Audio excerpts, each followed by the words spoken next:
Pathways Joint Advisory Committee. And that is our committee's webpage where you can then click on 2019 meeting agendas and minutes, and then you could live stream the video as well. We will be teleconferencing with the Los Angeles Chamber of Commerce later today, and at that time I'll ask the Chamber of Commerce staff to introduce themselves. But for right now, looking that we have a quorum with all 5 members in attendance, we are only missing 1. I'll call this meeting to order, and we'll begin with seeking approval of the meeting minutes for our October 11th, 2019 meeting. Is there a motion to approve the meeting minutes for October 11th, 2019? It's in our folder as the preliminary report of action. Anyone want to move approval? I'll move approval. Thank you, Member Rucker. Any second? Thank you, Member Rawlings. Are there any comments, edits? How do they look? Looks like we got a lot of stuff done.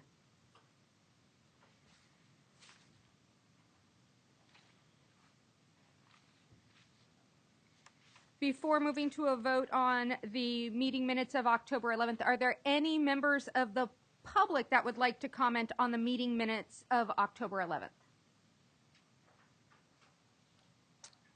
Seeing none, I believe we can move to a vote. Would the California Department of Education staff like to take the roll? Yes, Chair Grande. Aye. Member Ortiz-Lacon. Member Rawlings. Aye. Member Rucker. Aye. Vice Chair Sun. Aye. We have approved the meeting minutes from our Friday, October 11th, 2019 meeting. Thank you all so very much. These meeting minutes and a recording of the broadcast from October 11th are available on the California Workforce Pathways Joint Advisory Committee webpage. So if you'd like to have a copy of them for your own archive, they are available there.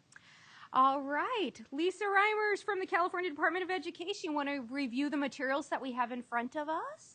Yes, good morning, Chair Grande and members of the committee. Today's meeting consists of 3 items. Agenda item 1 is focused on the CTIG and the K-12 Strong Workforce Program metrics. There are 3 documents for this item. You have the agenda item, the presentation slides, and the matrix of metrics. They're all printed on green paper for those of you in the room. Agenda item number 2 is a proposal for additional language to incorporate the business and industry partnerships and the guiding policy principles. There are 2 documents for this item. You have the agenda item on yellow, and then the proposed new industry language is on white. And the final agenda item 3 is focused on the draft California Perkins 5-state plan. There are 6 documents for this item, the agenda item presentation slides. Attachment 1 is the draft plan.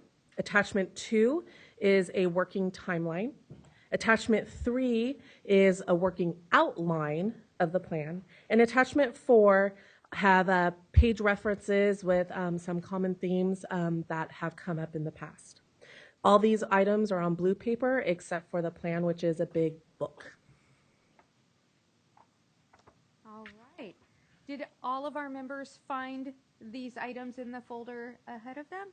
So we're ready to get started with our agenda today? All right. Then our first agenda item is an update on the California Career Technical Education initiatives, which include the California Technical Education Incentive Grant and the K-12 Strong Workforce Program. So I would like to welcome Michelle McIntosh from the California Department of Ed and Dr. Jeff I'm sorry about this one. Merzick from the California Community College's Chancellor's Office, who are going to provide us with an update and make recommendations to the committee on the CTIG and K-12 Strong Workforce Program metrics. Michelle and Jeff? It doesn't go up high enough, and this isn't short enough for me. Oh. Good morning, Chair Grande and members. Study of opposites.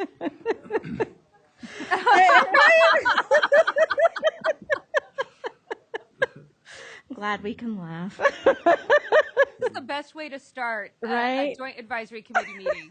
I'll get the things that are up here, and you can. I'm going to get down here. There. Right. That's the teamwork that we have. Okay. Oh, we're not. Stuck. We're stuck. We're not moving. Here we go. Okay, we're ready to roll. There she goes. All right. Good morning. So in working with the community college and also in reviewing our wonderful matrix of metrics, we've gone through, and during the last meeting of this group, we did send a memo with an update to the metrics. So I think the important thing to do is to currently take a walk through the metrics where we currently stand, so then we can provide the recommendations. So if you happen to look at our green metrics of matrix, our matrix of metrics, I know it's a tongue twister, we're going to go ahead and flip to the second page, and I'd like to call your attention specifically to, we are going to be looking at row 2 to start, and we're going to be looking at columns D and columns I. So these are the particular metrics. Remember that both the K-12 Strong Workforce and the CTE incentive grant metrics come directly from the Perkins legislation. So these were pulled from the Perkins 4 legislation. And now that we're moving into Perkins 5, we'll discuss some of those potential changes further. But to review where we currently are and to provide you with an update from the last time, you'll notice that for the high school graduation rate, which was the recommended change from the last time, instead of a cohort graduation rate, we went to the high school graduation rate. For the CTIG source of data and methodology in category D, we will be collecting that. We can collect that through CalPads. We'll be using the dashboard district graduation rate for LEAs and the corresponding dashboard for alternative schools, or the traditional grad rate for charter schools. And it asks that you see the continued methodology below, and that's on the very last page of the document, where it further discusses that particular methodology of how that particular data will be collected. And it gives you the difference between the DAS schools and the traditional schools, and then gives you additional information between the numerators. That being considered, the important piece there is that we know that it was asked, is it possible to do even a fifth year, to have that fifth year in there, so that we can get a bigger and larger number look at our students? And in working with our data reporting office and with CalPads, they're currently looking at how they are determining that. So as soon as they have determined that, they will work with us, and we'll be able to provide you what that fifth year could possibly look like. But for right now, we believe this is the correct matrix, or metric, I should say, to stick with at this point in time. Then if you refer back to row 2 and to column I, and that's the K-12 Strong Workforce source of data. So we'll go back and forth through each one of these. The information, what you'll see is you'll notice that the information has been added. We didn't take any information away, but the information that we added was in bold, so I wanted to make sure I clarified that as well. But again, we'll be using the same information there that we would be using for the CTIG, and we would be sharing that data with our K-12 with our K-12 Strong Workforce and our community college partners. If you now go to row 3, that's the number of pupils completing CTE coursework. Again, this is something that we would be pulling from CalPads, and this would be an unduplicated aggregate count of students in the denominator of the district or school graduation rate, where the LEA has identified the student that has completed at least one CTE pathway within the last 4 years. So we're looking at an aggregate count of students there, and that would be the same that we would report under the K-12 Strong Workforce program, and sharing that data as well. When it comes to on row number 4, this particular metric asks for the numbers of pupils meeting academic and career readiness standards. Again, this is something that we would be pulling from CalPads. And this would be an aggregate count of students meeting the academic and career readiness standards as defined in the CCI. So that is the number that we would be pulling there. And this particular data source or data was not applicable to the K-12 strong workforce piece. Any questions so far? Okay, just want to keep us moving. So then if you go to row 5, that happens to be the number of pupils obtaining an industry-recognized credential, certificate, or other measure of technical skill attainment. This particular piece is the metric that we would be collecting at a local level. This is, again, a lagging indicator that CDE was intending to develop a collection tool and use and present this draft at the January 2020 Joint Advisory Committee.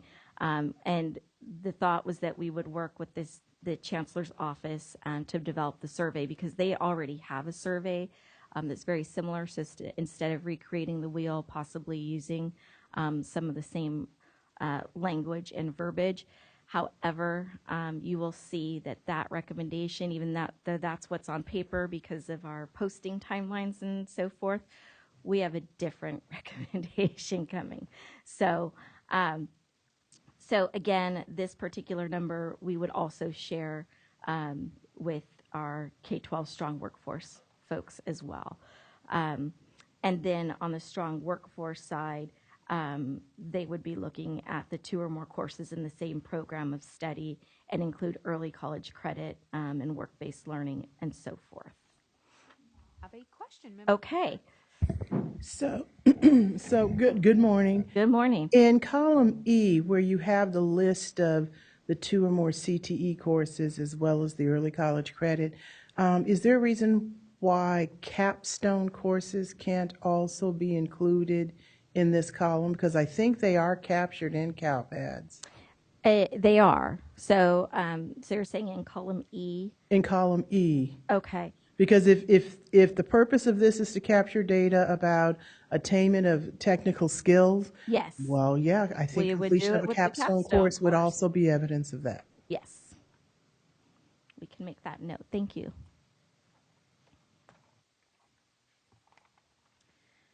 Okay, so moving on to row number 6 now. This is the next metric, which is looking at the number of former pupils employed and types of businesses that they're employed in. Again, this is a metric that would be collected at the local level, and we would present this in a draft document during the 2020 Joint Advisory Committee. Again, working with the Chancellor's Office to develop this survey.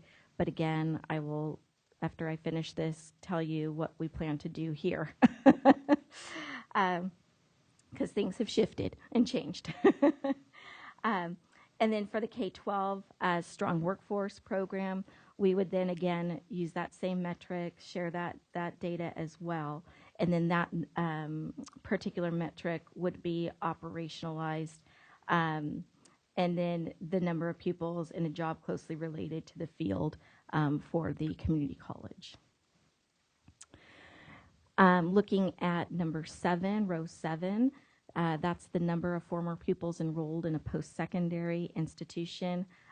Again, that metric would be collected because, again, these are all those follow-up data metric pieces and so forth.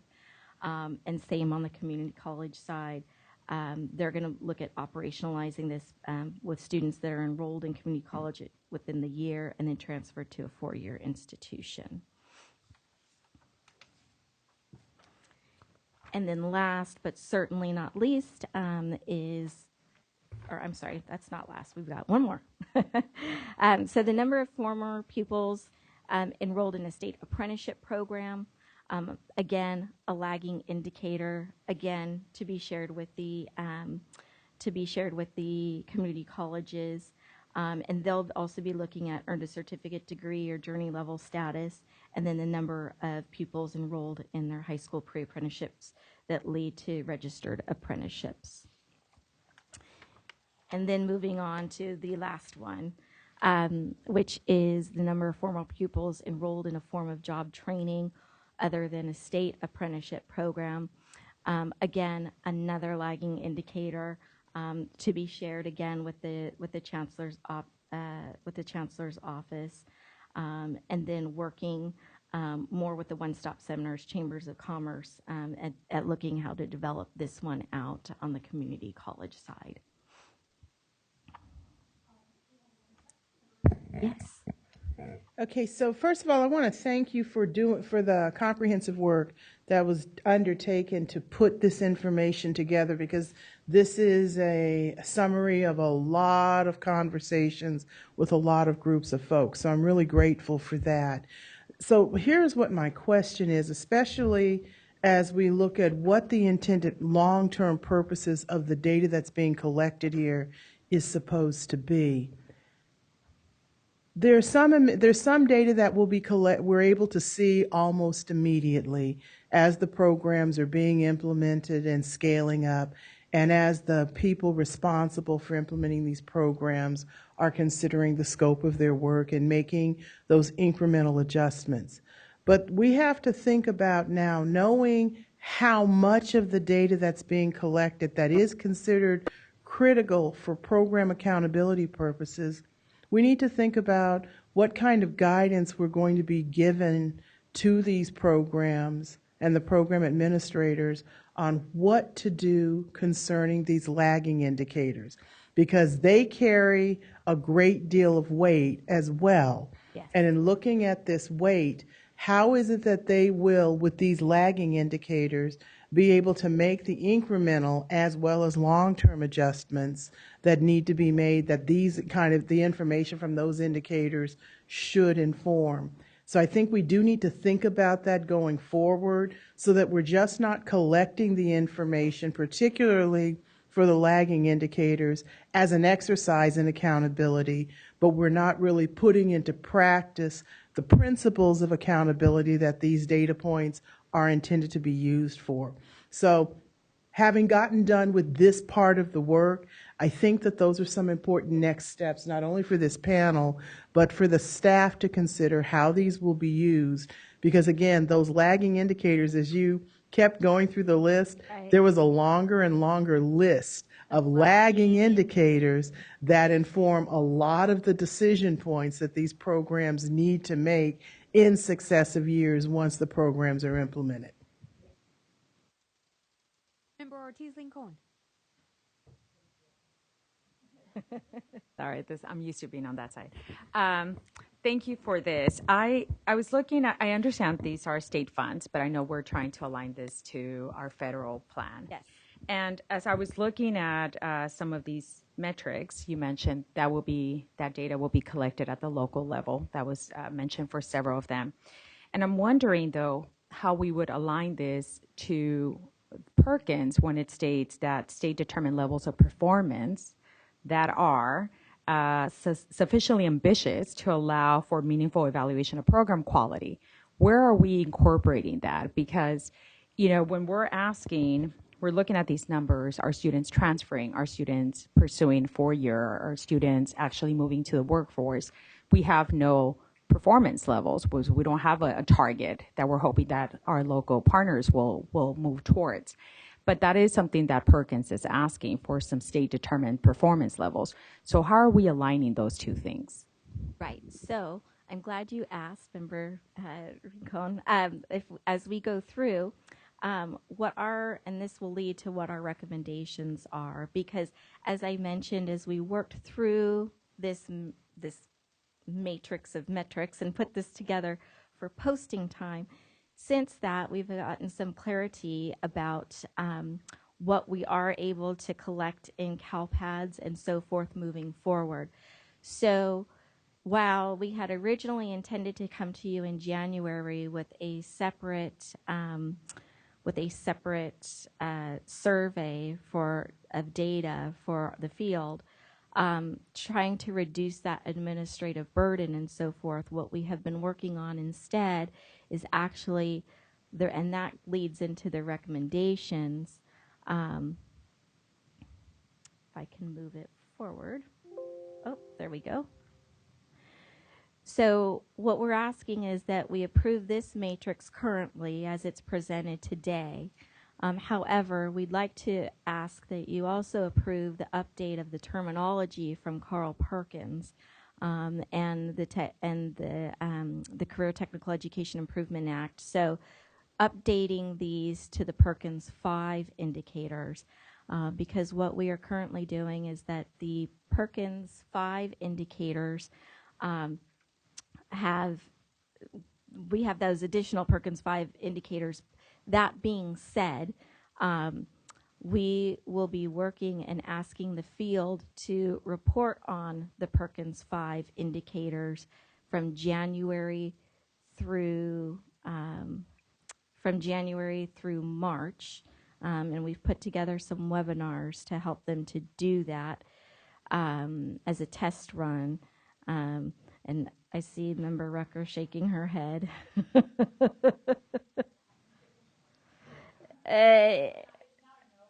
Yeah. So the lagging indicators, as what Perkins 5 show, we would be able to collect, and because the K-12 strong workforce and the CTIG are dependent on Perkins 5, the metrics are defined as those metrics that are set in Perkins 5. We would actually be able to collect those lagging indicators from everybody, regardless of the program, regardless if they have Perkins or CTIG or the K-12 strong workforce. And then our data reporting office would be able then to draw out the Perkins data separately, and then the CTIG data separately by us giving them the CDS codes of who's working in these programs to be able to provide that same information. Yes. I'm just scared. So when we were going through ESSA, LCFF had 8 priority areas, and ESSA called for state indicators. And so we essentially took our LCFF priority areas and rolled them up to state indicators, and then some became local indicators. Right. And so I was trying to match what Perkins is asking in terms of indicators to what we have here. Right. There were some that didn't quite align. For instance, percentage of concentrators in CTE programs that lead to non-traditional fields. Right. And so I was looking like, oh, where would that align, right? And then there's some for post-secondary that also are not touched upon. So in my mind, I'm trying to convert this. So these are the indicators that we have. How are we going to roll the ones that Perkins is asking into one system of accountability? And are you saying that we're going to start here, go back to the field, and then figure out how we embed those other indicators? I'm not really sure if we're talking about 2 systems of accountability or if we're going to eventually expand our system of accountability. Right. So it's the one. So the thought is that it's the one, and that both the metrics would align with the Perkins indicators. But as I was going through here, I did notice that there's some indicators on here that might still be quite good for us to measure these programs that are not included in Perkins 5. So the next thing would be to possibly put together, for lack of a better term, how about this, a crosswalk, to put together a crosswalk that shows the previous metrics and then what the new metrics would be, and then have a discussion about which ones we would intend to keep for the programs. So yes. So that could be one way to do it. But yes, because there are certain metrics here, they're not the same as Perkins 5, right? So again, it's trying to work with the change, but yet these programs are dependent on that one particular piece of federal legislation as well. So, Dr. Sun, did you have a follow-up to Felice's question? So the reason why I was shaking my head as you were giving the explanation is because it did seem like what you were explaining is that we would end up with 2 different systems of accountability, and that's the reason why my head was shaking. Part of the question that I heard was about setting or establishing the performance goals. And so, and I'm going to say this next sentence carefully because it's actually related to the next item, which is about the Perkins plan. The current draft doesn't actually articulate what the process is for setting those state performance goals and who is going to ultimately be responsible not only for establishing those performance goals, Correct. but what will be then the process for aligning what is articulated here in these documents to those goals. So I think that's the other half of the question, or the other part of the question. So I will stop nodding in disagreement since you've made it clear the goal is not to have a separate set of The goal is to have accountability, one but the set of goal is to create accountability. one accountability system Yes. that is aligned to state performance goals that will some way be articulated and written into this draft at some point, which is not there. So if you don't mind, I'm going to edit your statement, or at least your response, and say the plan is silent on this point and this process at this point, Thank you. and that we need to put a pin in that response to the question until we have crafted that idea into the state plan. Yes, ma'am. Thank you. Correct. Member Rucker very articulately expressed what I was also going to bring up as well, because the Perkins application that we will be looking at is not clear on what those goals are. And so we do want to, and I just want to add one statement that we'd want to lead with California. Right. So what makes sense is to start with this, and then let's work backwards as we're developing the application. What here makes sense to put into the application? Let's not let the Perkins drive this portion.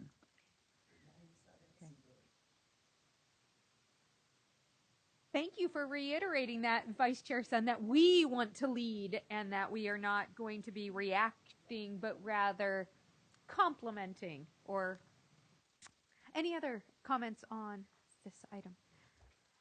Anything further on this one? Because I was waiting to hear from the Chancellor's office, since Jeff's standing next to you, about this survey.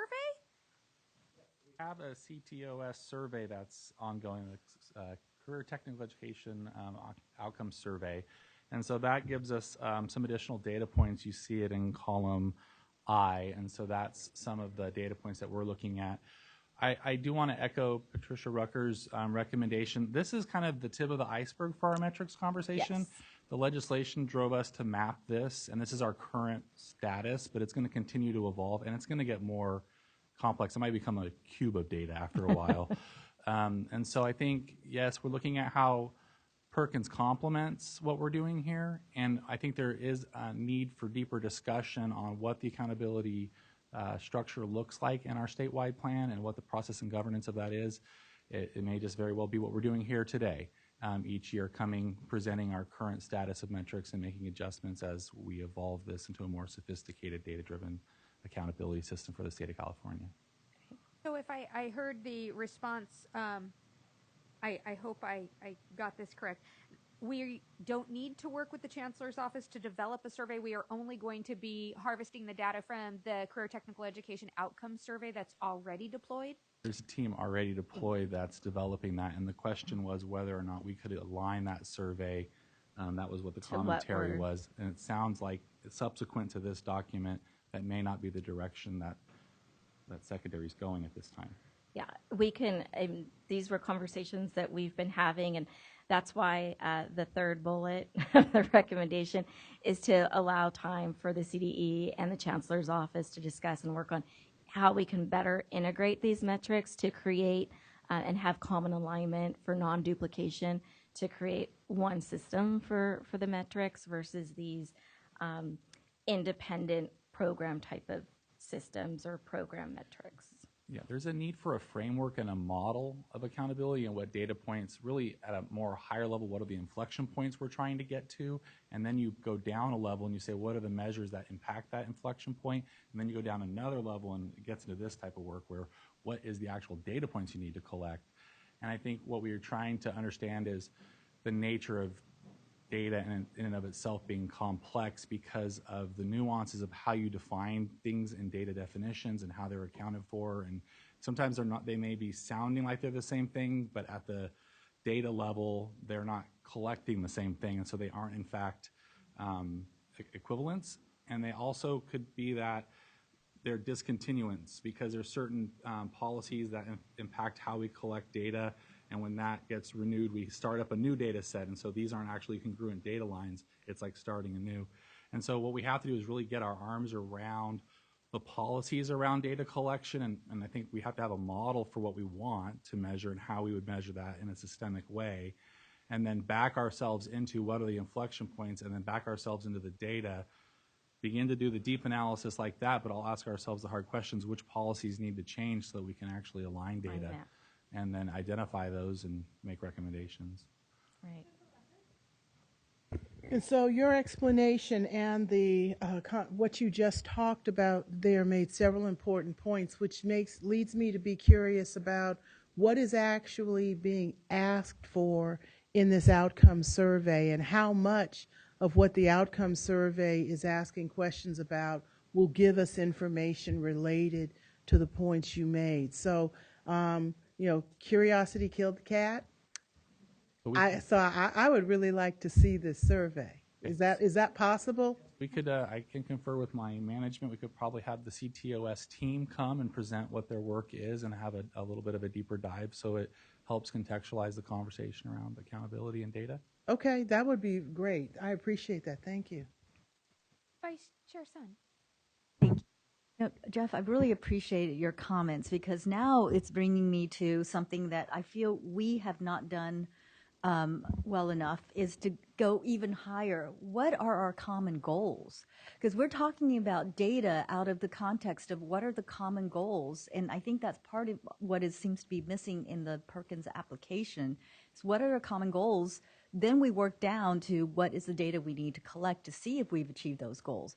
So I think that as we're going through the plan, we really need to have some of that conversation, what we're trying to achieve together under the statewide plan, CTE plan. I could take a moment to say, I think for our system, the community colleges, we focus on the vision success and how those 6 identified measurable key measures that we look at the system level are fundamentally driving towards social mobility and helping people achieve a living wage. So we have to, for us, we always say it's about social mobility. The vision success drives how those points will create momentum, and then we have to back down our programming and our data and our accountability structures to make sure that we're moving those indexes or indices. And so it's always a conscious effort. It takes a lot of work because it requires aligning and change even the way that we organize work and organize our divisions and structures as an organization. But it also means that we have to change our data systems. And then now we're trying to also connect on an intersegmental connection point. Yes. And the Chancellor's Office also has another intersegmental, which is to work and to career and to college. And we also have that intersegment that we also measure quite a lot of data to try to focus our system in reaching those outcomes.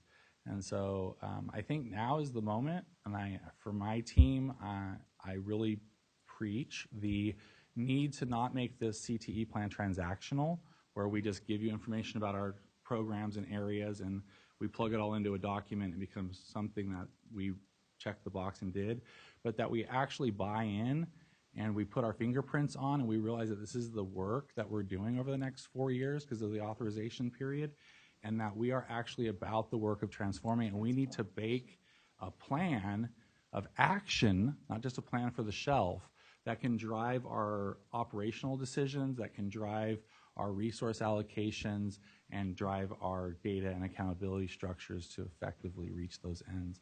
And so I think more than ever, I feel with 2020 on us in less than a month and a half, this is a moment and we need to own it and really consider how are we moving into a new generation of interconnected, fourth industry ready education system for California.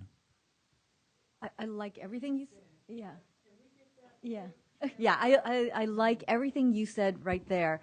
And in my point, taking that down, it's the community colleges have their goals. We have our goals, or accountability for that. So it's again looking at the application. I'm not seeing how we marry the two together. We talk about the K-12 accountability system under our career college indicator. Then there's conversations, then there's a whole listing of what the community colleges are trying to achieve.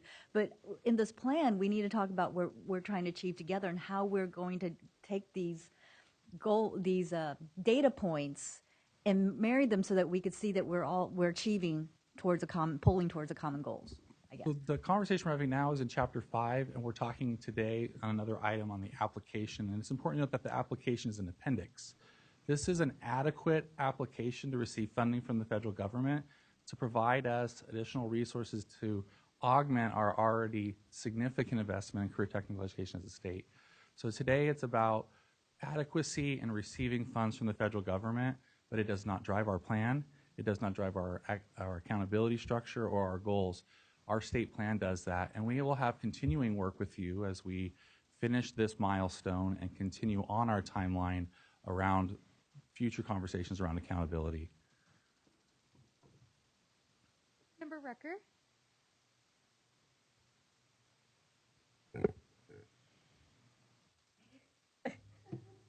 We need another adjective besides adequate.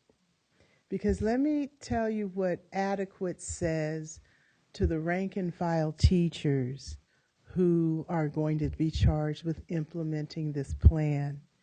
Adequate doesn't address their needs for resources and guidance from the state about what the goal for their program is when they receive these funds.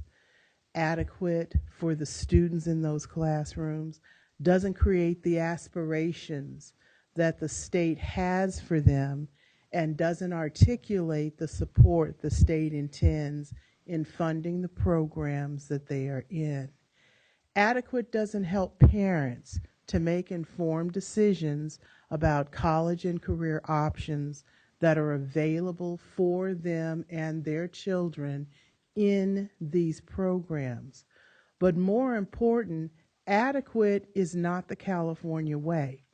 We have to create a plan that is aligned to the aspirations we try to articulate, not only in our ESSA state plan, but in the purposes that are ultimately articulated in the LCAP.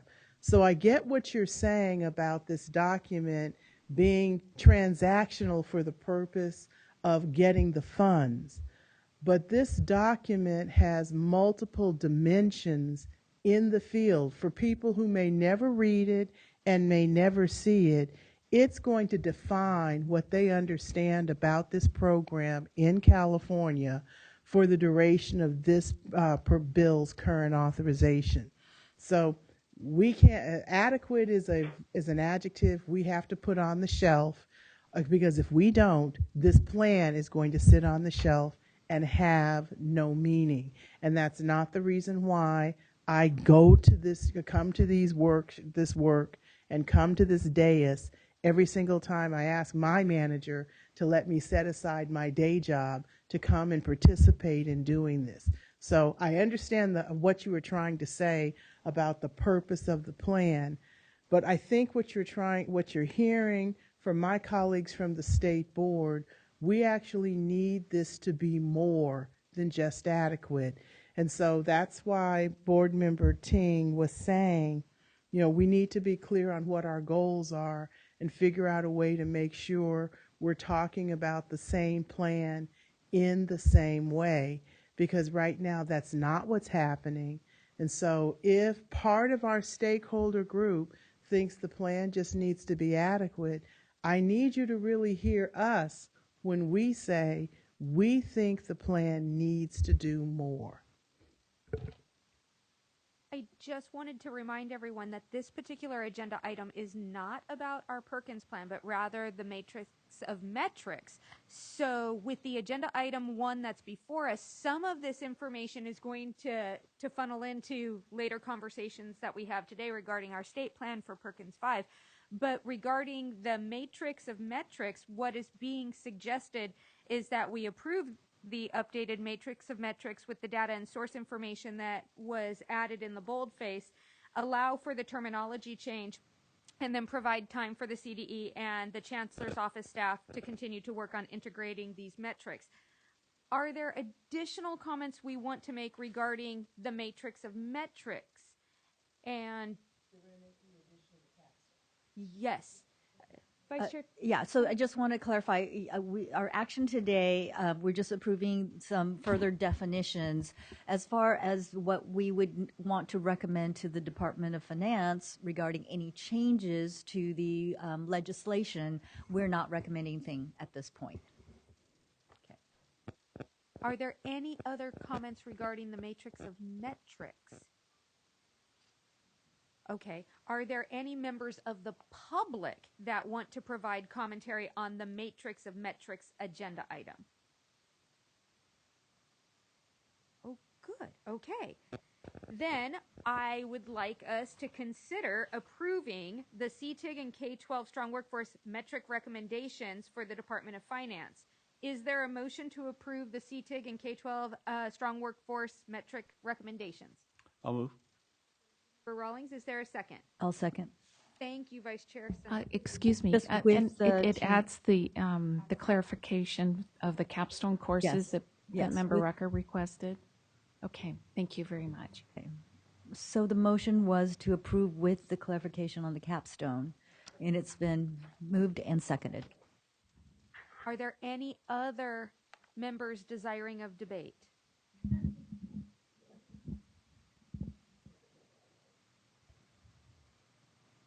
Therefore, I believe we're ready to move to a vote. CDE staff, you want to take care of the roll call? Yes, Chair Grande, Aye. Member Ortiz-Lacone, Member Rawlings, Aye. Member Rucker, Vice Chair Sun. Thank you. Therefore, I believe this motion passes and we have approved what you have asked, which is the revision of the matrix of metrics, including the capstone. Very good. Thank you very much. That takes us to agenda item number 2. All of the items in agenda item number 2, I believe, are on yellow paper and the white that has the yellow highlights. This is the proposed revisions to the guiding policy principles to support K-14 pathways as approved by the California Workforce Pathways Joint Advisory Committee in 2019.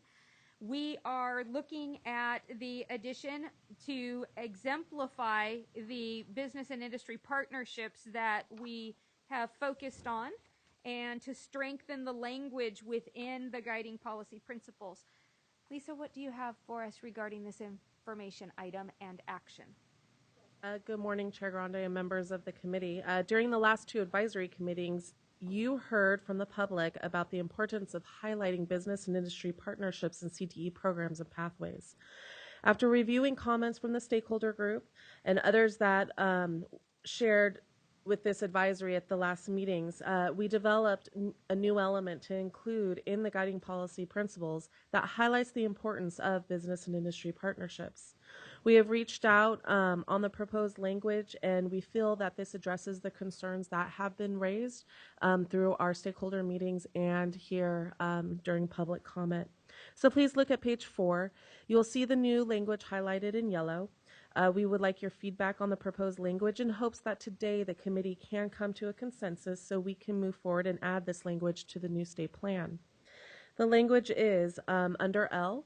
It would be strong partnerships with industry and appropriate employers must be developed to inform and improve CTE program design, instruction, and work-based learning activities, as well as ensure that career pathway programs continue to meet changing economic and workforce demands in all grade levels, organizations, and apprenticeship programs.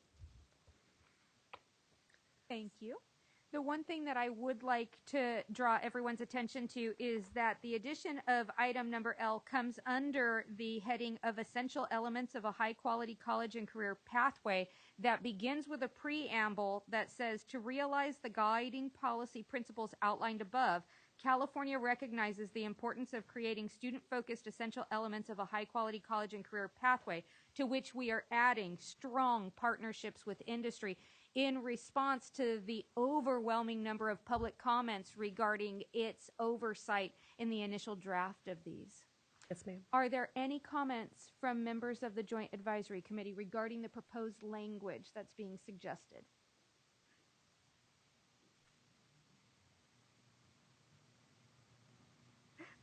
I'm sorry, I hate to, yes, so I do think that this adequately addresses the concerns here. I just have a little bit of just, maybe a little bit of wordsmithing. So just to make it parallel on L, we should capitalize partnerships in industry, because in our other elements, we have sustained investments and funding through mutual agreements. Do you see how those are capitalized, the first phrases? Because we want to really emphasize those. So if we could capitalize partnership industry in that sentence. And then just the last portion of that sentence, there is a sentence that says workforce demands continue to meet changing economic and workforce demands in all grade levels, organizations, and apprenticeship programs. That last little phrase there seems like it's related to workforce demands rather than, I think we meant to say, I mean, if we're going to prove something, I just want to make sure it's right. Workforce learning activities. I feel that that last little phrase should actually go at the end of based learning activities. It should say instruction, work-based learning activities in all grade levels, organizations, and apprenticeship programs. Do you see what I mean? Yeah, so the last phrase where it was in all grade levels, organizations, and apprenticeship programs, it feels like that phrase, or actually you could say, as well as ensure that career pathway programs in all grade levels, organizations, and apprenticeship programs continue to meet the changing economic workforce demands. See what I mean? That preposition is at the very end, and it seems like the preposition is related to workforce demands in all grade levels, which doesn't make any sense. So let's see if I might be able to restate it. Yes.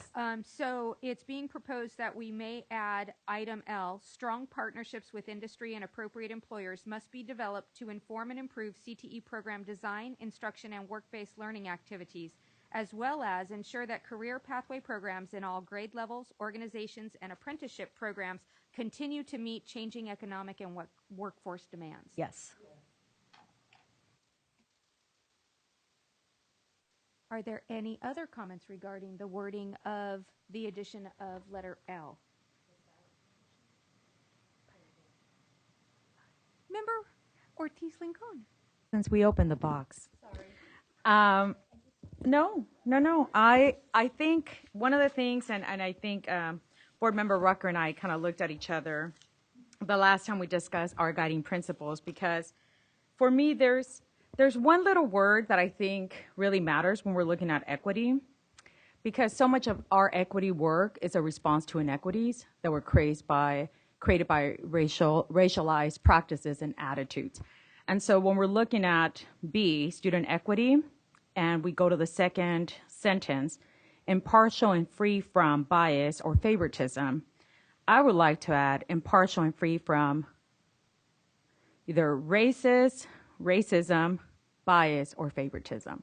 I honestly do think that we need to start addressing what racism has done to our students who are now in a position where they need people to advocate for equitable access and opportunities, and it's really grounded in that. And so I would like to add that word, one very powerful small word. from racism, comma, bias, or favoritism. So, in addition to adding letter L and the change with moving that last preposition phrase from the end towards the middle, the suggestion that in item B under student equity that we add the word racism before bias so that it would read, student equity goes beyond the reduction of institutional barriers to create an environment of being fair, impartial, and free from racism, bias, or favoritism, promote educational and employment attainment, and to eliminate the achievement gap for all students, including but not limited to English language learners and students with disabilities in the K-14 plus college and career pathway system. Very good. Is there any other discussion of this agenda item? Well then, are there any comments from members of the public regarding this agenda item, which would recognize the impact that our partnerships with industry have and the necessity of including them as one of the essential elements of a high-quality college and career pathway? If you'd like to step forward, state your name, please. Morning. Chris Walker on behalf of the California Sheet Metal Air Conditioning Contractors Association, representing about 300 contractors statewide that have worked hard over the last 2 decades to support funding, operational, and facility dollars for career technical education. I'd like to speak to the proposed changes to item L. And when we talk about how it reads, strong partnerships with industry and appropriate employers must be developed to inform and improve CTE program design, instruction, and work-based learning activities, as well as ensure that career pathway programs continue to meet changing economic and workforce demands in all grade levels, organization, and apprenticeship programs. There's a lot there, and there's a lot that can be left up to interpretation. What we're very concerned about is that we're dealing with today's economy as well. And when we talk about changing workforce needs, that's an amorphous throw out on the horizon. And what we want to make sure is that these programs and these industry partnerships are talking about what's needed right now in the existing workforce. I don't want this to get into a theoretical what it's going to be in the future. That's good to pay attention to, but I think that we need to add the word existing to this. I think that would be helpful. To ensure that career pathway programs continue to meet existing and changing economic and workforce demands.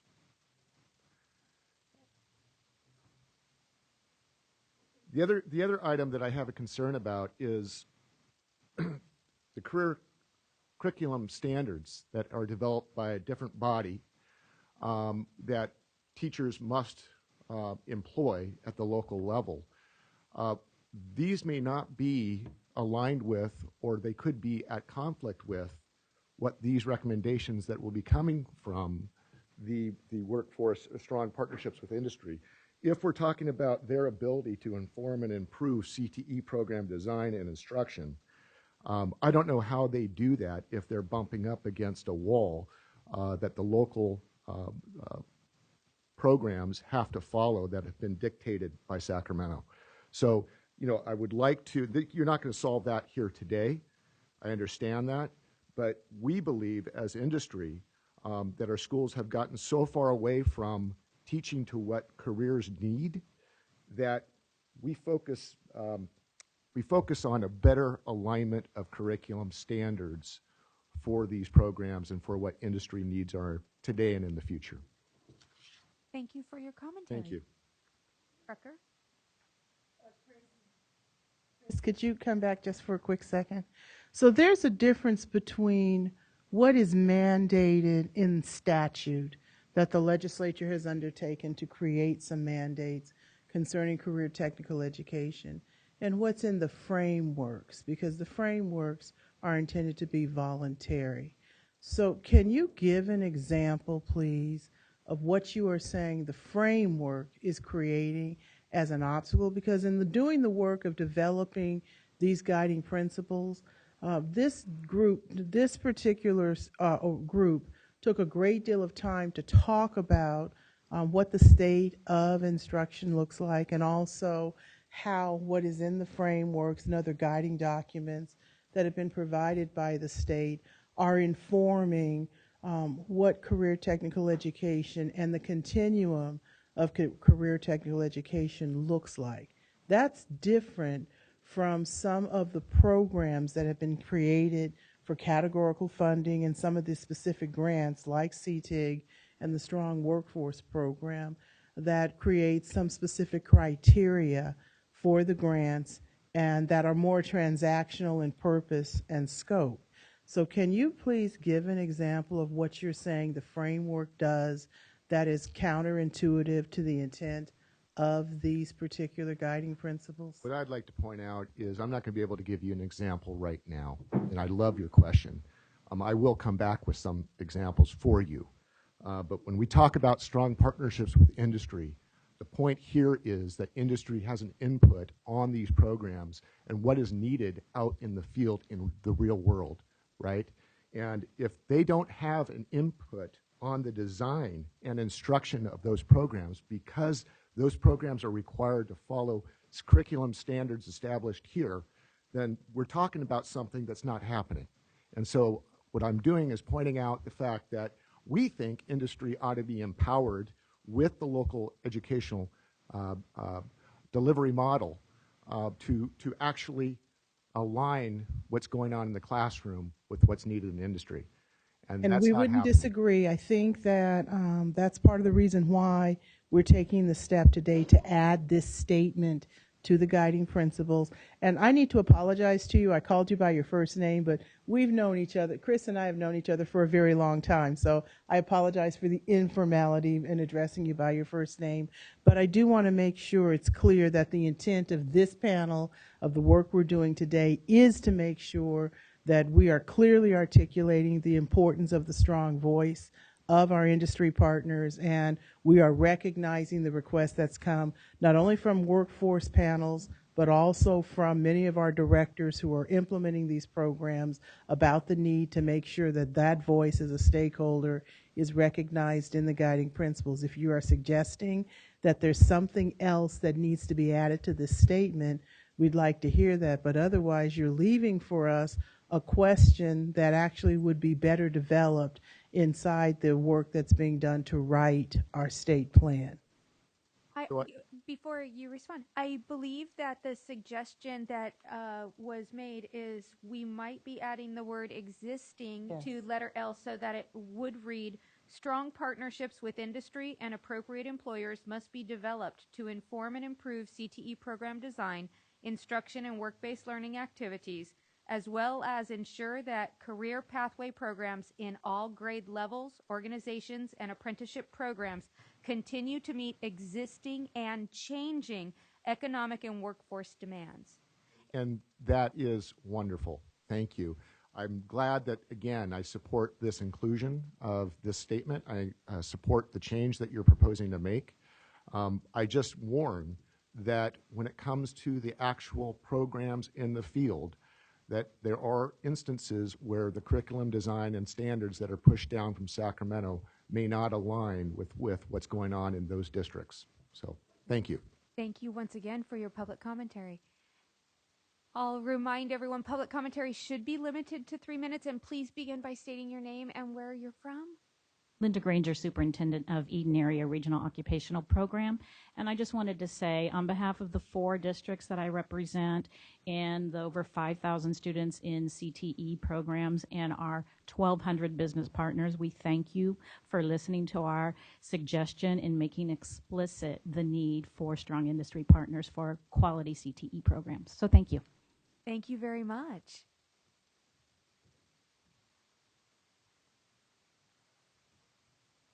Hi there.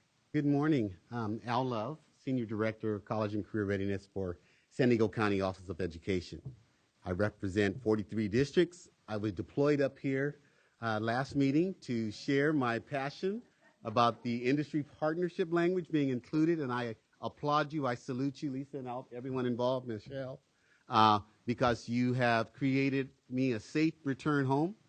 And as I sit in meetings with many of my industry partners, they were very happy to hear that that language was going to be put back into the quality indicators. So thank you for your expeditious reaction to our passionate cries, and we hopefully won't have any other major edicts that have me deployed back up to Sacramento.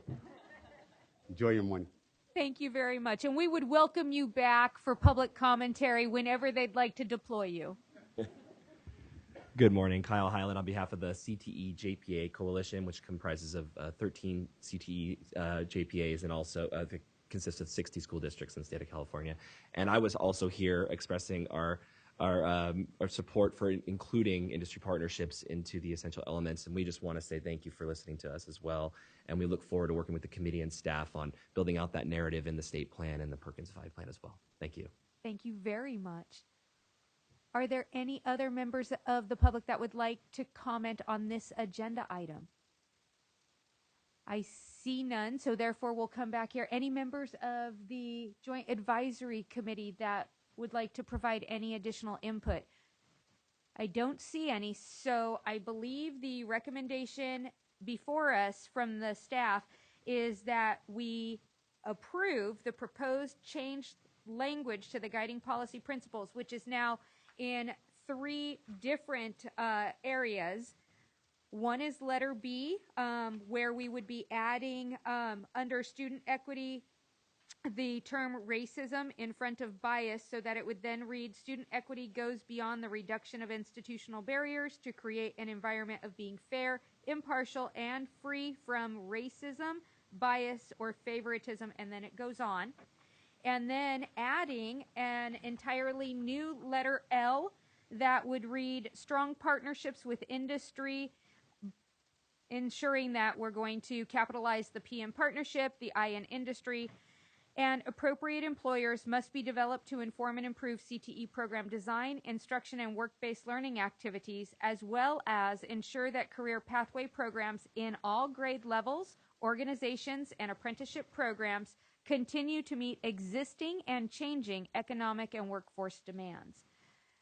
So since we have these items all under the guiding policy principle agenda item, I would like to seek the approval of the update to the guiding policy principles. Is there a motion to approve? I will make the motion to approve with Thank all of you. those changes we've discussed. Thank you very much. Vice Chair Sun, is there a second? Thank you, Member Ortiz-Lincoln. Are there any other comments, or we will move to a vote?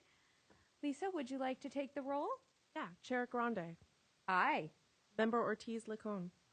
Member Rawlings. Aye. Member Rucker. And Vice Chair Sun. Thank you. The motion passes. All right.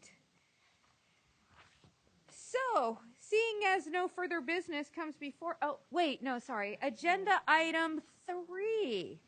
Oh, I almost overlooked our agenda item 3. All right. Are we ready? Good.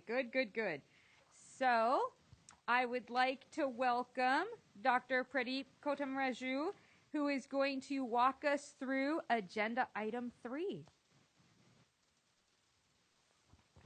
Morning, and thank you, Chair Grande. Thank you, members.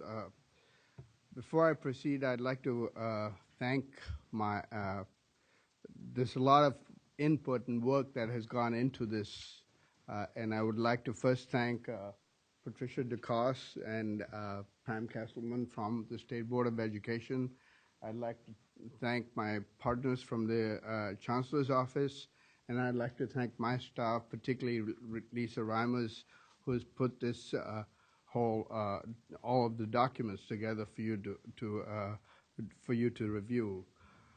The purpose of today is to essentially review the Perkins State Plan. The Perkins, we are specifically calling it Perkins 5 State Plan to distinguish it from the state plan for CTE for California. It has a narrower charge and in terms of the documents. What you have in front of you will be you have, as Lisa pointed out, you have the plan itself. You also have a timeline that we will be just making reference to. You and because Member Salazar last time asked us to look to lay out a state sort of an overview plan for the state plan of CTE, which we have provided you with that, and that essentially should be looked at as draft, and we will get back to that after once we get through this process of submission of the Perkins 5 state plan. And then you have a guide in there that sort of makes reference to the different prompts that are there and the page references that are that makes references to the pages for those prompts and sub-prompts, as well as items under those sub-prompts. And also in that guide, you have a list of topics, focus areas that I think we need to address more fully within the state plan for CTE, and that's also, it's mentioned within this Perkins 5 state plan, but I'll come back to those when relevant in terms of the presentation. A question, a clarification. So attachment 3, that is an outline of the Perkins plan or of No, it's a state plan for CTE. Okay. That was the request that Member Salazar made last time, and so we just put a sort of a really sort of a guide to essentially what we should be addressing, and we'll come back to that after we go. Thank you.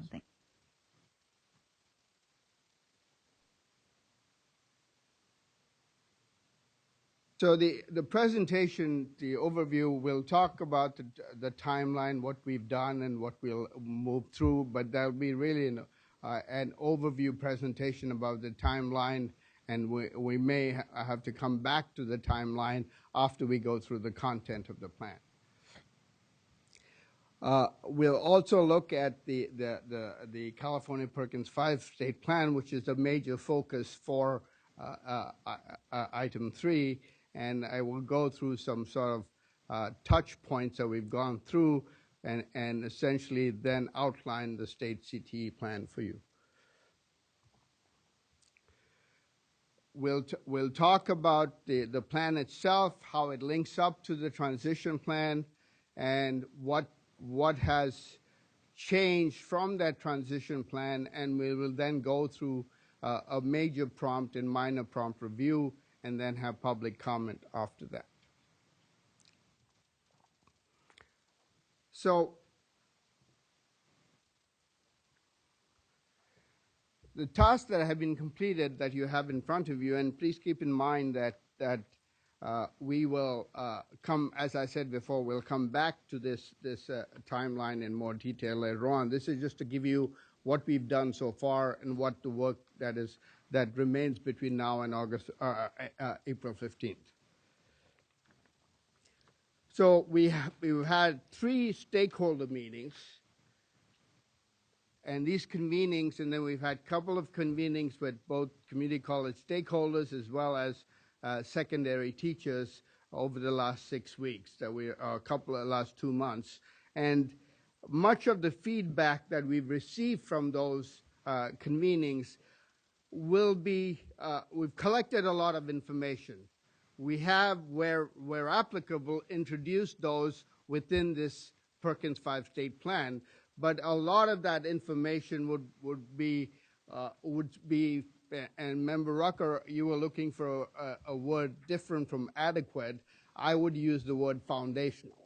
And I would use the word foundational. The Perkins 5 state plan is foundational for the state plan for CTE and the guide that you have there. So, we included some of those comments where relevant, and then we'll come back and discuss about the timeline. The other thing we want to recommend, to indicate to you, is that we have some upcoming conversations with stakeholders. They are now, after depending on the decision that is made today, that will become public meetings as we go forward, and they become public meetings. And so you have 3 out there. You have basically two listed there, which is essentially the public meeting in Sacramento on the 13th, and then we have a meeting at the KROP CTE conference. We also have a December 2nd meeting at Orange County that the community colleges have organized for us, and we also have a JSPAC meeting that's targeting special populations. I would like to thank the Comprehensive Center West Ed that has helped us work through the online public feedback, and we've been having conversations with them to how we can maximize the gathering of public input. Right now, we have allocated 35 days for the public comment period, and the Perkins 5 requirement requires a minimum of 30 days.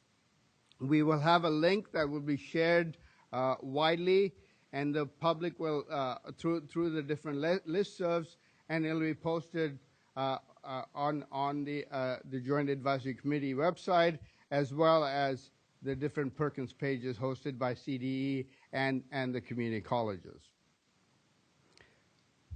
The other thing I would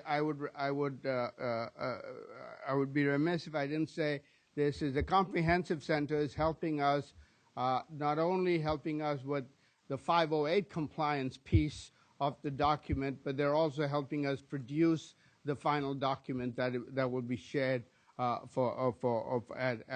the public comment period. You have attachment 2 in your packet, and in that packet it gives you the chronology that is between now and April 15th. As I said, the stakeholder meetings have been complete. The public comment is yet to happen. The important dates to keep in mind are there are going to be 2 meetings with the State Board of Education, the 2 meetings with the Board of Governors, and then the Governor's Office has a 30-day period for responding to the Perkins 5 state plan. Again, we recommend that we hold off detailed timeline conversation until after we review the document.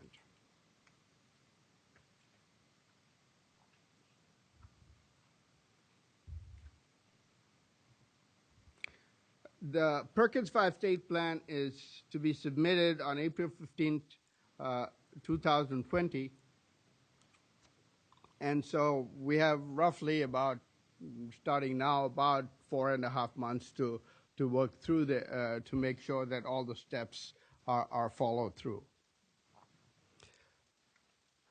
I would like to propose, and then originally I wanted to go and talk to you about the state plan for CTE, but I would like to propose to hold that and then come back to that, like the timeline, after we go through the document so that we can flow through the document and then actually would have a more relevance in some sense, talking about the overall state plan for CTE, as Member Sun was talking about later on, how we sort of use this foundation to move to a larger state plan for CTE.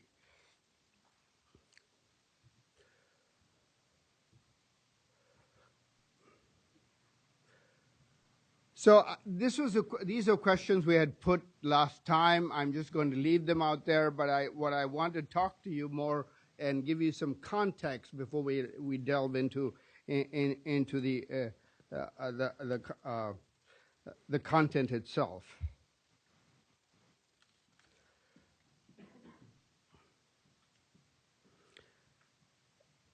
The first thing that I would say is that this Perkins 5 state plan connects more directly to the transition plan that was approved by you and by the State Board and the Board of Governors in last April, and then essentially and it has, although we've taken the content from the 5 chapters that you reviewed last time and included where relevant into the document, the direct connection isn't there from that plan to what you're seeing, what the document that you're seeing.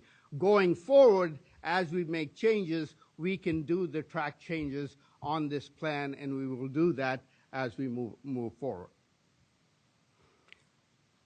We know that the content has been drawn from the different, from the previous, what I will call the chapter by chapter document, but we put that within the state, this Perkins 5-state plan. But we know that they, as already been mentioned, there has to be some refining and tightening of that document in terms of responding to the prompts. The one thing you probably have noticed as you've reviewed this document, that there is quite a bit of repetition under different prompts. There are things we can do that in terms of tightening that up, but I would like to mention this because since I've gone through this process before, I know how the U.S. Department of Education reads this plan. What they do is they split it up and give it to different people to read it. So the accountability person reads the accountability person, the program administration reads the program administration, then they may not necessarily be reading the other pieces. And so we wanted to make sure that there's repetition there, and we will sort of work through that to make sure that there's no repetition that's unnecessary in this, but it's relevant to that. We have included stakeholder comments within this document in various places, and they can be found under multiple prompts. But as I said before, much of the data you will not see. The data that we have seen in the previous document is not in this because the prompts don't quite relate in terms of the data that the chapter 1 and 2 that you reviewed in detail, it's not under these prompts, and that's something that we just wanted you to be aware of.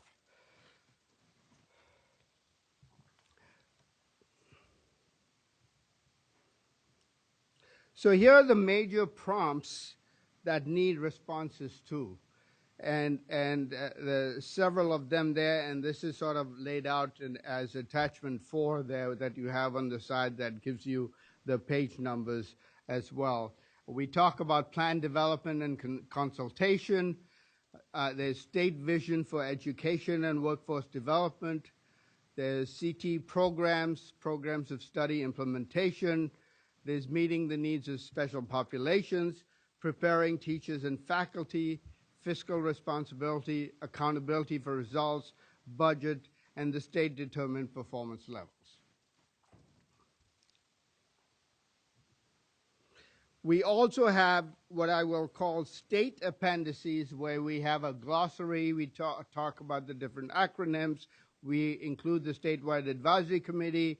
We also have the meeting dates of the joint advisory committee, and we have the stakeholder groups, and we also have a list of public hearings date.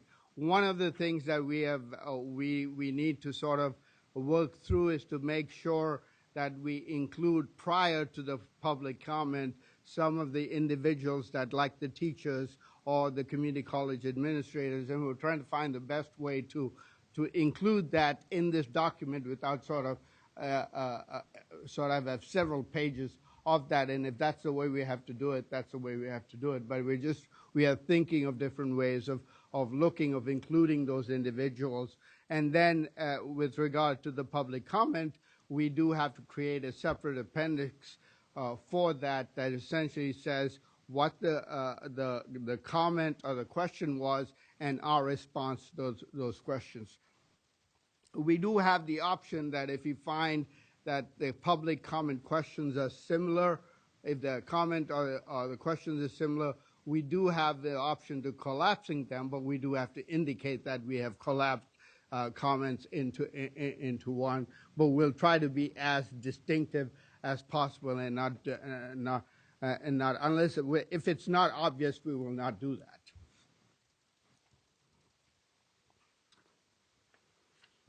And finally, what we have is the application itself requires appendices that we have to do that. Some of these we already did in the transition plan, and we just have to bring them back into this and update them for the dates and everything.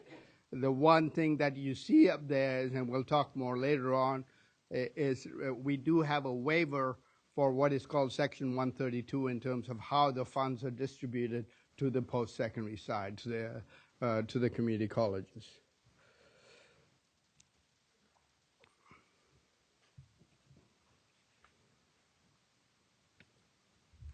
So I just want to briefly go through and then we'll open it up for facilitated discussion. I briefly want to go through the major prompts to talk about what has been addressed within that. There is a whole section about plan development consultation, which we didn't have to respond to in the transition plan, and that's essentially basically we had an internal team that was led by the State Board of Education, but also staff from the community colleges, as well as from the Chancellor's Office, as well as CDE, came together to sort of work through the process of how to develop this plan. We also talked about, as I said, to various stakeholder groups, and we also talked about where we have come back to you a couple of times, sort of updating you on the progress of this. One of the things that you see there is the vision, and I think Vice Chair Sun talked about the goals.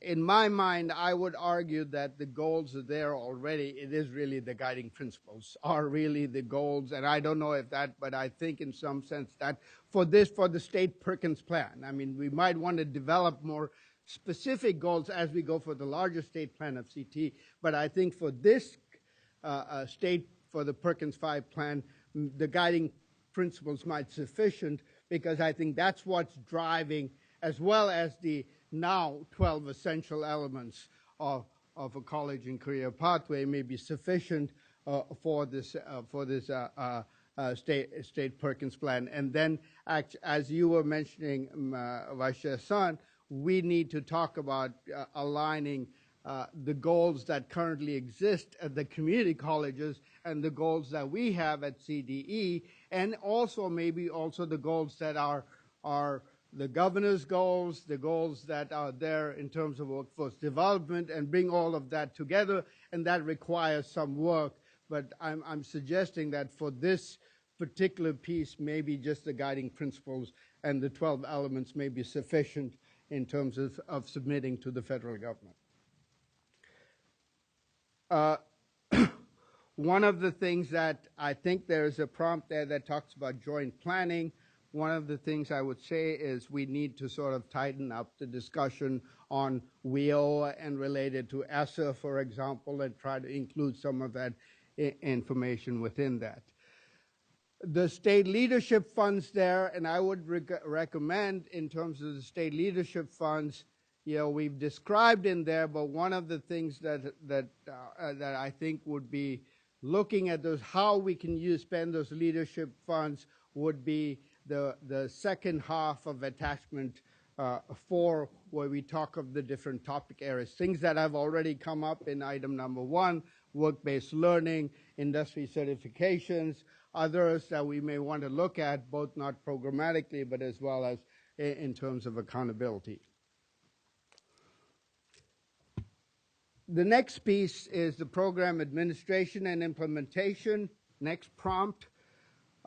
California is a local control state, but that doesn't absolve us from taking a leadership role in this process, both not only in this Perkins 5 state plan, but also in the larger state plan for CTE. In the document, we provided a description of the different CTE programs. We've alluded to address the program approval process and the role of the eligible agency, which is the State Board of Education in program administration. We've given some examples of dual enrollment, and we've included stakeholder input. One of the things that is new under Perkins 5 that wasn't there before is what I'm calling a consumer reporting system. So that requires some thinking in terms of the earlier conversation that we had in terms of the accountability discussion and how we report in terms of the consumer reporting system. We also have, how we've set up the local application and the comprehensive needs assessment, and finally there's a discussion of size, scope, and quality. One of the things that I think I want to point out in terms of the local application and the comprehensive local needs assessment, we have to address 6 different areas in that as we implement the Perkins 5 plan. Disaggregated student performance, alignment to labor market information, size, scope, and quality, implementing a program of study, program of a career pathway, teacher development, and access and equity. Those are the 6 major items that has to be addressed in the comprehensive local needs assessment and then lead into the local application plan. And that would also determine how the size, scope, and quality is then established within the state of California. We have the third, we continue on program administration and implementation. We talk about meeting the needs of special populations, and I listed out different program strategies that are related to that. And then the number 4 there is preparing teachers and faculty. And I'm broadly calling this as CTE teacher development and how we go about doing that during this plan, both at the secondary level as well as the post-secondary level. There we look at fiscal responsibility and talk about how we are using the criteria for academic achievement and skill attainment, and this sort of goes back again to our accountability discussion. The local economic and education needs is, as I said before, we need to talk more about the WIOA and ESSA connection there. We are keeping the distribution of funds between secondary and post-secondary adults the same for this time, and I think within the context of the overall state plan of CTE and the linking it up to the LCAP and the LCFF, I think that's a discussion we need to have and revisit that in terms of how that might be appropriate. Now also, I think it's called the student funding formula at the community college level. All of that become variables in this discussion, and we need to have a more robust discussion of how the funds are distributed between the two. We are looking, we have the consortia definition, and I'll talk about that in a moment.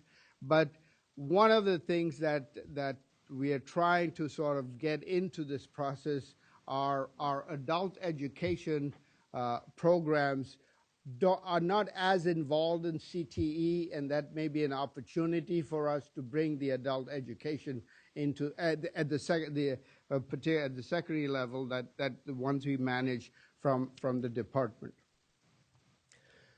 We talk about, then I won't read all of this. The key thing that I would like to stress to you, and there's 2 things there. One is the waiver on the post-secondary allocation formula.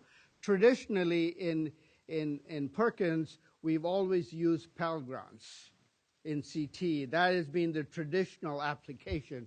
But in California, we have a much more wider way of calculating that covers a lot more students within this process. And if there are more questions, I'll defer to my community college colleagues on that. The other piece I would like you to think about, not necessarily, but I just want to think, not necessarily in terms of we want to change things within the plan, but the state, one of the things when the state maintenance of effort was put in there, which is what is the state doing for CTE, under Perkins 4, these were only the funds that I think most states, including California, were struggling to find state programs to match to those those federal funds. That's not the case right now. And so we may want to be conservative in what we actually do there, because we may be on the hook in some sense if there is a downturn, and then we have to come up with those dollars down the road. So I just want to keep that in mind. We don't have to revise it now, but I think it may be something that we might want to think as we move forward in terms of revising this plan even within 2 years.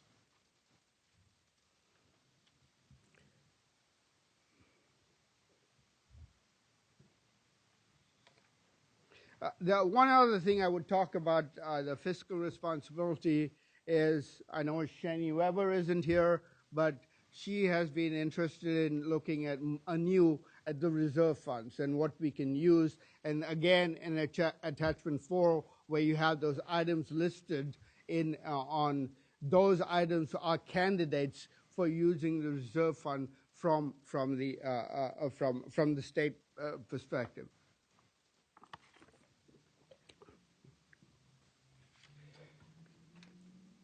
Then the last thing here is the accountability for results. On this, basically there are 8 indicators that we have to look at, and the 3 at the post-secondary side, 5 at the secondary side. We have it's very prescriptive. You have to define the numerator and you have to define the denominator.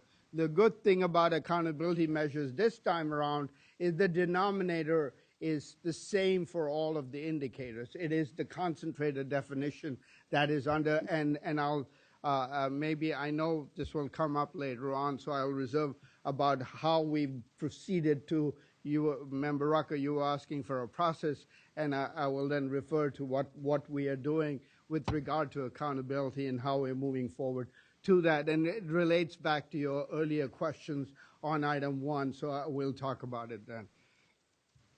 We are looking at baselines. We have baselines in there. One of the things that we had to look at, there is as under Perkins 4, California at the secondary level, the Perkins data collection was a separate entity in some sense. It was done separately from the rest of the department. And so that data is what I used because I had a longer time series to actually work through, and it was district level data. So I did some analysis, used some moving averages, and that's essentially what you have in terms of the projections. And I think similarly that was done on the post-secondary side. What you do not have there is the quality indicator.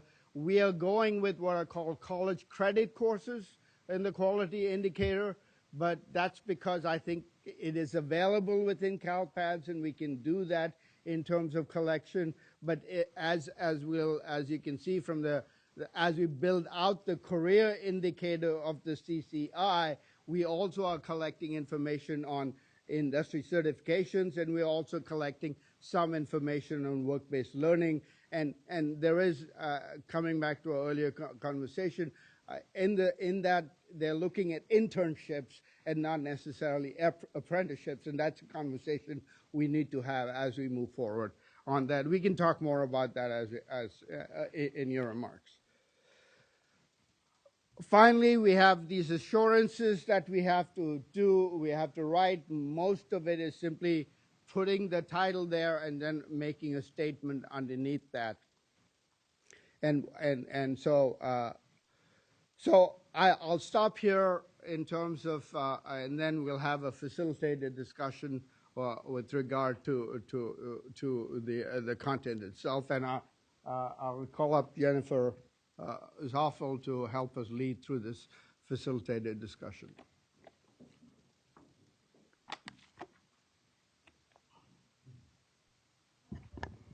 Thank you. Good morning. My name is Jennifer Zoffel. I'm with the Comprehensive Center at West Ed. And I've had some experience working behind the scenes with the planning group preparing this. So I'm standing in for Heather Matson, who has helped facilitate in the past. And I'm going to follow a very similar format to what Heather has done in the past, where we've had chapters and headings. We don't have that in this plan, so I'm going to use the prompts, the major prompts and minor prompts that Pradeep referenced. And we'll go through it in a similar fashion to how you've done the transition plan and the last meeting. I do want to point out, Chair Grande and I had a conversation. She would like me to go ahead and call so that she can keep her head in the game of being a participant as well. So if you want to raise your hand to give a signal, I will do my best to watch for hands. If I miss you, I'm sure no one will be shy to speak up and let me know. And I also wanted to call your attention. I am going to be using, for you it's blue, I happen to have a white version here, of attachment 4, which gives a bit of an outline and a page reference number. I'm going to be using that description of the prompts. It's a summary, because some of the prompts are a good paragraph long, so for me to read that would be a bit much. So I'm going to be using that as I go through. And if you have any questions or get lost in my referencing, please just interrupt and let me know if we need to go back. Any questions before we get started? Okay. Question is, does anyone get started? Let's go ahead. Oh, fantastical. Let's go ahead and recess. Oh, do we think maybe till noon gives us about 20 minutes? Is that okay? Okay. We'll stand in recess until noon. Great. Thank you. Thank you. Yeah. Yes. Us back to order, and we will pick up on our agenda item number 3.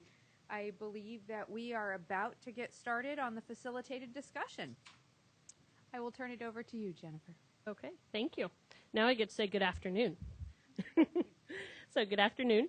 We are going to start with page 4, and that's under the plan development and consultation section. And so I will check in to see if there are any questions or comments regarding the plan development consultation first prompt stakeholder involvement. We'll go first with Member Rucker. Good afternoon, and I do have a few questions about this. I see in the timeline it lists all of the stakeholder meetings that have occurred up to this point, and I have this draft in front of me. So I want to understand, because the description about the way the stakeholders gave input on the draft is actually not clear to me. So I know that there have been different versions of the work we've looked at, both the state plan itself, the very comprehensive plan, along with the draft, and then this draft itself. So I'd like to understand, for those meetings that you have enumerated in the timeline where the statewide stakeholder advocacy committee met, when did they read this draft that's in front of us?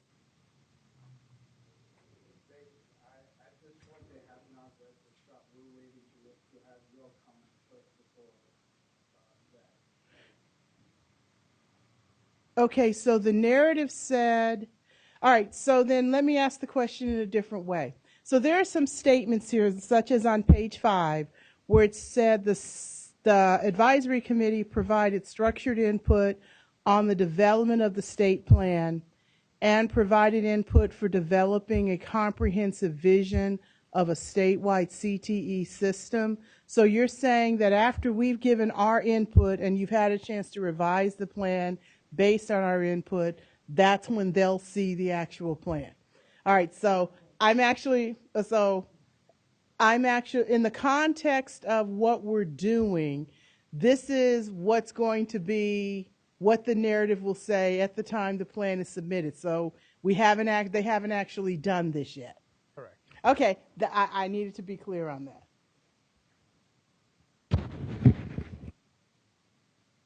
Member Grande? So when we're looking right above the aforementioned paragraph on page 5 where it says the CDE, the Chancellor's Office, and SB staff jointly conducted a thorough process to identify members for a statewide stakeholder advisory committee, and it's comprised of all of these different elements. When we're looking at the appendix in the back that actually has the enumerated names and positions, will we find by the time that this does get submitted that there were career guidance, academic counselors, parents, and students included? Right now I see the students, but I didn't see the counselors and I didn't see the parents. But will they be added to this list? So is this list a living list and we're just going to keep adding stakeholders to this list? Or is this statewide advisory committee list static and it's no longer being expanded? Okay, thank you. The list, can you hear me? Yes. The list was updated according to people who have attended one of the stakeholder meetings. There is a counselor in there. There is a parent under there. The parent's name is Lori. So they should be on that list. So then if I understand you correctly, there is one parent and one counselor. So should we singularize parent and students? Because I did see multiple students. But then career guidance and academic counselor rather than counselors. I'm just wondering. Unless you want to count me as a counselor. Because I am a career counselor, but hey. That is up to the board to decide if they want to do that. Thank you. And my understanding was that we were maybe going to add some of the teachers from the webinar, which are not yet incorporated, and also some of the community college representatives who are at CCC-AOE. So my understanding is they're not incorporated yet, but will be. The issue, I think, what we have to decide is I think we have to keep the stakeholder list separate and then have these additional lists that sort of identify what I will call key informants. Basically, either community college administrators, the teachers, so these are key informants that we will have. So we keep the stakeholder list separate, and so it meets the letter of the law because that's what it requires, and then we have these additional groups that we can then list separately in as particularly the teachers. We have the list. We also have the list of all those who attended the CCAOE meeting, and so we do have that list that we can put in there. So it will give us a more breadth of who was there or who responded to the stakeholder comments. I saw Member Singh, and then we'll come to Member Ortiz-Licon, and then come back. Member Sun? Sorry. The first paragraph on page 4, when it talks about the planning for the effort actually began 2 years ago, that's great. I think it could be elaborated that when we began, it was almost 2.5 years ago, we had public meetings, we had a lot of input, and so to that, the planning of it did begin, and maybe to emphasize the fact that we had been soliciting public input on our principles and some of those other things. It's been a public process all the way through for 2 years. Thank you. Member Ortiz-Licon? Yeah, so my question also connects to later on in page 138, there's going to be a section on the state determined level performances. And when we're looking at public engagement or stakeholder engagement, I see that there's a couple of meetings forthcoming, but I don't know that when you're embedded into somebody else's conference, it's more of a presentation and you get some reaction versus having true stakeholder engagement, where they will be previewed to the plan and be able to respond to the plan versus having a presentation about the plan.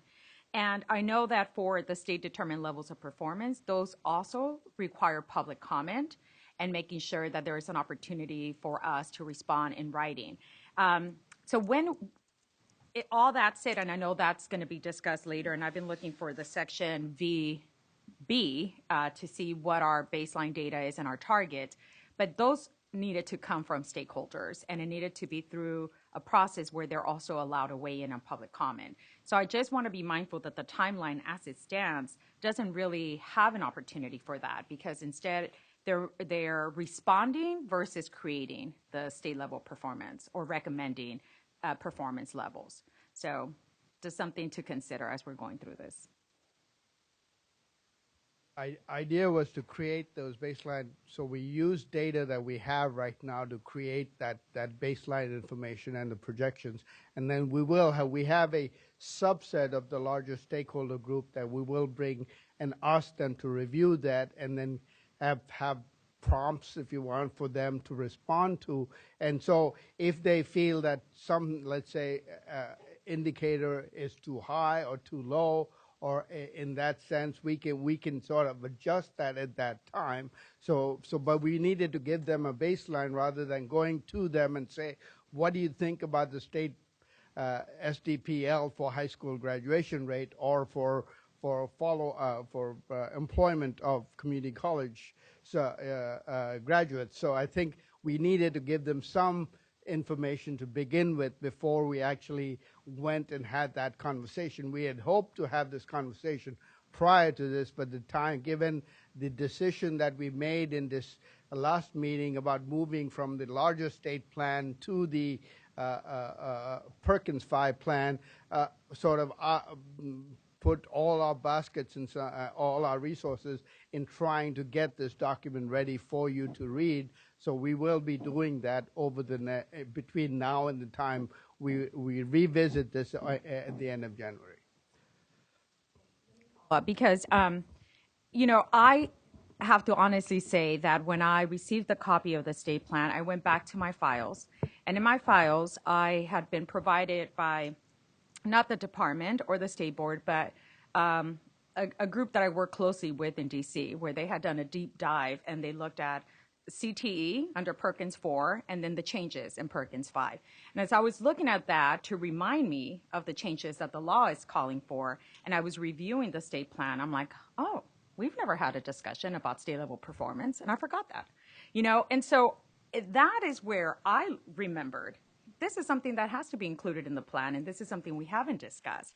And so my concern is that had I not gone back to my little cliff notes that were provided, I wouldn't have that conversation, if that probably wouldn't have surfaced in this conversation, because it's not something that we were advised that had to be part of the plan.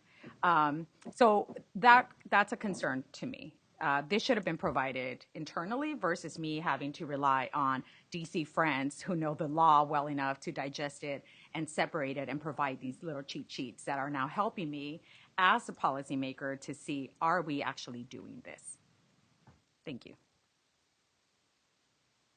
Member Rucker? So back to the description about the stakeholder engagement process. On page 4, 5, and 6, you talked about and identified multiple venues where stakeholder input is going to be provided into the plan.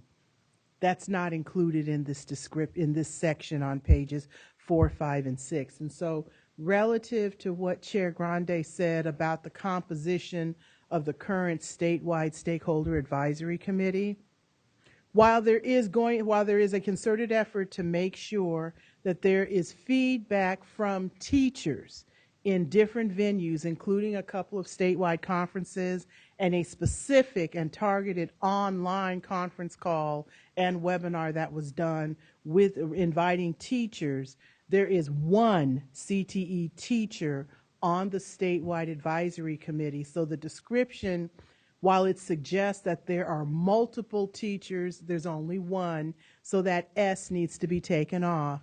And I would recommend, probably as part of the narrative coming toward the end of this section, maybe on page 6, that there is a description added about the other conferences, the purposeful development and scheduling of the webinar that targeted teachers and other types of stakeholder groups for that input, because what you explained about the different ways that input was going to be sought, it does say described how the plan was developed in consultation with stakeholders. So it is important to add that narrative description to this section. And then it also says, and in accordance with the procedures in section 122C2, it's important that the description of the statewide stakeholder advisory committee is actually accurate in accordance with that specific mandate. So I think that those two important edits would be important, especially to demonstrate because we did state at the bottom of page 5 about the expertise and the work that the department has done in due course, and that's a norm about how we seek stakeholder engagement. I think adding all of the other extra work and the extra effort and diligence the department went to try to create other avenues for stakeholder engagement, I think it's important to put that in the narrative. And I agree with Board Member Sun that it's important to say that our entire process since the implementation of this panel has always been public, and we have always made sure that public comment and public input informs our conversation.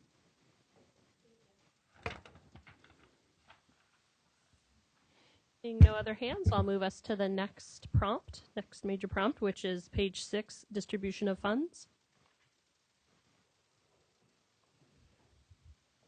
Begins on page 6 and ends. Very tiny. Member Rucker. So we had a very detailed conversation about the decision that was made on the distribution of funds. While this is accurate about what actually happened and how we're planning to make these changes, I think that what it's asking for is, what that distribution actually looks like. So I think that there's probably a need. And again, I'm relying on your expertise because I agree with you. I know how the department reads this stuff. And the experience we've had on the board has been with the ESSA plan and with some of that other work that we've done. But they've asked for a little bit more detail than what we're seeing here. And so I think it would be a good idea, based on the very detailed and comprehensive discussion we had at the previous meeting and in preparation for that meeting, that maybe explaining what the split's going to be and why we arrived at that split as it relates to the current waiver we have from Section 132. I think it's important to explain that in this section. We will do that. We do explain it under fiscal. We do explain, but we'll repeat it here in some sense. And again, I agree with you that because of the way they split it up and do the reading, that you're being mindful about what does need to be repeated and what doesn't need to be. But just given the fact that maybe somebody else who won't be reading that same section about our waiver won't have that information, to put some additional information about what our split is and why we're doing that way might be important to put here.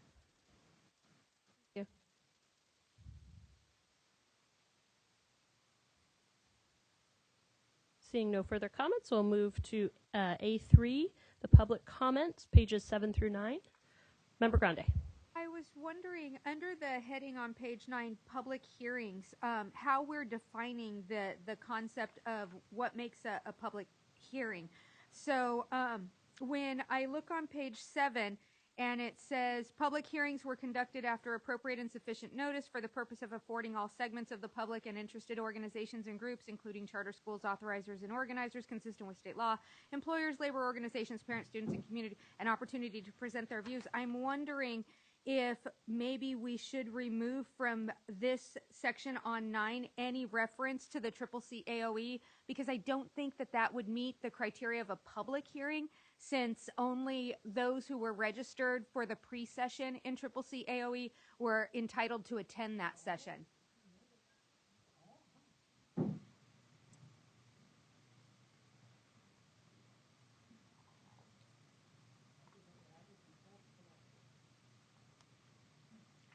If you paid $100, you got your opinion.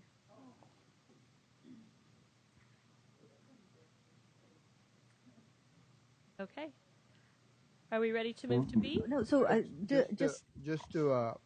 agree with you there, Chair Grande, but one thing I should point out, at that conference, there was actually in the pre-session an item that was listed as response to the state plan. So there were people who may have registered because they wanted that. And as you know, we also had 2 specific sessions on just the Perkins 5 plan because the administrators and others who were present there wanted to know. So there was interest. I will concede that it was because it was a closed and registration meeting, but there was interest from the community college side in the topic, and I think that's what we wanted to elicit. And I think it's important that we mention that we were able to get such a broad spectrum of participation because they all did indeed attend CCC AOE. I just don't think it makes the parameter of a public when you have to pay for the registration fee either for the conference or the pre-session. Thank you. Member Sun? I just have a question on the term public hearing is a term like for a specific process in our meetings, board meetings and things like, so are they looking at public hearings or really public meetings? I think they may be broader, talking about public meetings. Really, it's public meetings, so everyone can come in, and essentially, so it's, you know, and the idea there is, and I think when we get to the public comment period, we'll talk about what the Comprehensive Center is thinking. Okay, I just wanted to make sure that that public hearings wasn't something specific that the feds were looking for, because public hearings here means it's a very specific process, and there's a record of it. It's it's more formalized, but you're thinking this is meetings. It's just, I mean, so we can go there. Just what is going to be is we will, at these public meetings, we will be presenting a synopsis of this plan to the group, and they will have opportunities to write on cards, or so we will not be sort of having a discussion per se. It's their opportunity.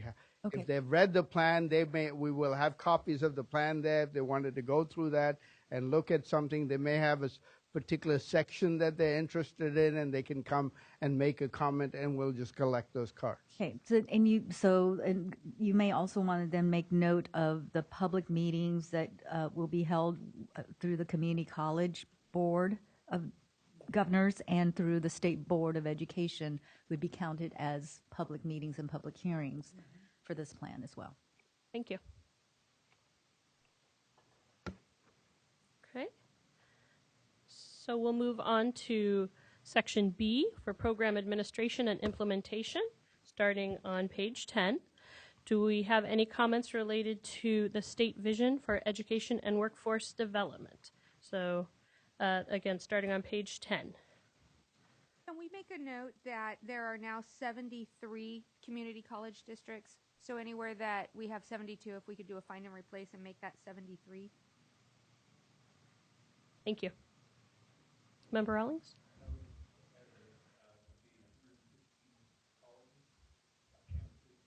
Okay.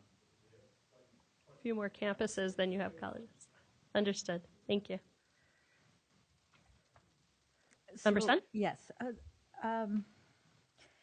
I was really looking forward to this section because I felt this would be the place where we would really outline our vision and be bold and grand. And it kind of starts out with, well, this is what our K-12 education is. You know, it doesn't, I don't know, it feels like it needs to have a little bit more of an oomph to it. And I would harken back to what Jeff said earlier. He made some great comments and laid out this idea and this vision. And it feels like it might need to start with something like that before we just go into here's an explanation of where we are right now, who we are right now. I would like it to kind of start with an oomph. Thank you. Member Rucker.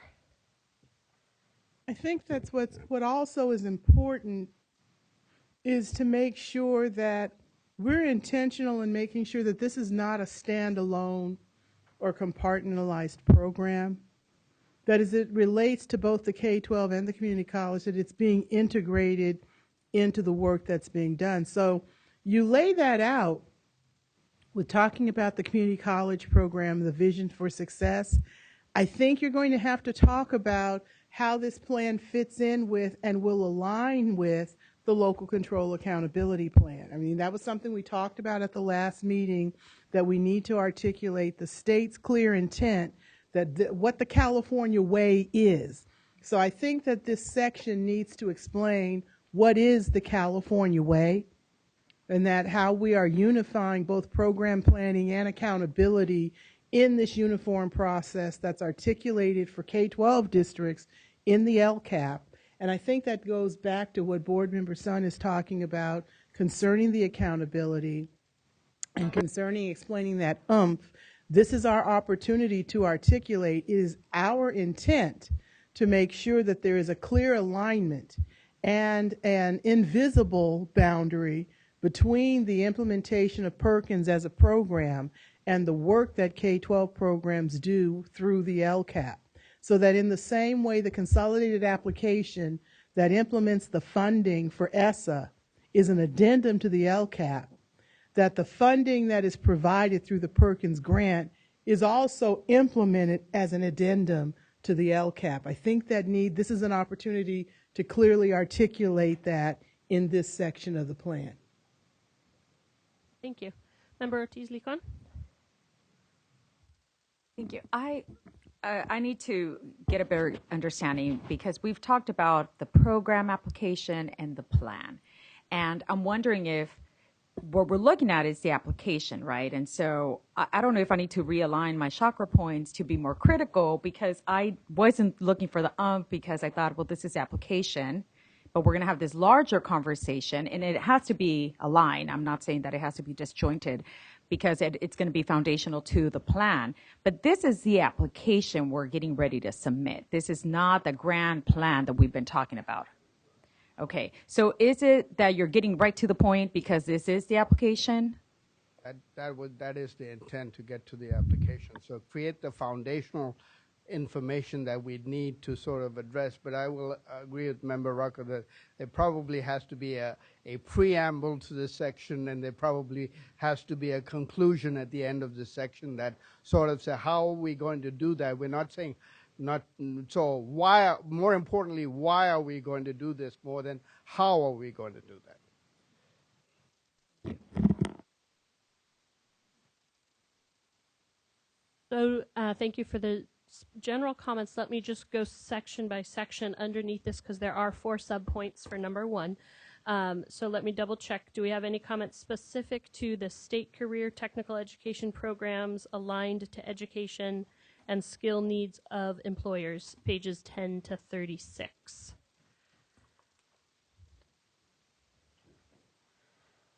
I believe that Member Rucker already brought this out, but I just wanted to be clear on page 11 when it talks about the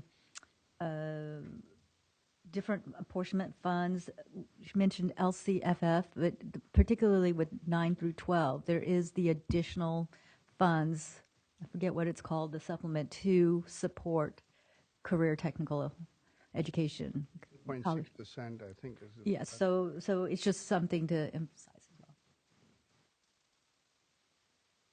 Member Grande? Chair Grande? 19, down at the bottom where it says the California Community College CTE delivery structure. Second sentence says, it provides open access to career preparation through non-credit programs for credit certificate. Is that supposed to be pluralized because we have multiple certificates that are for credit?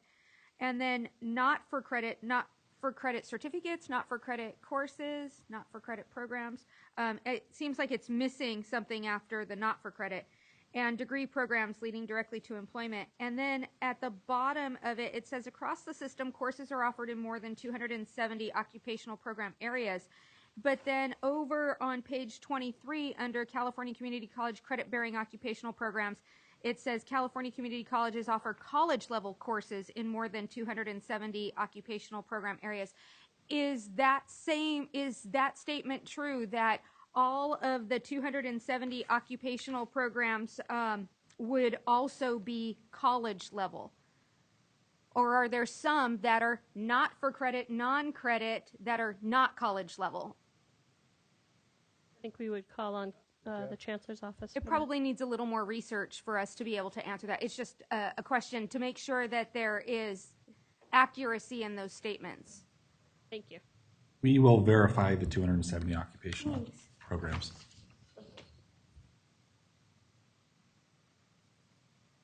Okay.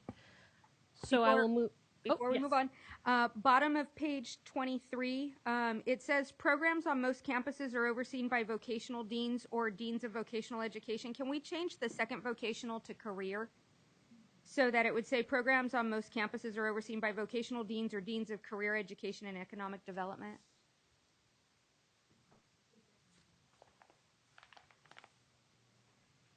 Comments for this section through page 36? Page 25 under guided pathways. It's down towards the bottom. It says the Chancellor's Office introduced the Guided Pathways framework in the fall of 2017 and is currently being implemented at all 115 community colleges. I don't believe hashtag number 115 has adopted Guided Pathways, but we'll have to check on it. Yeah, I don't think they have. So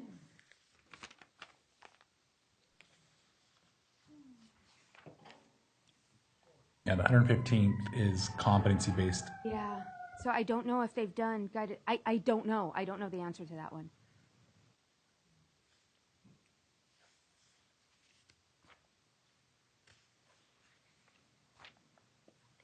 Ozzy? Okay, I think we're good. The next section, 1B, on the state vision and goals for preparing a skilled workforce, pages 36 to 38. Recognizing we did have some comments earlier specific to vision. Member Rucker? I just want to remind you that as it relates to the equity statement on page 37, I'm sorry, that as it relates to any reference to the, in this document, when it relates to our guiding principles, I do want to make sure that any of those statements are updated to the revisions that were made today. In addition, that we change all of the 11s to 12s now that there's a letter L. Thank you. Vice Chair Sun? The vision itself on page 37, or the vision statement, I was part of the stakeholder group where they were working on that. And I like that it's been changed where it is about all learners. I'm just curious about the formation of that, because there were a lot of suggestions and everything. I don't know if you could just maybe how staff came to the conclusion of this particular statement. I don't think it's good or bad, or I just want to know a little bit about how that came about.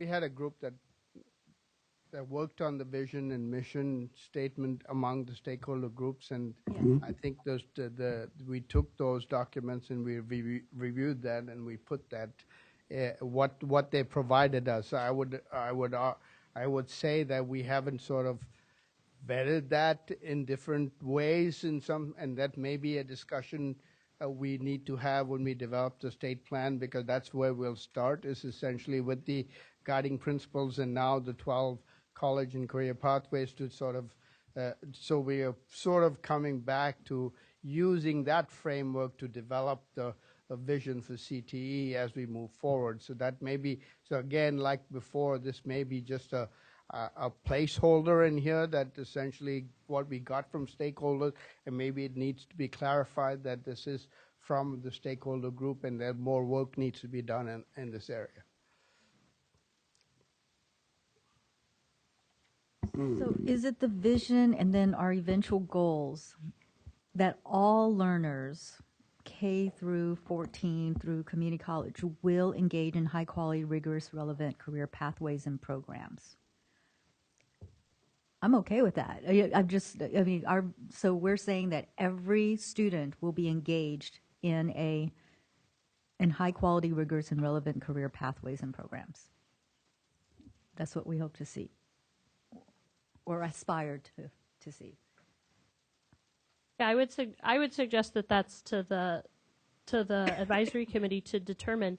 I will say, having been at all of this stakeholder engagement, that was a common theme that people brought up multiple times, wanting to have all students touching career education. I certainly can't stand up and speak on behalf of all stakeholders who were there. But I will say that when we looked at the thematic data, that is a big piece. Ultimately, it is up to the committee to determine what wording you intend.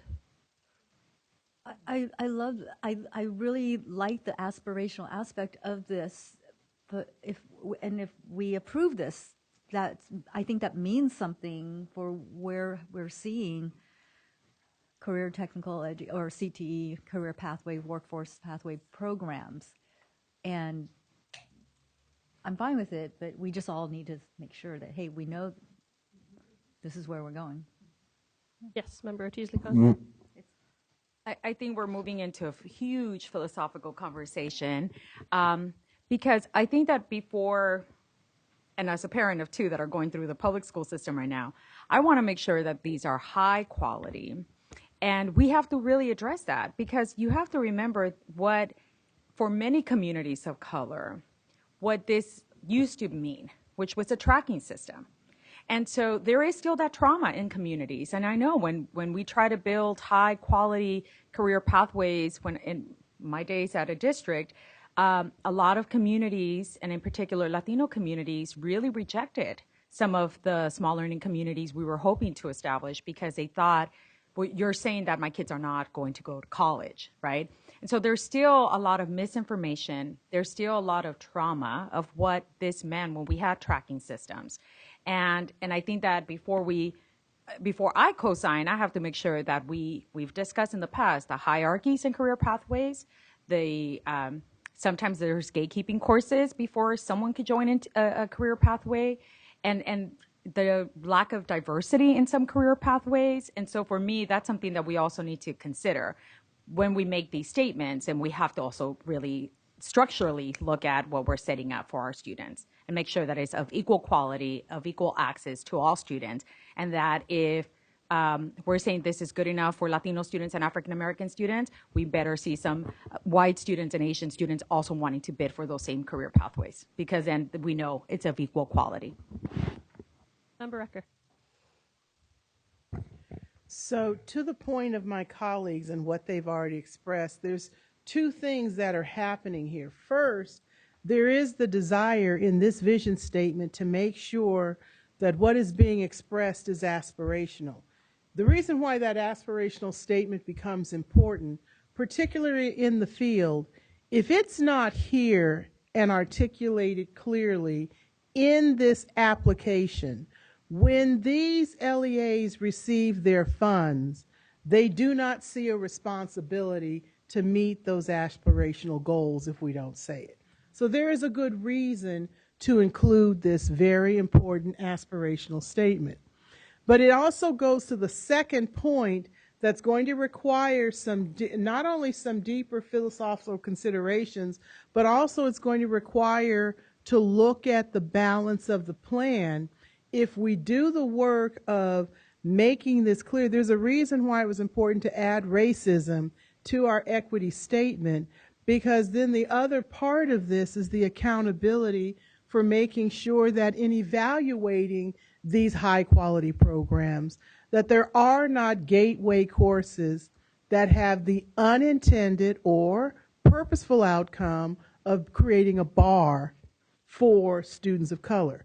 So that's not something we've actually discussed about the definition of a high quality program. But if we make that aspirational statement, there is going to have to be an accountability statement added to our definition of what is a high quality program, another sentence added in our statement about equity and access to make sure that we are holding the programs accountable for making sure that they do not engage in practices that have the net result of seeing underrepresented students continuing to be underrepresented for their participation in those programs. So this has a broader, making those two very simple amendments has a broader impact on the drafting of this plan, because there is something else that would have to be added to our statements about this. And I don't want to hold up our process of going through these chapters, but I wanted us to take a pause here on this vision statement. It is extremely important, and if this is the foundational document upon which we will continue to build our state California plan, it's really important that we get this statement right. And that's part of additional stakeholder input. And for us to really think carefully about what this statement means and to craft it in a way that others understand what it means as well. So Chair Grande, I think I would turn to you to ask, do you want to set aside a conversation specific to this mission statement? Do you want us to continue on? What is the pleasure of the members? Knowing that we need to get through this agenda item, what is the pleasure of the members? I think that if you've taken some of our thoughts here, maybe take a look again at this statement in the context of what our comments, and then I think we might be looking at a December meeting and bring that back to us, because I do want another look at this again. We knew the conversation of timeline was going to come up.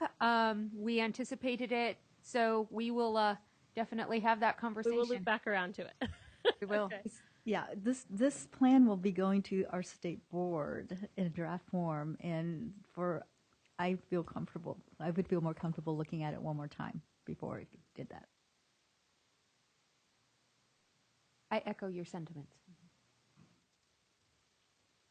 Okay, seeing any additional comments? Okay. I will move us to pages 39 through 46, section C on joint planning to support vision and goals.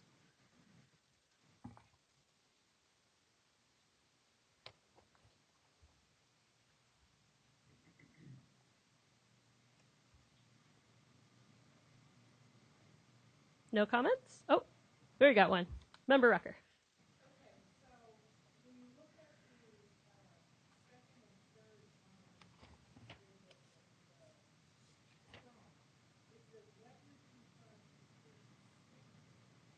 Technical education programs and programs of study with the state's workforce development system.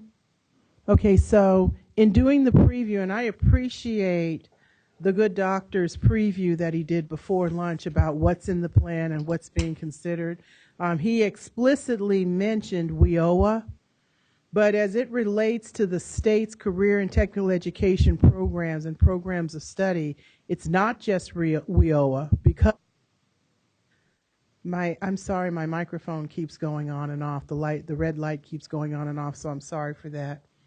There are categorical funds for CTE in the LCAP. So the LCAP has to be enumerated as one of those programs, one of the state's career and technical education programs. And we also have these 2 state grants that we have spent a great deal of time working out the matrix of metrics that are eventually in some way going to inform our performance goals that are linked in this plan. So I think that those 2 grants also have to be explained and their relationship to this work as well. I think that we have to be purposeful then in linking WIOA, the LCAP, as well as the 2 grants in this work. Baraka, I would say that as I was after the document got posted and I went back and tried for my preparation for today, I looked at this prompt and I would say that the one thing that that discussion of LCAP and WIOA is other places in the document. I think it needs to be brought under this section, because I think that's where we are talking about the joint planning and working with, I know Patricia and myself and others are now working with the WIOA because they have to start their new state plan development. So this is an opportunity for us to talk about that, and so we could mention that in there. So it's there in the document. I think we just need to bring it under this section to sort of highlight the joint planning and the connection to ESSA, LCAP, and all of the activities of the state, which I think was done by just listing out the programs. But like the section before, there may have to be a preamble and then basically talking about how we move forward there. I agree with you that that your folks did put those other programs in the document. I agree with you on that. But in the context of when I read the plan, I was trying to read I'm a reformed high school English teacher. So in reading this plan, I tried to read this plan like I would read a 3-division paper with a beginning, a middle, and an end. And somewhere in the middle is literally where the explanation you gave is given, and it didn't seem connected to this portion. So that's the reason why I'm bringing it up here. I agree with you again that you all were trying to be judicious in what you chose to repeat or not repeat. But I think this is an example of a section where some of the information or narrative that you have used in response to another prompt probably needs to be repeated here. And I would just add to that, having a little bit maybe of that preamble that connects these different segments together might weave together a story. And that's what I found reading this. I understand the need to repeat and some of these other issues, but I really felt that this was very disjointed overall, because there's some areas that are very, very detailed, which may be necessary, but it doesn't really tell the story of what we're trying to get at with our larger vision.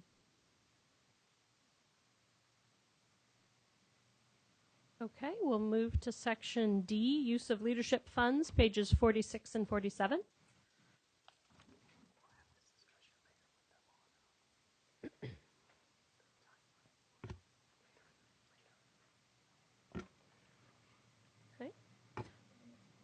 Okay. The specific amounts that's to JSPAC, that's what we had before. Is that the amount we've had before, and we're keeping the same?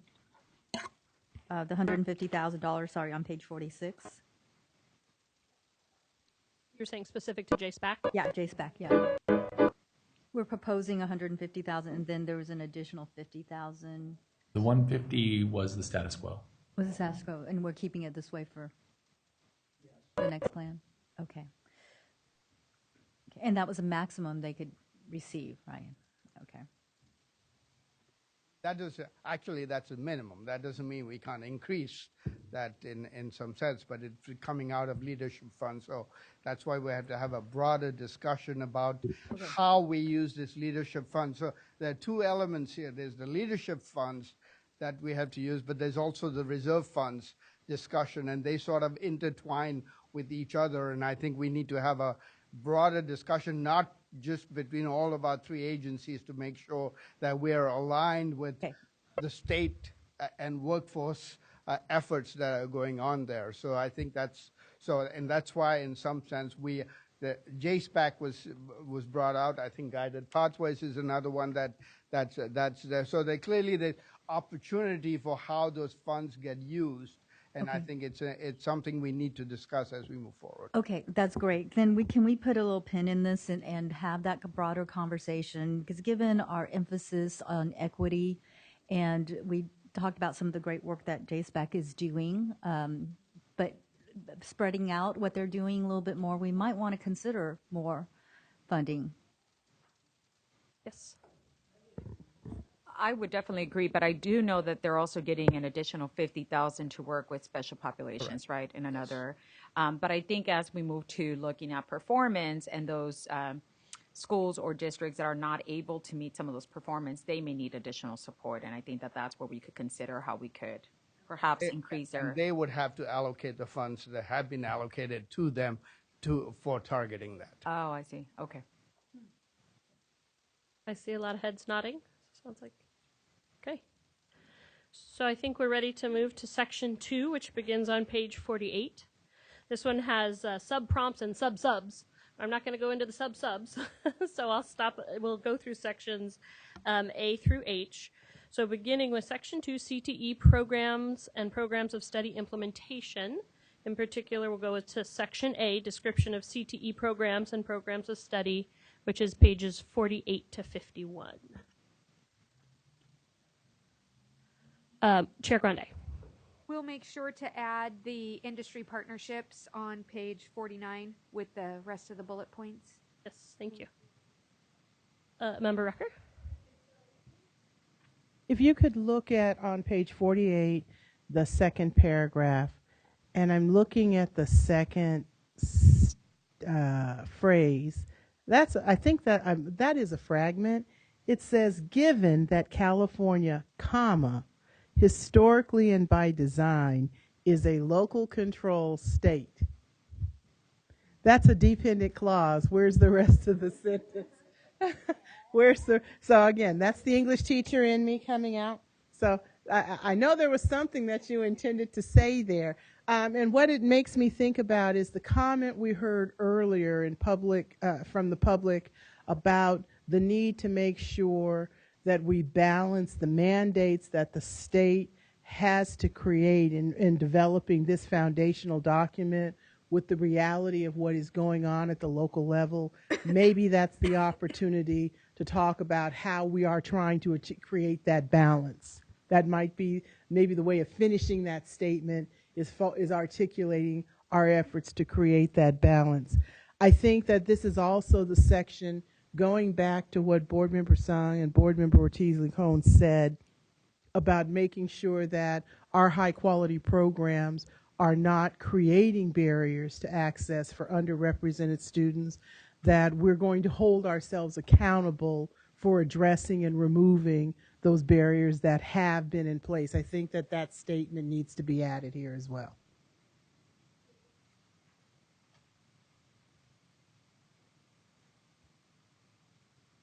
No other comments?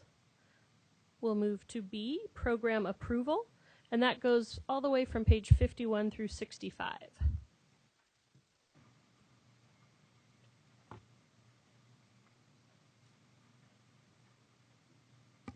Chair Grande.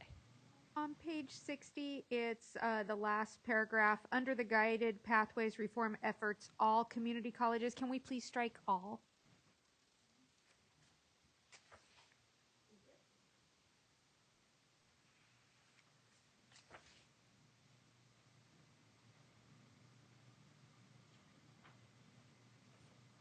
Member Rucker?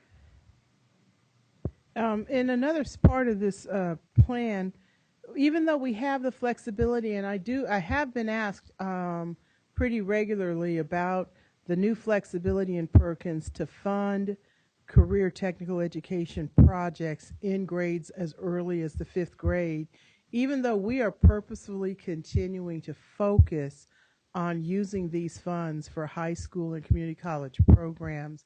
I think that part of, because this is only focused on the secondary programs of study, there may need to be some clarity. I just want you to put a pin in this part of the conversation about in the overall state plan, while Perkins is focusing on the secondary and post-secondary programs, that we're still looking at how to have the foundational conversation for programs in other grades. So I just would like, I will forget to talk about that when we move on to the state plan if I don't ask you to please stick a pin in that for now.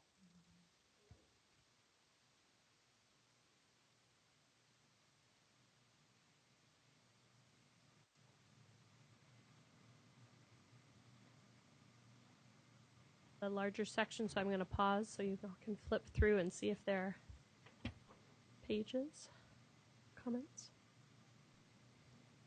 This subsection that says how I promote continuous improvement in academic achievement and technical skills attainment.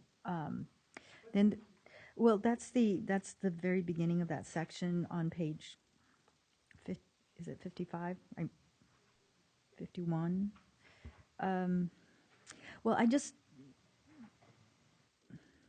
sorry, I'm using it electronically and it's not going to the right page. So it's supposed to be addressing the continuous improvement piece of it, but the rest of that, there's a lot of listing of things that doesn't talk about continuous improvement. has work-based learning. I mean, it has a listing of a lot of things. I just didn't know what all these different pieces were to address the prompt.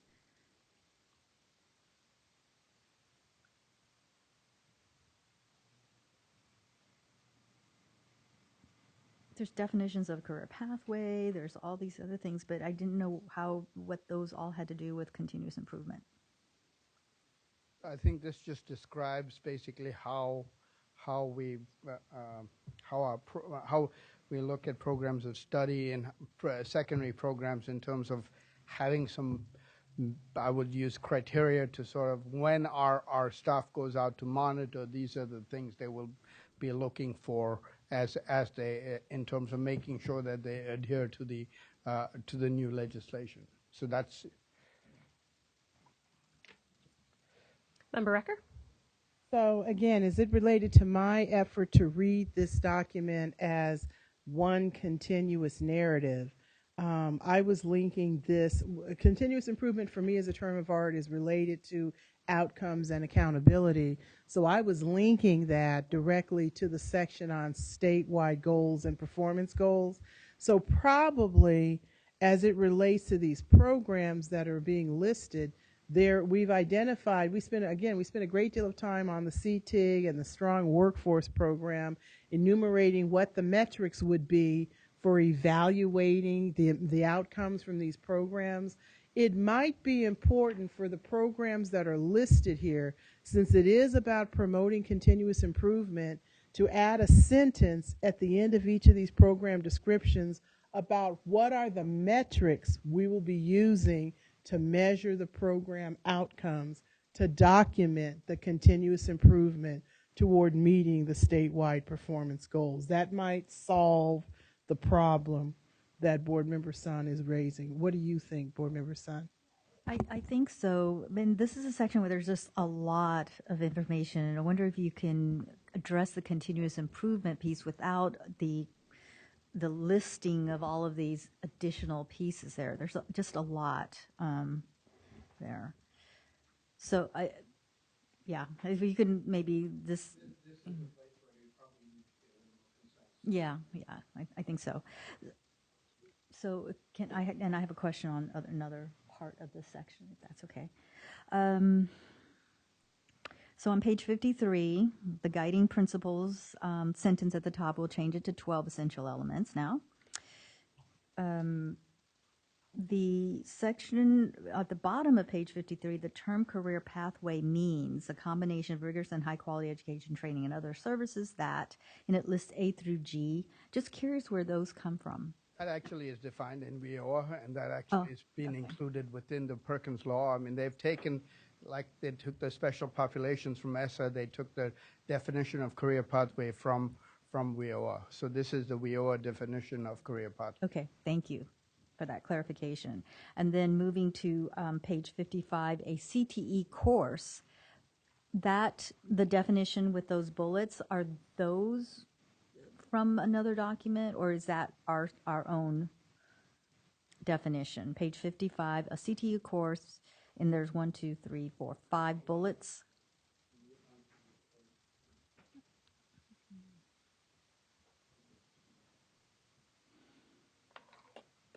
Oh, okay, so CTE courses are identified using the following criteria and must be integral to an approved CTE sequence of courses. Okay. Be explicitly designed to prepare students with career skills that lead to employment. Employment could be at the completion of high school, community college, apprenticeship, or 4-year college or university. I think the stemming question was, where did it come from? Because others came from WIOA or other. So I'm wondering where those 5 bullets. I didn't get the sequence of CTE courses because we talked about that, but the definition of a. But I'm not recognizing where. I just want to know where the source of some of these are. Some of these are, yeah. Because if they came from the prior application, I want to know if this is still relevant and if the stakeholders are still on board with this, these definitions. Like the WIOA one, that's already written in there. That that's nothing we can do with. But is Yeah, there I other think some of areas? this has just like been general guidance, and maybe from Oh, well, or no. previous plan. There's several places where, and several different plans where I have seen these statements made. That's what I'm saying. I think that there's been Where'd they come some from? of it from, I want to say, our previous state plan. I think they came And then also, I know probably from some of our Perkins like guidance pages and so forth. So as far as, Yeah, I think the definition here was originally based on Perkins guidance. yes, And I haven't seen anything, and with this next statement, I really do need you to take it with a grain of salt. sure. I haven't seen anything currently on the U.S. Department of Education website that has changed in the guidance the definition of what is a CTE course. So even though it may be based on something that was established quite some time ago, the feds have not changed their definition as far as I can tell. I would add to this is they in Perkins 5, which is different from Perkins 4, they've actually have a specific definition for programs of study, and I think maybe that might be something that may be more relevant in some sense, because they do talk about, it's a very specific definition of what a program of study means. Yes. And program of study is a construct that is very unique to Perkins. It really is. It's confusing because we use programs of study at the community college level. We use programs of study in other places. But when we refer to programs of study within this state Perkins 5 plan, it is coming out of the law itself, and maybe that's the reference we should be putting in there. Yeah. But having said that, let me be clear that the term of art program of study is not a synonym for a CTE course. Correct. And because a program of study will include a CTE course, at least two of them, I think we still need to be clear on what is a CTE course. I'm sorry. So for purposes of an application, if we don't need to lock ourselves into a very specific definitions, I would say let's not do that. I kind of even question whether we need to put it in this section on continuous improvement. I just don't even know if that is relevant to this particular section that we've put in here. If you think it is, it's fine, but I just want to make sure we don't lock ourselves in. And particularly in that last bullet, the reason I asked too is on that last bullet, be taught by a teacher who meets a CTC teacher credential or CTE teacher credential and occupational experience qualifications as approved by the SBE. SBE does not approve credentialing. Yeah, so there's things in here that I'm not sure where we got this, and it's not. And do we want to lock ourselves in a federal application? Do we want the state board to start doing something it doesn't do?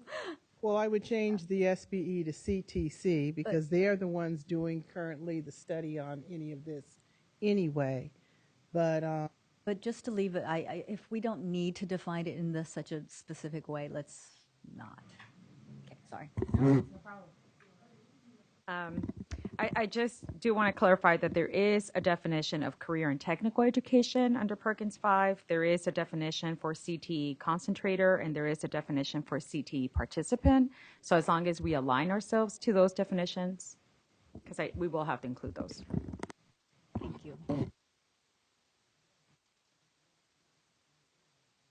Comments on this section that goes through page 65. Okay. Moving on to section 2C, describes what the eligible agency will do. And so that's a very long section from 65 through 86, pages 65 through 86. So we'll start towards the beginning. Eligible agency will, and this is related to CTE program awareness in the first few pages, 65 to 68.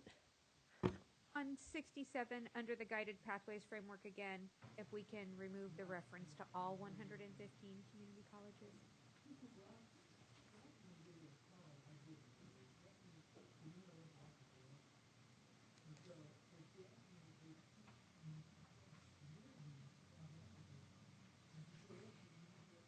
Okay, this then continues on. Member Ecker? Okay, so it specifically says make information on approved programs of study and career pathways available to students and parents as appropriate. So while this lists all of the current statewide programs that are available, this specifically does talk about how because we earlier said that we are a local control state, I think it's important to also enumerate in this section the responsibility that LEAs have, particularly for counseling and how they program and help students make decisions about the options they have on the guided pathways, either the guided pathways at the community college level or at the high school level, what counselors do to help students make the decision about whether or not to become a concentrator or participate in a pathways program. So while this lists as a California's the eligible agency, what California is provided as a resource, because we've earlier already said that this is a local control state, we do need to talk about what responsibilities we delegate in this area to the local agencies to do, the ones that will be receiving these funds as well. I think it might, even if it's just a single paragraph that explains those expectations or responsibilities, I think that needs to be added here. So that was in reference to the prompt that starts on page 65 and throughout that section, 65, 66, around that area? I was looking specifically at the prompt C on page 65, describe how the agency will make information on approved programs of study and career pathways available to students and parents as appropriate.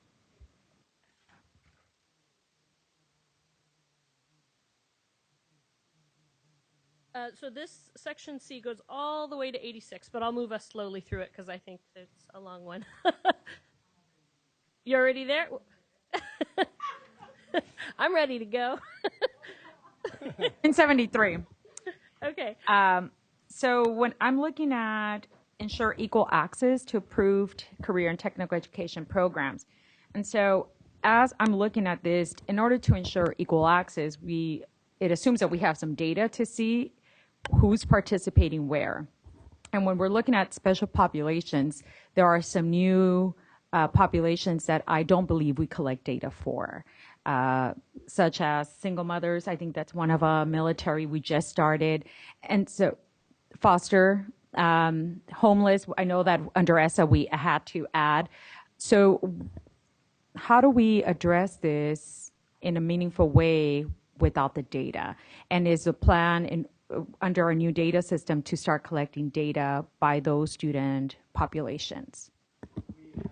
Or not the performance targets are basically on the big indicator, but we do have to report in terms of each of those subpopulations. There's 11, and not only at the state level, but the local recipients have to report that, and they have to look at performance gaps and then essentially assign or allocate their funds to make sure that they narrow those performance gaps. So there is that provision in the law that actually allows for that both at the state level as well as at the local level. Where are we getting to that? And I think that's further down, because I think that's something that we saw with ESSA. It's one of those things where we say, yes, we want to narrow those gaps, but we haven't. But here it just makes it even more interesting because we have these new student populations where we have data somewhere, but we haven't teased it out because we haven't collected data with that intent. And so as we're looking at how do we make equal access, then this section really needs to call out the inequities, but I'm not sure that we could call out the gaps because we know it's intuitive, but we don't have the data to back it up. But I think we do need to strengthen our message here about what it looks like when you really give access to students from special populations.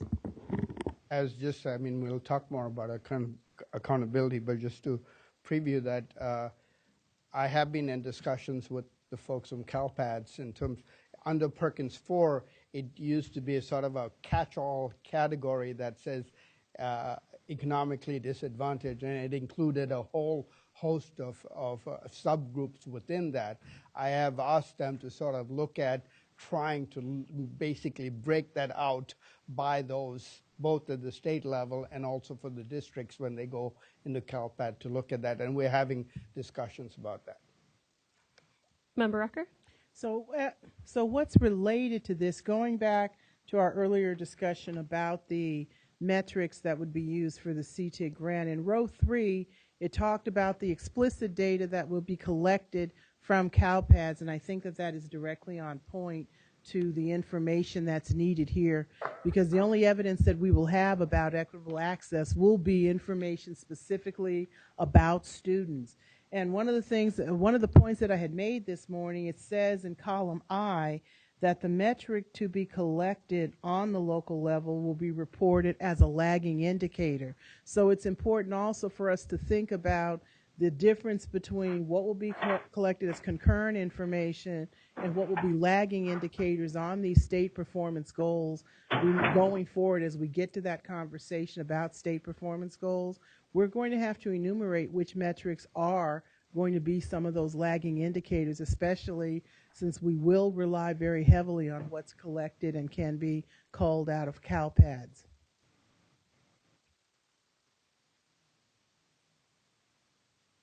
Member Sun? Okay, I'm the context gal. So on 73, to the prompt of ensure equal access, I think adding a few sentences at the beginning of the prompt that talks about the California way is about equity access.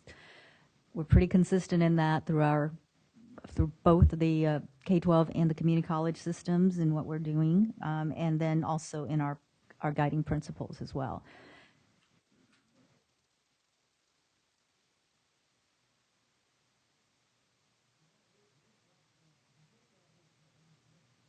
Like we have made it to pages 73 to 79, equal access to CTE for special populations.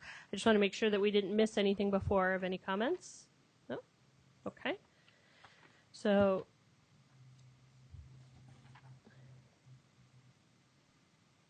the next section would be related to local development of career pathways, pages 79 through 81.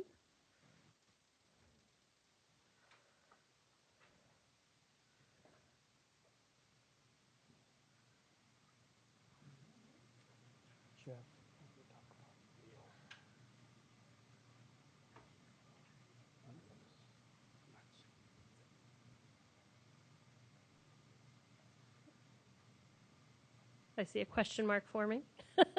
Go ahead, please, Member Rucker. Okay, so in the response, it says... Could you just cite the page so we can follow along? On page 79. Thank you. It says in the response, the first and second lines 1 and 2 identify, because of that conjunction and, it identifies 2 state agencies. There's the State Board of Education as the state educational agency, and then there's the State Board of Vocational Education, which is the sole state agency responsible for the administration or supervision of the state CTE programs. So we have a state education agency and then a sole state agency that administers and supervises state CTE programs. Who's on the State Board of Vocational Education? So we need to go back and look at that in terms, but I think right now, just to give you the context, the State Board of Education is the eligible agency, and the California Department of Education is really the recipients of the funds from the U.S. Department of Education that we then split out to the California Community College. I think I got that, but that's not what this says. No, I agree. I agree. Member with you. Rucker? I agree with you, but I think. I can help with that. I also had the same question as I was going through the plan. When you go back to the Perkins refers to the State Board of Education in California's case as the State Board of Vocational Education. Well, then this sentence needs to be changed because this sentence enumerates 2 distinct state agencies.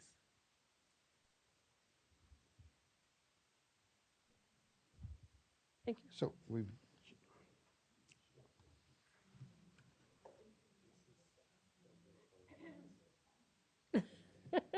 You didn't know you were on that board, huh?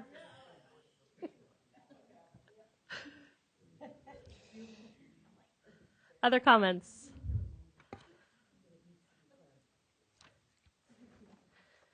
Okay, secondary, post-secondary collaboration. Jennifer? Just one moment. I have been advised that our teleconference with the Los Angeles Chamber of Commerce has commenced, and David Rattray is now available. I see you. David, do you see us? All right. I do, and can you hear me? We certainly can. We are moving through agenda item 3, which is the California Perkins 5-state plan. Kind of looks like this. And we are currently on or about page 79, I think, 80. And we just wanted to see if you had any comments before we moved forward. No comments, thank you. Very well. Allow me to just say, hello, Member Rattray. I cannot see you. I'm helping to facilitate with the folks who are in front. They can see you, but I can't. So if you raise your hand, then one of somebody will point, and that way I will know that you have a comment to be made. And of course, if we missed your cue, please speak up so that we can capture your comments. Okay? Okay. All right. Thank you. So we were just on pages 81 through 83, secondary, post-secondary collaboration. Yes, Member Ortiz-Licon. 3, correct? Yes. Okay. So improve outcomes and reduce performance gaps for CTE concentrators. And it references the accountability, the California accountability model as outlined in ESSA. However, our targets that we define in ESSA are not focused on CTE concentrators, which is the unit of analysis here. And there's a specific definition for CTE concentrator. And so when we provided our targets, they are for student populations, but not this student population. So I'm not sure why we reference that. We do need to look at long-term goals and goals to narrow those performance gaps. But saying that it's part of the accountability system that we have would be inaccurate. Further, we haven't set a performance goal for CTE concentrators, and it's not clear because in California we disaggregate the data based on those student subgroups for each of the areas, for each of the indicators that we do a performance report. We need to also be clear if we're going to be disaggregating that information as well, because it relates to the performance goals for CTE concentrators who come from students that are part of those underrepresented student groups. So this section here is not quite accurate because we haven't come to a decision about the performance goals and how that information is going to be collected and where that information is going to come from. Because as I recall from our data, we had a full data discussion, a full day of work was devoted in this group to looking at data. One of the things that clearly emerged in that conversation is we're still doing the work to, in a uniform way, define all of the CTE programs and how information about those CTE programs as distinctly developed at the local level can be collated into a large statewide database that we can get information from. So we have some other things that have to be done to actually fill in this section completely. And at this moment, I really am not prepared to offer any amendments in this section until we do the performance goal discussion. So if we could hold on this section and come back to it after we've talked about the performance goals, it would be easier for me to give some feedback on this. For me personally, I can't say that's true for anybody else, but for me personally, I need to have the performance goal discussion before I can talk about this. One place we can, and we'll address this later on, is one place where we can talk about this is when we talk about, and this is where some of the repetition comes in, where we talk about the comprehensive local needs assessment and the local application plan, because that is one of the areas that special populations is one of the areas that has to be addressed within the comprehensive local needs assessment. So maybe it's more talking about sort of repeating some of that information within this section, and then sort of leaving open the idea that we have to look at the data for the subpopulations and how we're going to get to that. I've been reserving my data comments till we get to the section, but I will do that until we get there. Thank you. And I had the same section highlighted as well. But before we move on, I want to go back to 83, but maybe in the little bit previous section here.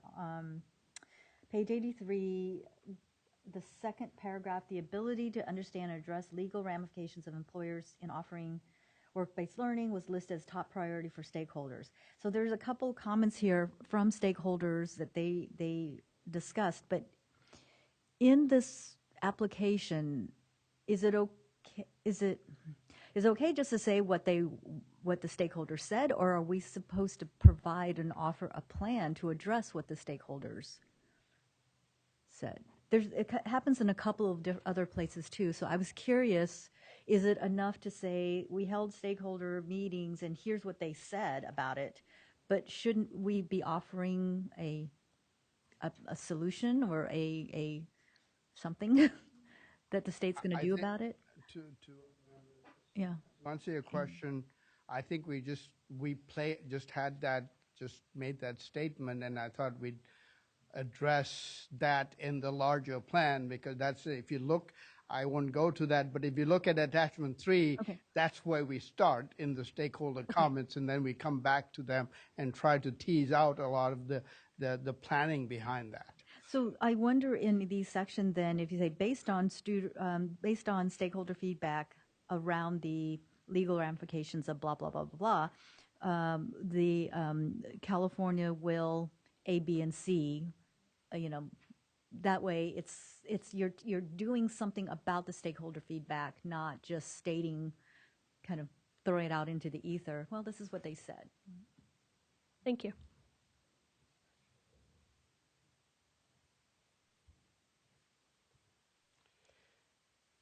Okay, I'm not seeing any additional comments, so that takes us on to section D, which is pages 86 through 91, and deals with dual enrollment.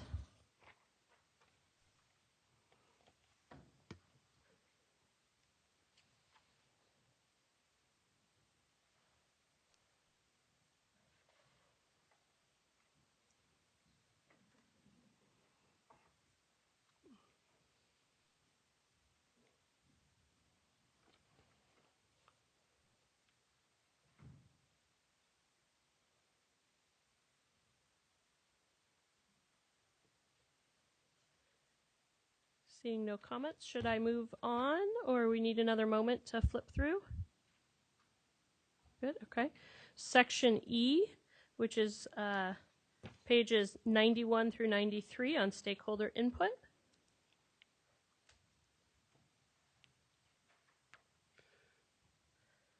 Section F, local application, pages 94 to 100. Oh, rewind. To E? Okay. E, stakeholder input, 91 to 93.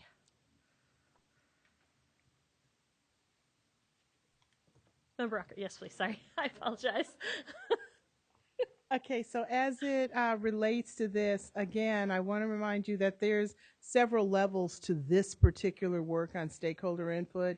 It's not just the work of the statewide advisory committee, but in the development and implementation of the programs of study themselves, there's also the local workforce investment boards, as well as the work that should be provided as input through the LCAP planning process. I think that because it says in the third paragraph at the bottom of page 91 that each school district participating in CTE must maintain a CTE advisory committee. A lot of that work is a function either of the local school site council or in the LCAP planning process. I think that needs to be articulated there.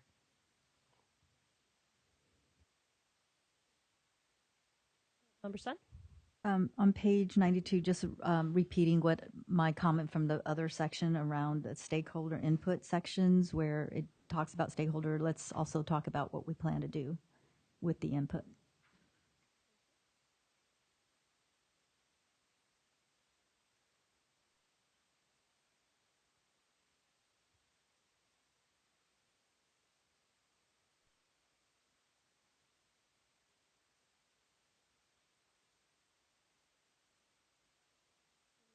Comments on stakeholder input?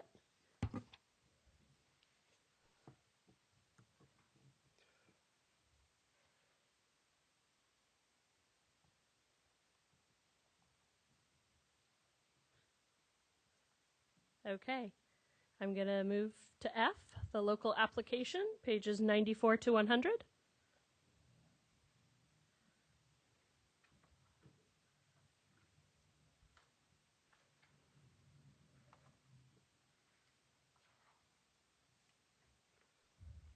Member Rucker?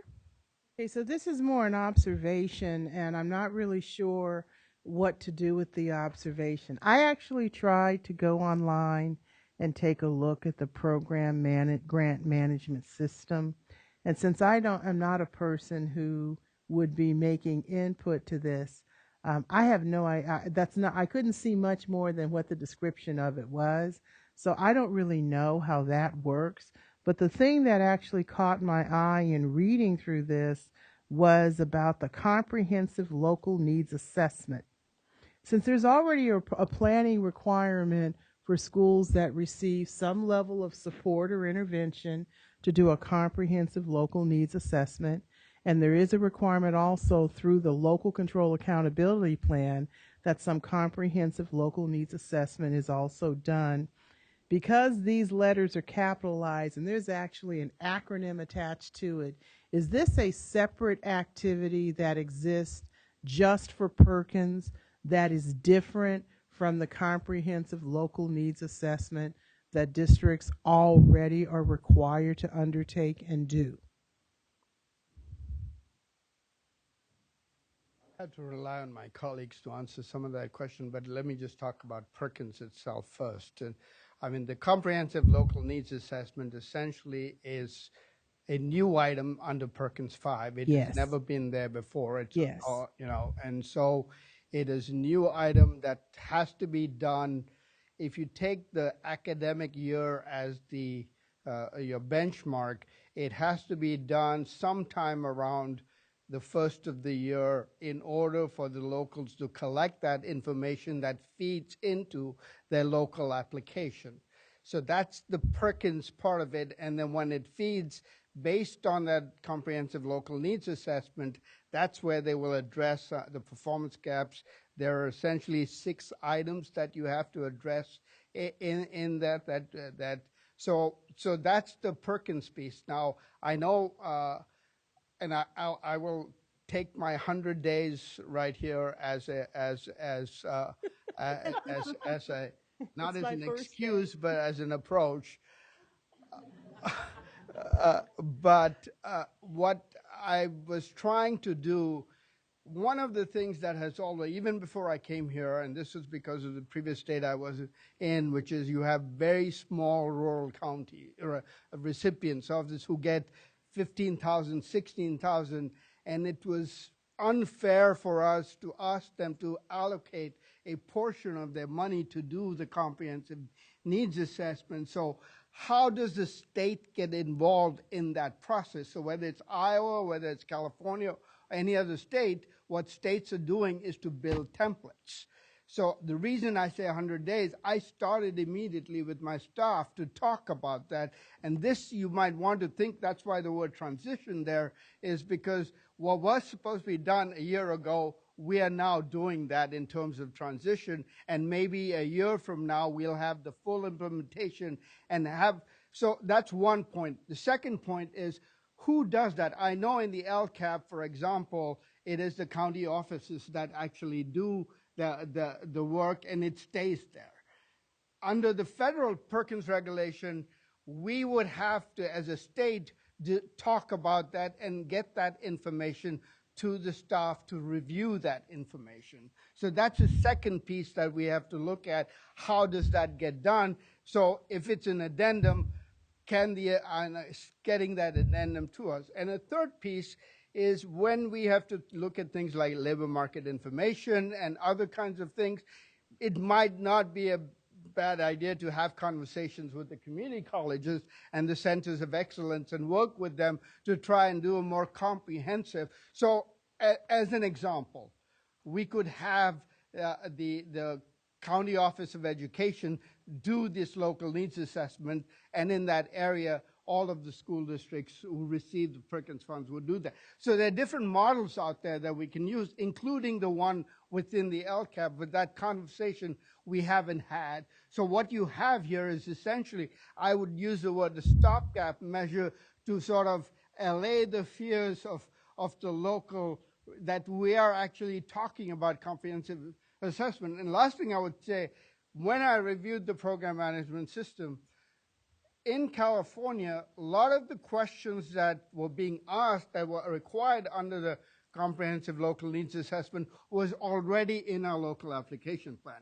It's just that it would have to be put together in a more comprehensive form.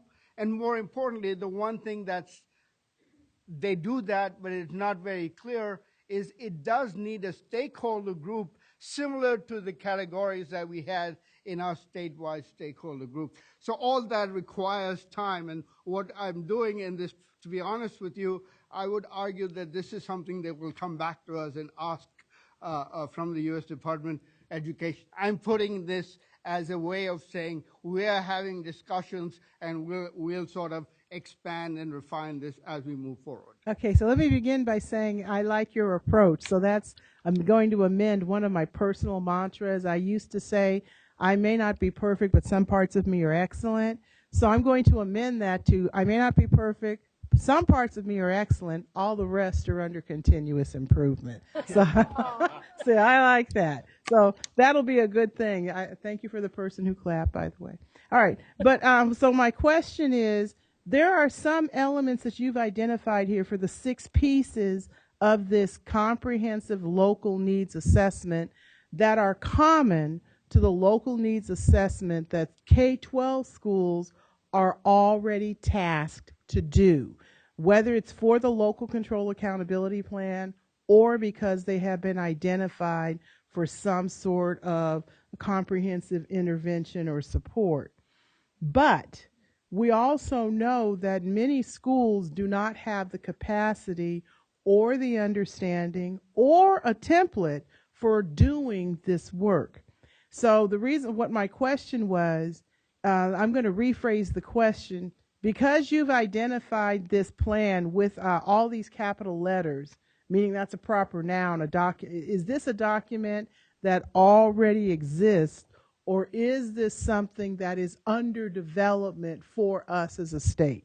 It is under development. Okay. It will be Yeah. released in the spring. Then what I'm going to say, that the reason I wanted to get clarification, that what I'm going to suggest is that we look at what we are learning in helping and teaching districts through our process of continuous improvement on how to do a comprehensive local needs assessment, that maybe this section needs to be revised with a narrative to talk about the work that has already been undertaken to do this kind of local needs assessment, to take those common planning elements for what already is going on and what we're learning about what we get from that, and to take this opportunity to use this process to develop a template that we can use to inform multiple processes and multiple planning activities. But there are some things that are unique to this plan that are required. Districts don't do as part of the LCAP or for schools that are in local continuous improvement to look at an alignment to local labor market information and to understand whether or not their programs are of sufficient size, scope, and quantity. That's something distinctly required for the Perkins plan. I think that knowing that this is under development, it may be a good idea to explain some of the criteria. Again, that goes back to the performance goals pieces. You can't really develop a needs assessment unless you know what needs you're trying to align, what goals you're trying to align those needs to.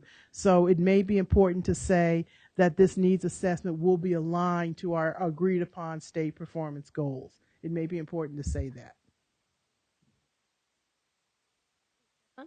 Yeah, this section has one of the largest implications for our LEAs. And so we want to just be very careful in not, again, locking ourselves up to in such specific way that, and require an extra application, all that. So I really appreciate Member Rucker's comments and suggestions on how to address this section and making sure definitely that we don't lock ourselves in. I do think that there is a lot of assessments, local assessments going on given our local control approach. So there's a way to align that. And I would ultimately like to see this become more of an addendum to an LCAP and just address the additional pieces. So keeping that in mind. Yeah, so to that, when I think I was jumping a little bit before. So this under the applications question. Okay, the local application template. Do we actually have to include a template now as part of this plan, or can we generally just What we're going to do is, if you look at the top of page 100, we're actually going to insert a hyperlink for them to actually get access to that, because it's really, when you print it out, it's a lot of information. And so we're actually in the process of working and getting a hyperlink and providing, which will be provided, actually we provided publicly in terms of looking at the, like Member Rucker suggested, to look at that document. It would be provided as a hyperlink in some sense, that they would go to the site and go through the template. And will we have an opportunity to look at that template? We are working with TD to work through that, and we'll get as soon as we get that, we'll let you know. Thank you. Other comments?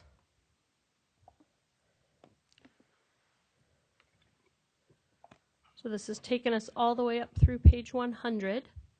Pat ourselves on the back. We've made it to page 100. That's great.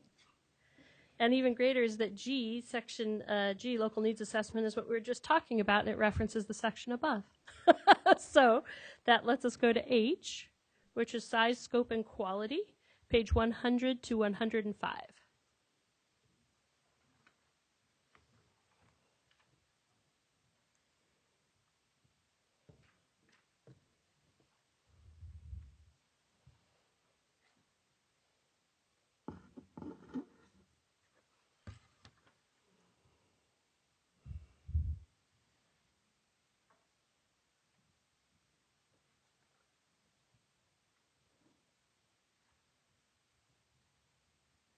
Not seeing any comments on that.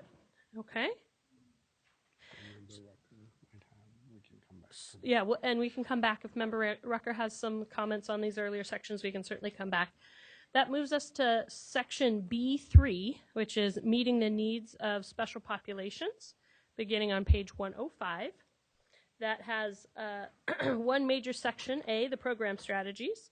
So we'll go through each of those strategies one at a time. So first, if we have any comments on the first few pages related to equal access, page 105 through 108.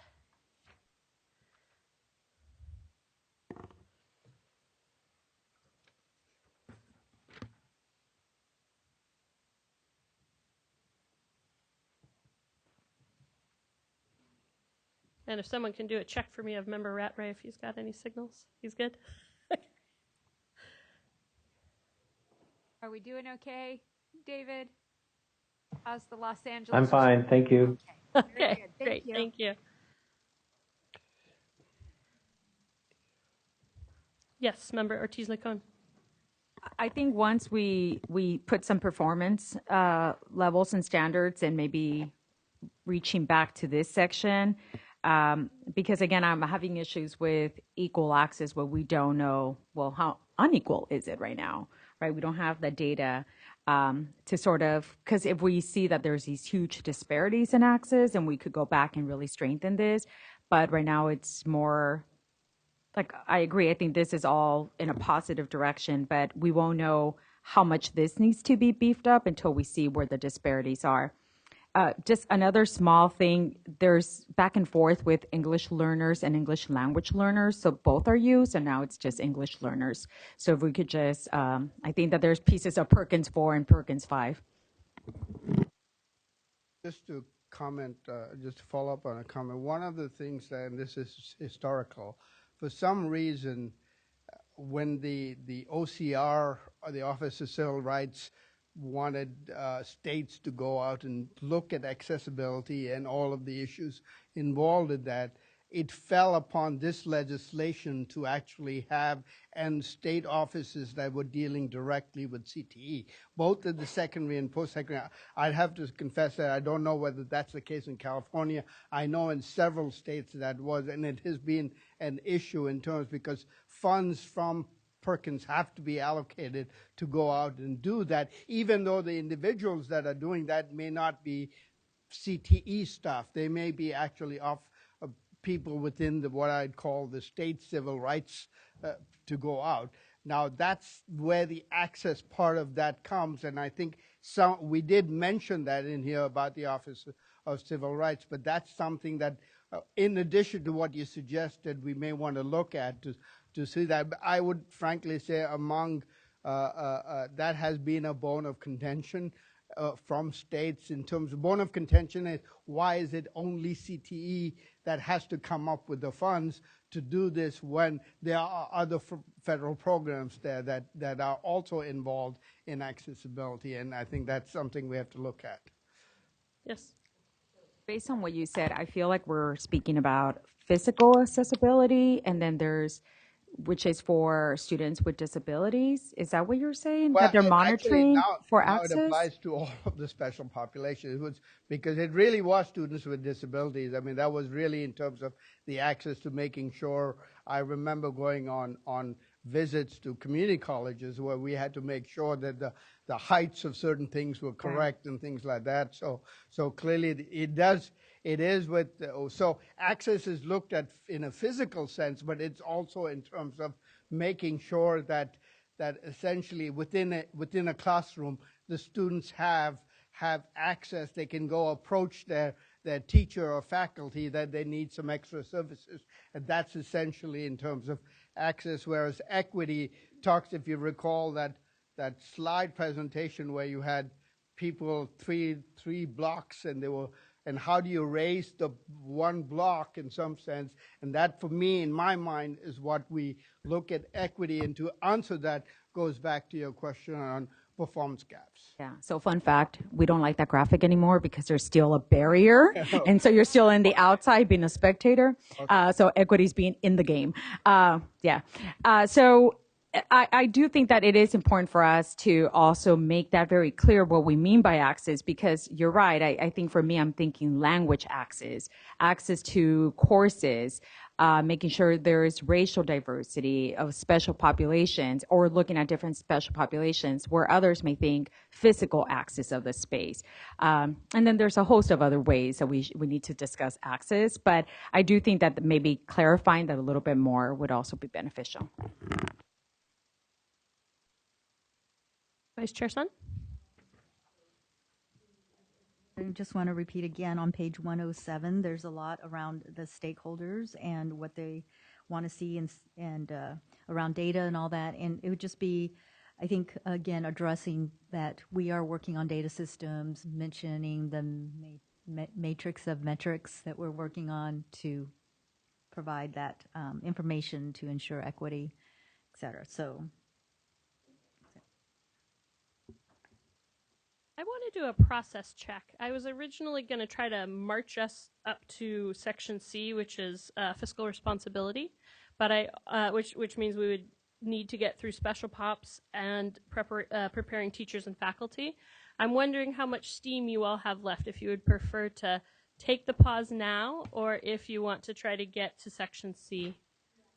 I think a pause now would be appropriate. Okay. Are we all in? Yeah. Okay. So let's go ahead and stand in recess until the top of the 2 o'clock hour. Gives us about 17 minutes. Thank you.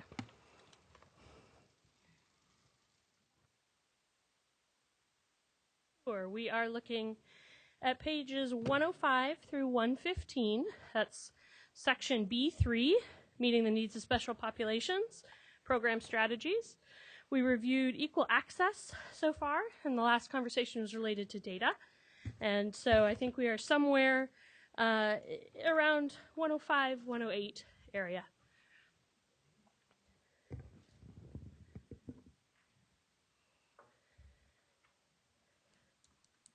Any further comments related to equal access up to page 108?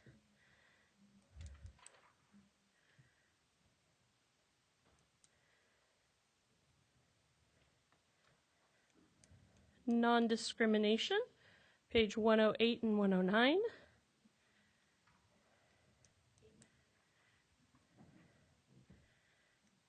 Special populations, yes, Member Rucker. Okay, so this is related to a comment I made earlier about the definitions of a high-quality program. I think that this section needs to add a sentence that we're going to be reviewing courses, particularly prerequisite courses, to make sure that they do not create barriers for special populations to enter or continue in those programs, because that was something raised by Board Member Licone, that this is something that currently does happen is a contributing factor to why we see often underrepresented populations. I'll give a particular example. For some of the engineering courses, if it's a requirement that students have to take Algebra 2 or Calculus as a prerequisite to being able to participate in any of the engineering courses, that would be a significant and critical barrier for most students, since we already have a shortage or a dearth of well-qualified mathematics teachers to teach the calculus programs. So I think that that's something that needs to be added in this section to make sure that we're conscious about any prerequisites that serve as a barrier. Member Ortiz-Licon. Bottom of page 109, stakeholders responded to addressing equity and closing the achievement gaps. It mentions some of the student populations, and it ends with saying, and designing for the margins. I get it, but if we're going to say that, then I would get like super loaded with the systemic margins created, so why do it? We don't want to design for the margins. We want to make sure that these students are not perceived as marginalized. I just don't like, if we're going to say designing for the margins, it didn't happen by coincidence. So unless we're going to be a lot more aggressive in our description of how those margins existed, then let's just say, let's not include that, because it marginalizes them, even in the context of this sentence. Thank you.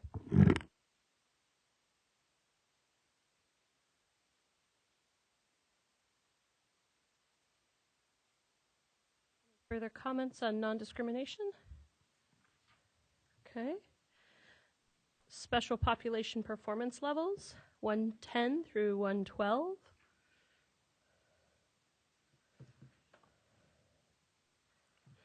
Member Rucker. Okay, so starting on page 110, I would like to ask for a little bit of guidance on what the prompt is actually asking for, because what was written in the narrative, I'm not really sure is actually responding to this prompt in particular. And I went back and read the transition plan to try to find a connection with the transition plan as it relates to this prompt. So I'm not sure where there's no there in this section. So let me tell you what grabbed my attention. It says programs designed to enable individuals who are members of special populations to meet or exceed state-determined levels of performance. So what I was looking for is, in trying to figure out this prompt, are we being accountable to create CTE programs funded by Perkins that are designed for these students, or are we identifying existing programs that also are Perkins funded that we have implemented as part of the normal work or foundational work that are already going on in schools, because I'm not sure we've actually responded to the prompt with what's here. I agree. As I reviewed this, I felt the same thing. So I will agree with you on that.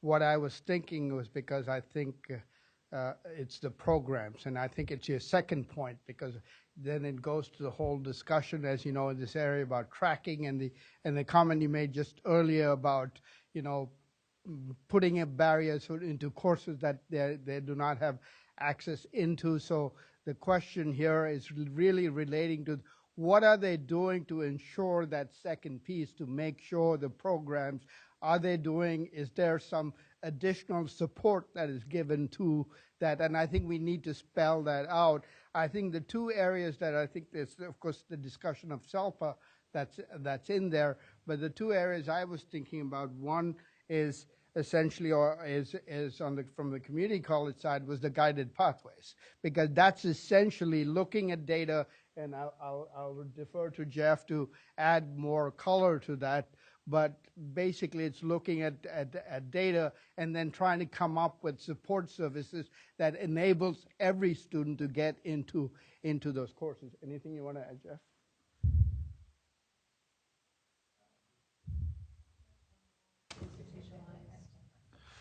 Yeah, so we use data to drive the planning of the Joint Specials Action Committee, so that they provide. I'm sorry, can you restate the question? It's a guided pathways, essentially. So what I was looking at with the prompt was the specific term that says programs designed to enable individuals who are members of special populations to meet state-determined levels of performance. So I want to understand what those programs are, because that does not seem to be what's explained or described in the response that's currently drafted here. Okay, Maureen, can I defer to you? Yes.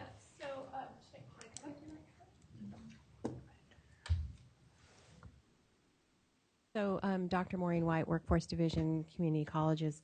So, I would add that the guided pathways, it was already previously in this plan. So, if you want to add, in other words, if you want to just go back and grab all these programs that have already been described, you can put them in this section right here, including guided pathways, which is more institutionalized, and it's structured, and it's funded. So it means that everyone in our community college system needs to go through that and use that, and also work with student services so that they're, as you mentioned, so the students are getting the guidance and the support they need, and that eliminates the barriers or lessens the barriers. Does that help? That is helpful, yes, especially for the post-secondary part of this equation. But let me give you a particular example as it relates to secondary and high school. There are a couple of different ways that people can receive a designated subjects credential to be able to teach in a K-12 vocational education, career technical education course. For people who do not necessarily complete one of the 4 teacher certification programs in career technical education, it probably means that they did not receive training for how to scaffold their instruction for students who are English learners. So how are our programs going to be designed to enable the participation and access of students who are English learners in these programs at the high school level if there's no facial requirement or opportunity for those folks with that certification to be able to participate in that training? So, and that's a gap that has always persisted, and it has never been addressed.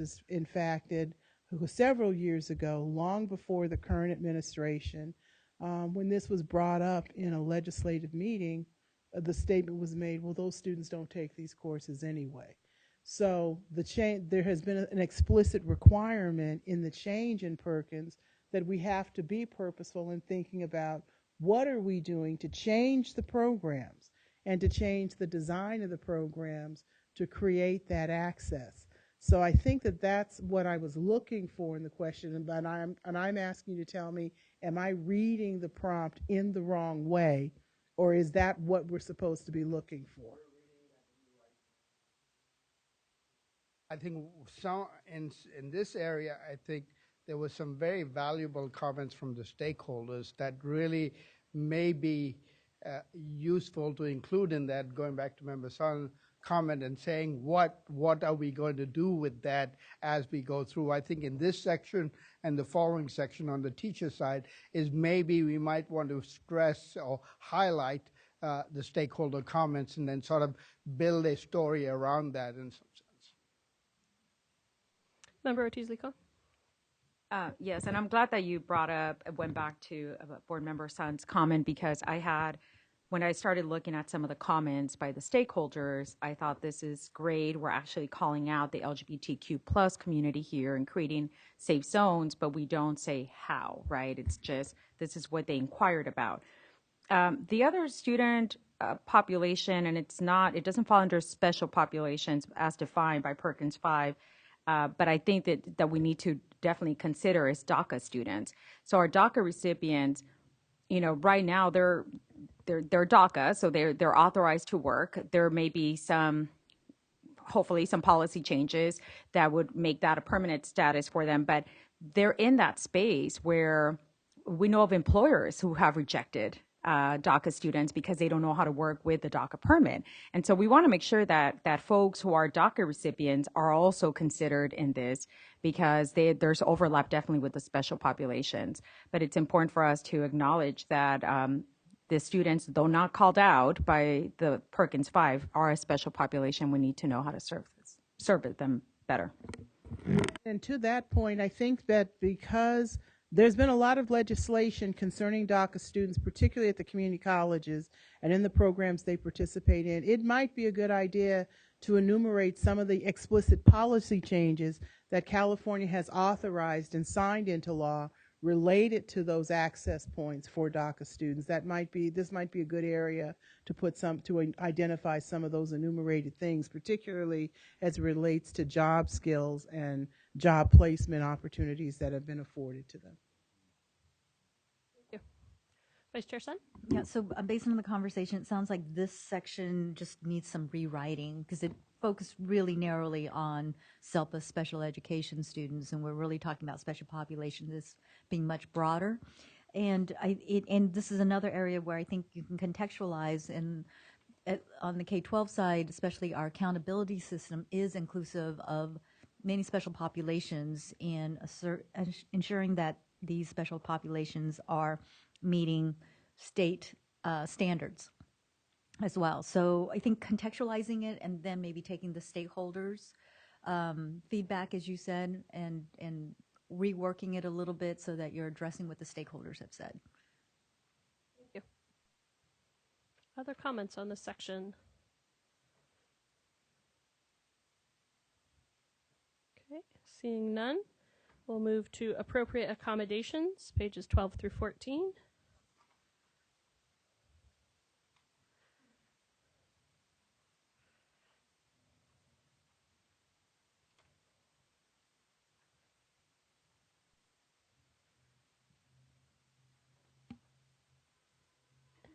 And work-based learning opportunities, 114 through 115. Put those all together. Member Rucker, did you have?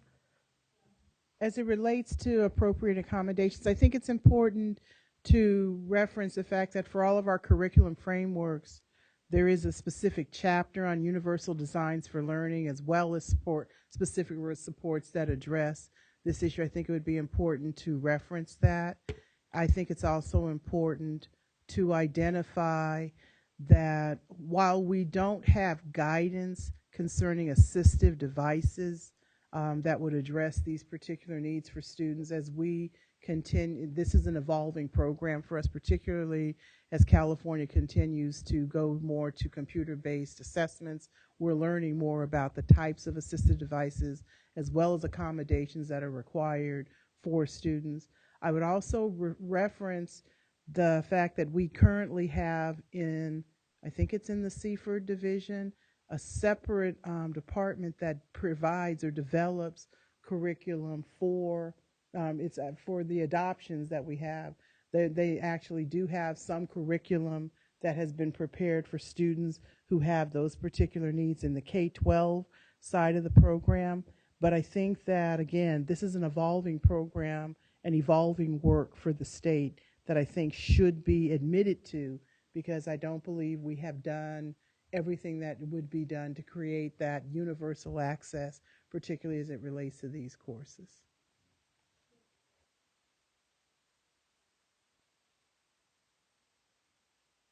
Yes, Member Ortiz-Licon.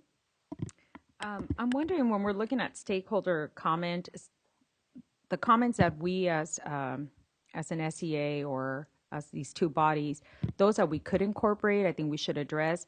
But there's some that are beyond our jurisdiction. For instance, providing incentives for employers, such as tax credits and support of Ban the Box. And I absolutely support that notion, but I don't know that stating that here, I'm not sure what the relevance is, because we have no power over that. But maybe there is something where we could add those comments where, though beyond our jurisdiction, these are things that are worth mentioning because stakeholders lifted this and it actually will support this greater effort, but it's not in our jurisdiction. So I'm not sure how we would, I don't know. I think we need to make sure that we have those things that we noted and we could address them versus those that are beyond our jurisdiction, but obviously fit with this larger conversation. Any other comments for this section?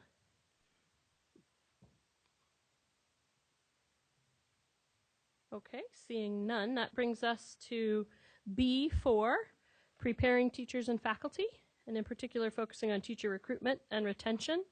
Those are pages 116 through 120. Yes, Chair Grande.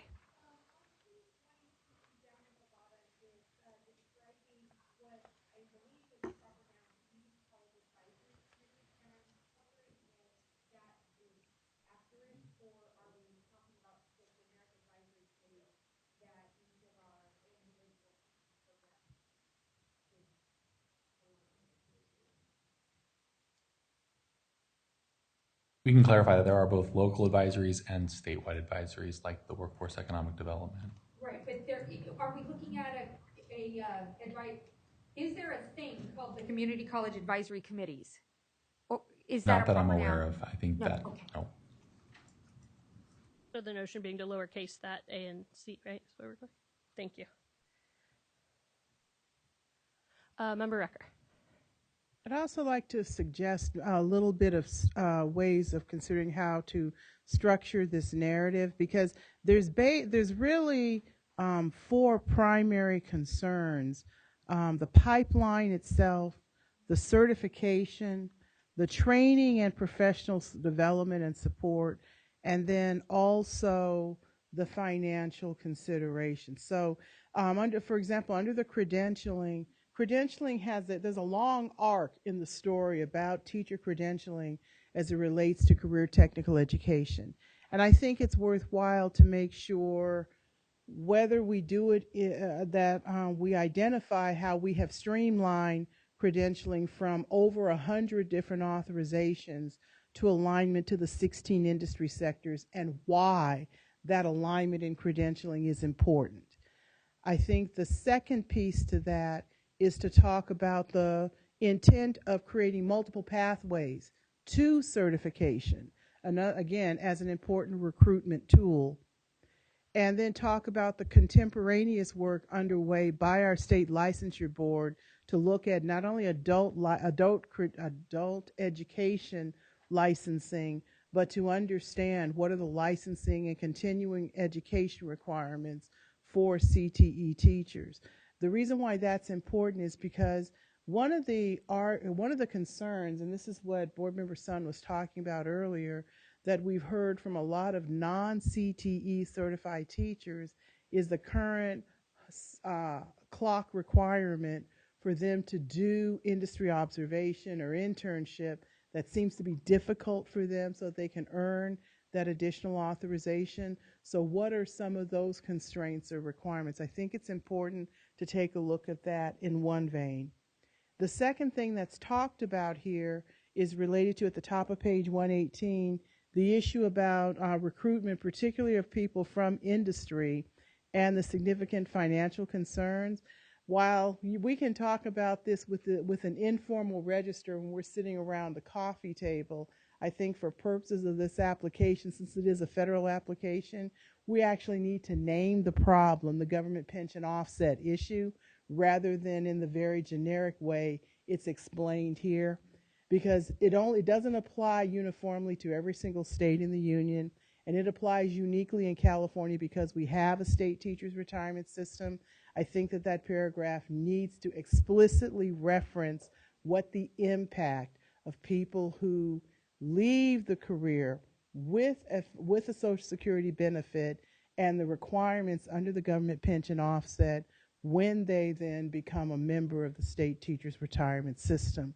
That is a federal issue that California has no control over as a state, and it's an important critical recruitment barrier. So we actually need to use the correct terms of art as it's related there. And then the third piece, as it relates to professional development and support, the focus for in high school, in K-12 programs on professional development and support, while we talk a lot about STEM programs and doing recruitment of STEM teachers, vocational education, and I'm using that term in particular rather than career technical education, that still identifies a particular group of teachers and a particular type of courses that traditionally are not included in these career pathways programs. We still need to figure out how to be purposeful in bringing all of our continuum of vocational programs into the pathways conversation. We haven't done that because we haven't provided the type of professional support to help with doing that. Part of that also is our relationship with the University of California Office of the President. The UCOP is doing a lot of work to help voc ed teachers and CTE classes receive UC approval. And so it's important to have that part of this conversation as well, because that is an important recruitment strategy for teachers, but it's also a way of expanding the types of programs and program offerings. So I think if we segregate the elements of the discussion about teachers and faculty and what it means to improve the quality of the workforce along those areas, it would help to help the narrative to have more a little more clarity, because the issues for career technical education programs at the community college, where the faculty is concerned, is very different from the issues of recruitment, support, and training in K-12 programs. And that's not really well laid out in this section. Fully support everything that Member Rucker just said. Those 4 points, extremely well said. Thank you. Just outside of that, I just have a question around what are some conversations you might be having with the Commission on Teacher Credentialing? Is there a connection or a partnership or any kind of conversations that could inform this section as well? Yes. In fact, is this on? Maybe it is. Yes. Okay. So during the spring, the Commission on Teacher Credentialing and the CDE worked with another stakeholder group to come together to look at what are some possible ways to increase the CTE teacher pipeline. Okay. And so that was the focus. And the charge there was for that group to work together to provide feedback to the Commission on Teacher Credentialing about some possible things to consider for the future, but also to give some recommendations as to what to look at. The work from that group was presented during the last September meeting, and a couple of the things that were presented to move forward with was one. Again, this was just I just want to make sure you understand too that this was just an information item, so there wasn't any type of action that was taken on it. But the two things that were presented among several others, and we'd be happy to provide you with that information from that particular work group or that item from that meeting. But the one thing that was presented was for both the CTC and the CDE to work more closely together to provide consistent guidance to the field. That was number one. And then the second was to work with business and industry in some particular areas to look at actually competency-based requirements for teaching. So right now we know there's that 3,000 hour requirement for CTE teachers. And so one of the things was, what are some of those competencies that we could look at? There's various tests. You could take a CSET test to get your single subject, but for CTE, if you're coming directly from industry, or you might be a single subject teacher that has some experience doing something, what does that look like? So that's where the competency-based information is being provided. Okay, that's all excellent. And so for purposes of this, what you just said, we're partnering with CTC. Yes. We held stakeholder meetings. These are results. This is what we're going to look at in our larger plan. So all of that can go. Put that right in there. Right. Yes. Okay. Thank you.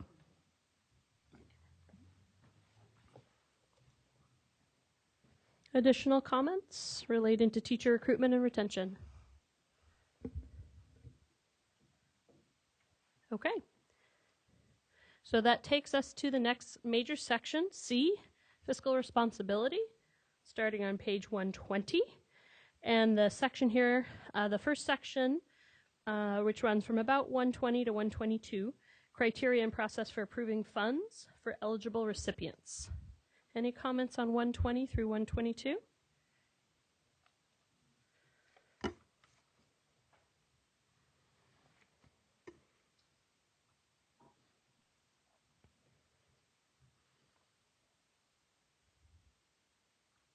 Okay, the following section is related to distribution of funds. First, we have secondary, post-secondary, and adults, 122 through 123.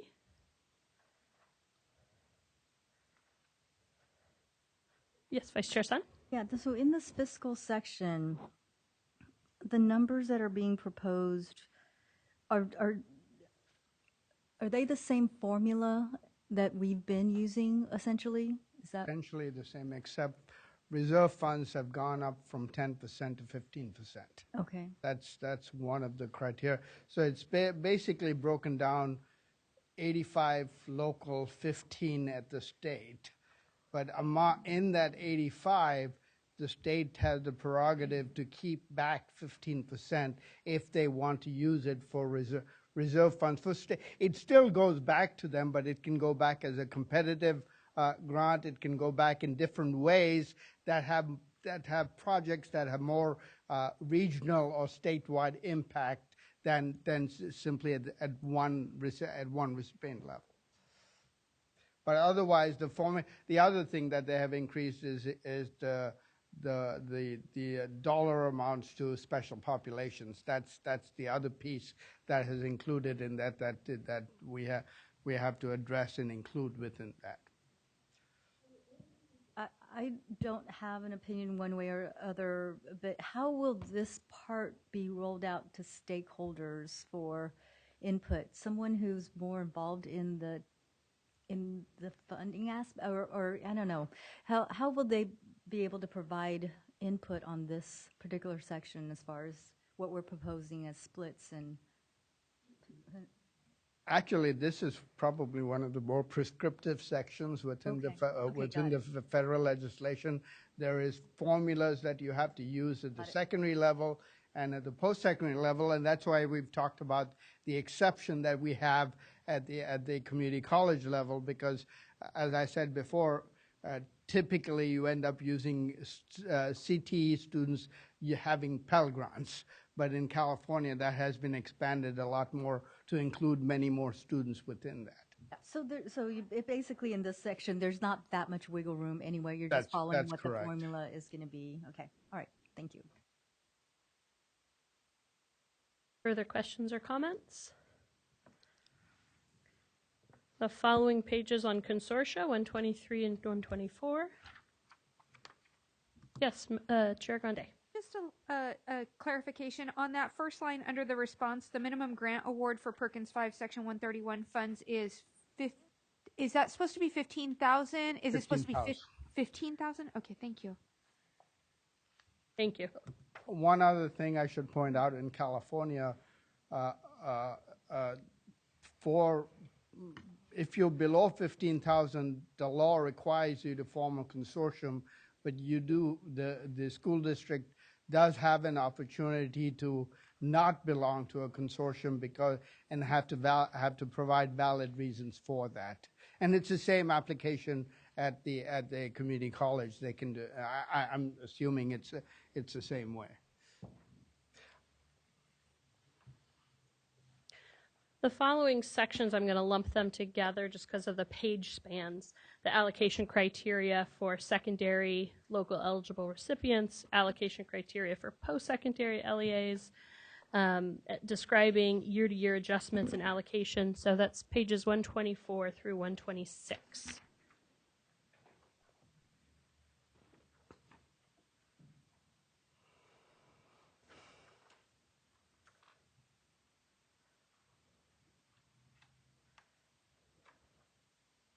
There be specific dollar allocations listed in these sections at any point in time, or are we going to just stick with percentages? It is with percentages, but there is a table at the back that actually has the dollar amounts in there.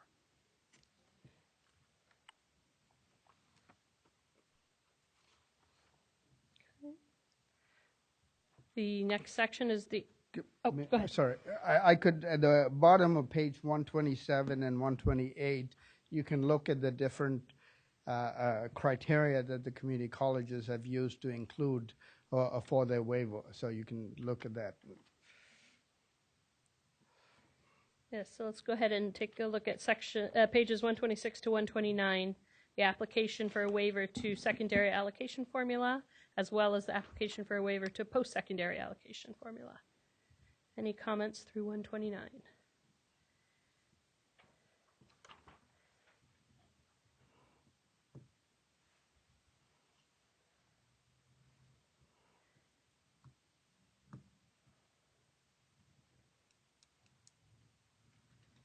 Okay, and the last section for that, the last subsection here is pages 129 through 130, the state maintenance of effort.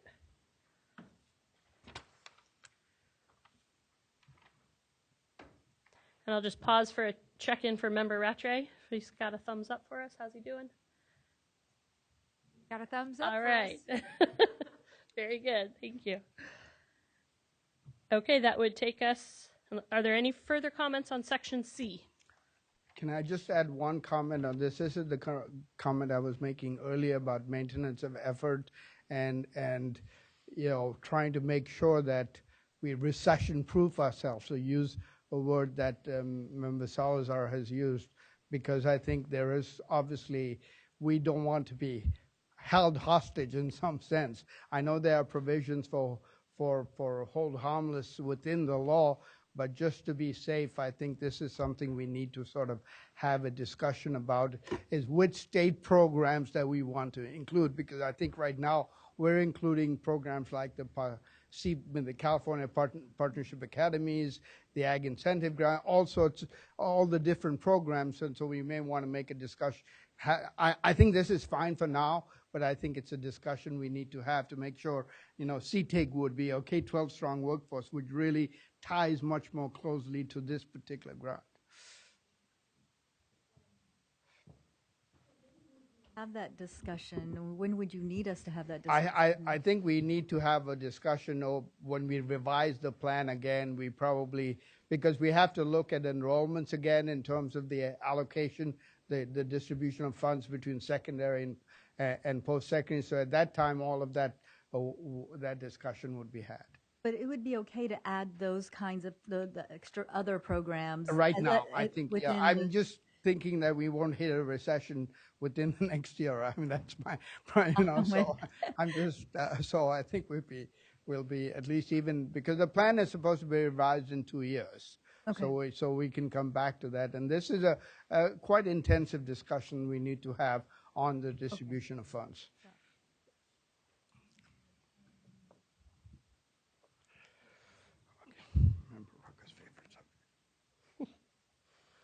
Okay. Seeing no more comments, we'll go ahead and move to section D, accountability for results, starting on page 131. The first section there is one of the lengthier ones, identifying and including one indicator of program quality. So we're going to look at pages 131 through 138.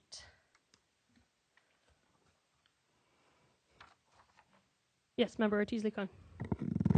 So for this section here, again, it goes back to the definition of CT concentrator, because we can't just look at our student population and then disaggregate the data by special population or look at our cohort graduation, because initially what we have to do is identify these students who have completed at least 2 CT courses or at least 2 courses in a single CT program or POS at the secondary level, and then there's a definition for post-secondary. Look at that pool, and then from that pool, disaggregate by student subgroup, I hate that word, by student population. And so it's kind of a 2-step thing before we could even get down to who the student population is. So again, a lot of the information we have here based on the CCI is not accurate, because when we looked at our CCI, or when we're looking at our student population, we're looking at all of our students. We don't have a first filter of saying these students must have completed 2 courses. And so we need to do that before we get down to looking at their performance. So we need to clarify that here, because we're being asked to look at a very specific student population, and then from that student population kind of define it even further. Am I reading this correct? You're reading it correctly. Okay. I mean, but let me, as I've said before, I've had several conversations with colleagues from CalPADS, from AMARD and others in terms of how we go about doing this. Just to give you a bit of history, and I've said this before, as I understand it, under Perkins 4, we had a separate data collection for Perkins, separate from the data collection that existed. So as we are moving to CalPADS, we are trying to make the connection. And so the first thing I'm trying to do is to have a discussion. First thing I'm trying to do is to sort of hone in on this definition of a concentrator. And we are there. We have defined what the concentrator, namely then it's the denominator in each of those indicators that we have. So I can read to you what that is. And we're still, we'll be taking this out to the field in a couple of weeks, Michelle, I think. Couple of weeks to the field. A CTE student who completes at least 300 hours of coursework that includes the capstone course in an industry pathway, and the CTE student receives a grade of C minus or better in the capstone course. So that's actually in the definition within CCI. We've just expanded that a little more to include the 300 hours. We aren't sort of beholden as much to the 300 hours as much as having a 2-year long sequence course. On the post-secondary side, I think what you have, that definition hasn't changed.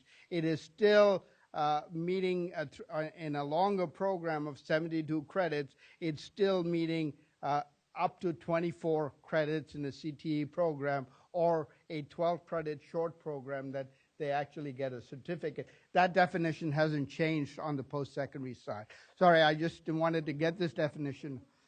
Yeah.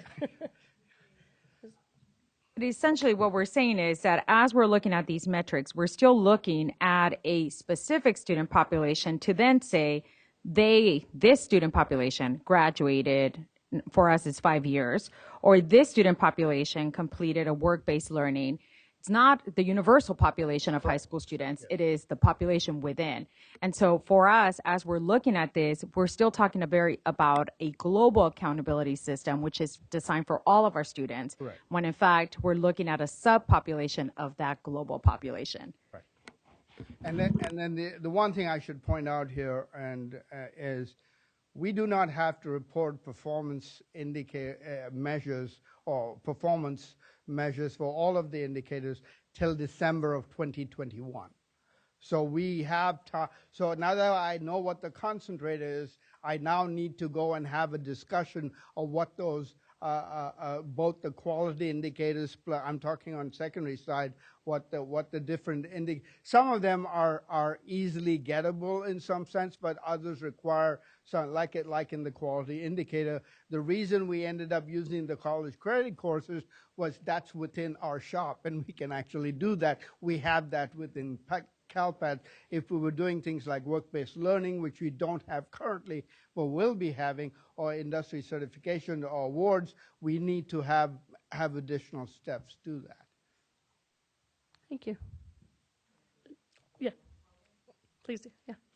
And then we also have to set these performance standards that have to be the same for all CTE concentrators.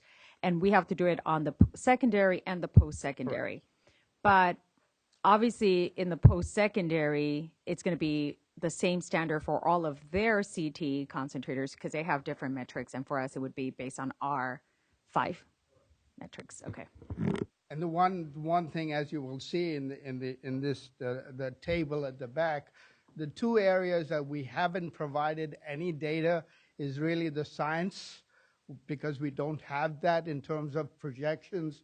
We may have that even after that. Maybe something we'd have to revise and provide them later on once the science information comes in. The other one we don't have is the quality indicator, because we need to do some additional work to extract that information from CalPADS and trying to look at that. My projections are the projections that we did in that table on the secondary side, and I think it's very similar when I talked to JC on the community college side. I actually looked at the old data system because I had data from 2008 to 2015 at the district level, and I ran some simulations on that and then essentially used that to project that forward to do that. Now, there's nothing in here that says we can't revise these as we go along, and as we get better and more robust data, we should be doing that in any case.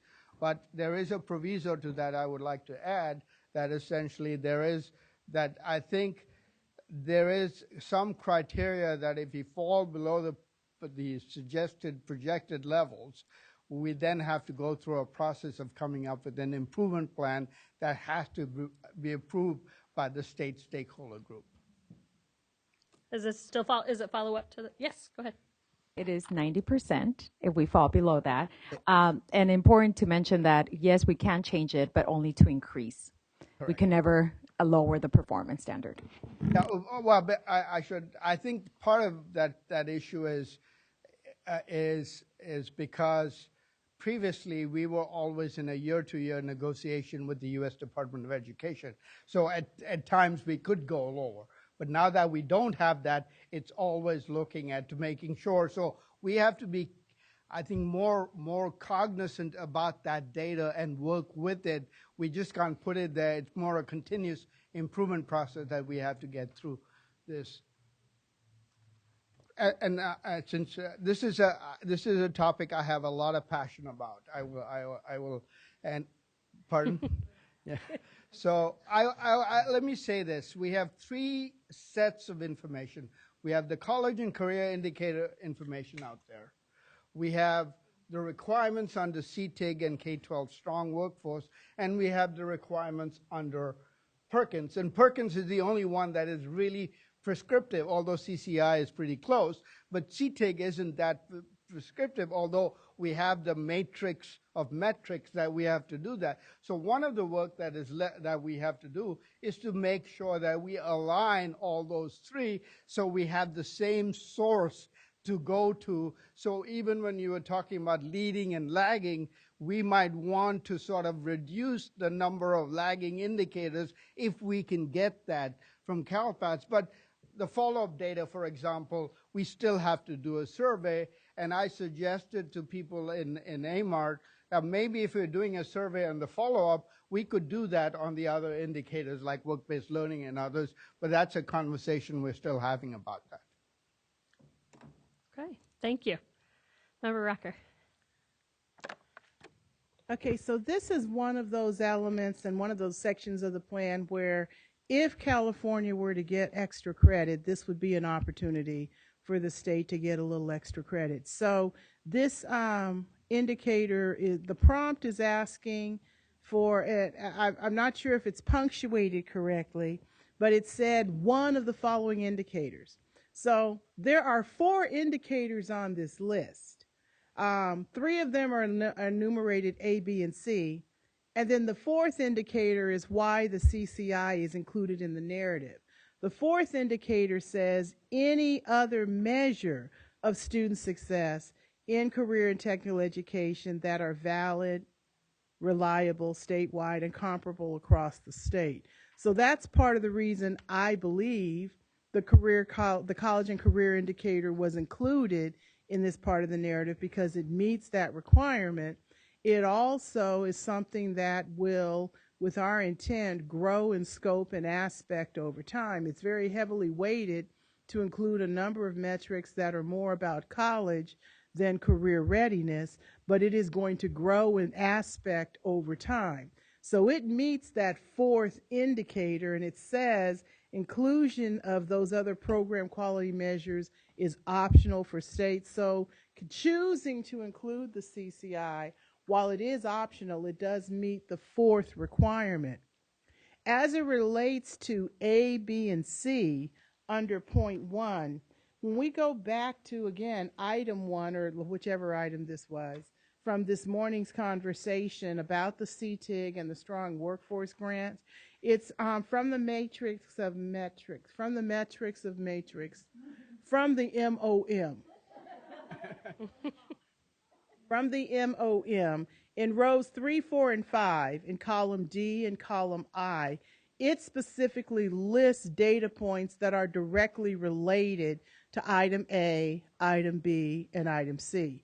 So I think the way to talk about this would be to say we have plans underway for how the data development or the data gathering from our student data system will accomplish collecting the data on these 3 points, because we already have it enumerated per a statutory mandate for those 2 grants. And maybe the way to approach that is to talk about this, because that does get to what we're trying to figure out to gather from CalPADS about CTE concentrators.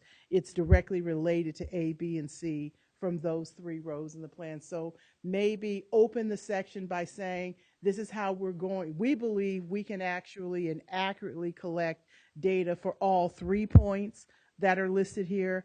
And in addition, we're going to include information that will be developed from the Career College Indicator, because that indicator is going to grow in time to include other metrics related to career technical education. I think that would solve both what's missing right now and why it's missing, but also what else we're doing both currently and for the future. I hope that made sense. That makes perfect sense. Thank you. Other comments?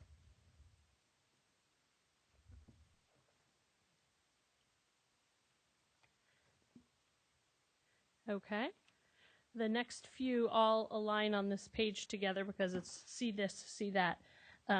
So let me just ask, are there any additional comments on the state-determined performance levels, baselines and targets, or the Don't have any. Yeah. It's a little. So where are we referencing to? Oh, that was at the back where you talk about the projections. Yeah. Looking at 152 and 153. I think so. It should be included in that, which is, yeah, 152, 153. Where did these come from? It says in the note down below it comes from the federal government. That's not the way these are. Okay. So let's take this one at a time. So if we go to page 138, item 2, it says provide on the form in section V B. V is in Victor, B is in Benjamin. For each year covered by the state plan beginning in fiscal year 2020, the state determined performance levels. Okay, so this says this table was provided by the federal government. My understanding is we're supposed to develop these in consultation with stakeholders. So which one is it? We take the mandate from the feds, or are we supposed to be getting something from stakeholders? I think the footnote is not quite accurate. They provided us a template, and we filled in the numbers in there. Okay, so this is the template. This is the template, and we filled in the numbers based on the analysis that we did and what the community college did to get these numbers. And I checked with the U.S. Department of Education, and you're allowed to use the same projection for 2 years in a row, and that's why you see that. So in my case, I used a moving average approach to get to each of these numbers, except the blank ones. Okay, so then, all right, now that I understand that, let's start with each of these items, starting with the 4-year graduation rate. Okay, so could you explain to me what the term of art baseline level means?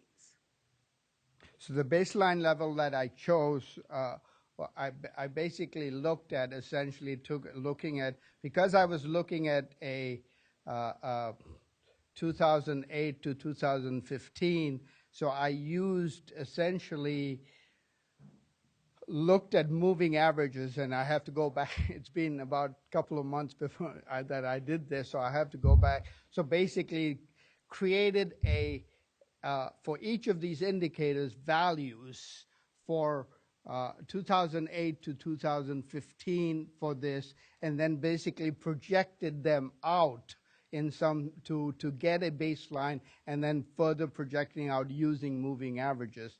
I didn't include that in there, but I can because I think I can explain the process that I used to get at that. Okay, so let me suggest an alternative method. Under our current ESSA state plan, we've established a graduation rate that is a long-term goal for the state. So let me suggest that the long-term goal needs to be reflected in this chart. Let me also suggest that because we do report the graduation rate annually, that the baseline level should be the graduation rate that was reported for 2019.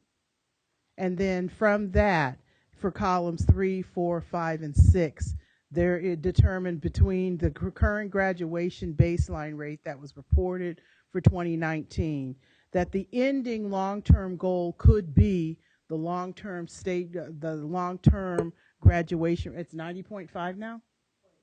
Yeah, for the extended, that for fiscal year 2023, that it would be 90.5%. So between the baseline, that's the graduation rate reported for this year, and the same thing would be true for the extended what's called the extended graduation rate. The state board did take action to define an extended graduation rate and how that would work for all of our programs. I would use that information as well, so that doesn't have to be blank in this chart. For academic proficiency in reading language arts, we have a state baseline that's based on what was reported on the performance in the academic indicator for this year, and we have a long-term goal. What's even better is we actually have incremental performance goals that would be aligned to the information for each of those. I would recommend using that for the English language, for the reading language arts.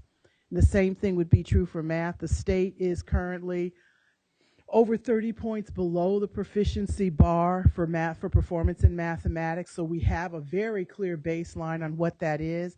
And of course, our long-term goal is really clearly spelled out to get at least to proficiency. So again, that's something that's already clearly established. You don't need an alternative method. We actually have a state-determined a goal and a state-reported baseline that's already available. I would recommend using that.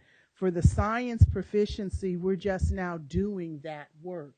And so that's instead of trying to set that, we can explain the work that's going on right now because we're adopting a new science assessment and when we would actually be able to do that goal setting because we have the opportunity to set that as we continue that process. Does that make sense?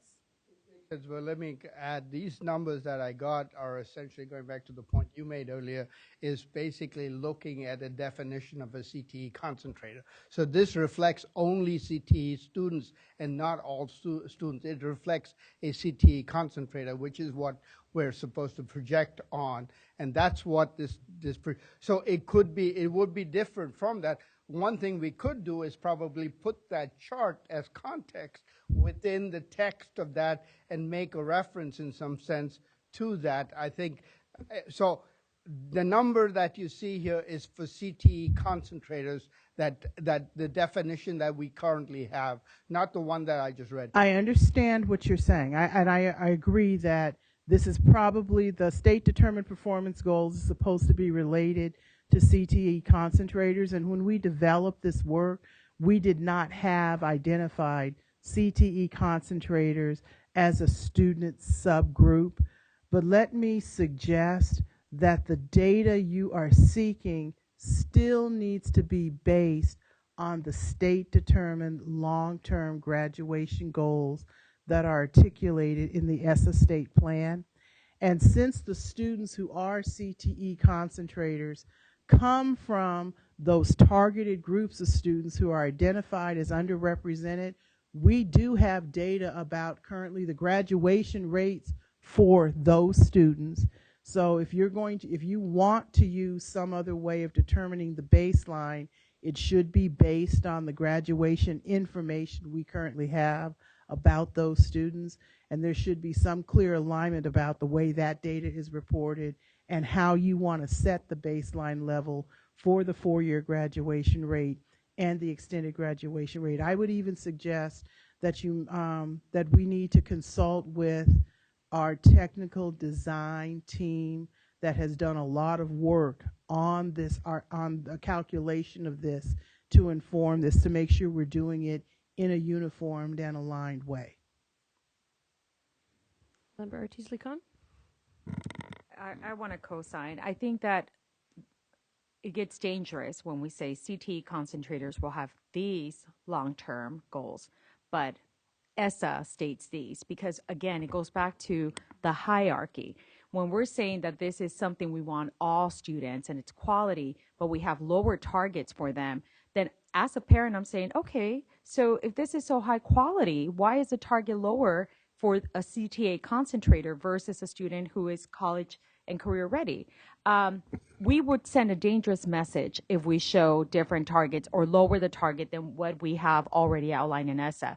The baseline may be different, which means we would have aggressive targets to reach, because in order to get to the 90% graduation rate or the 90.5, we would have to make more aggressive jumps in our performance.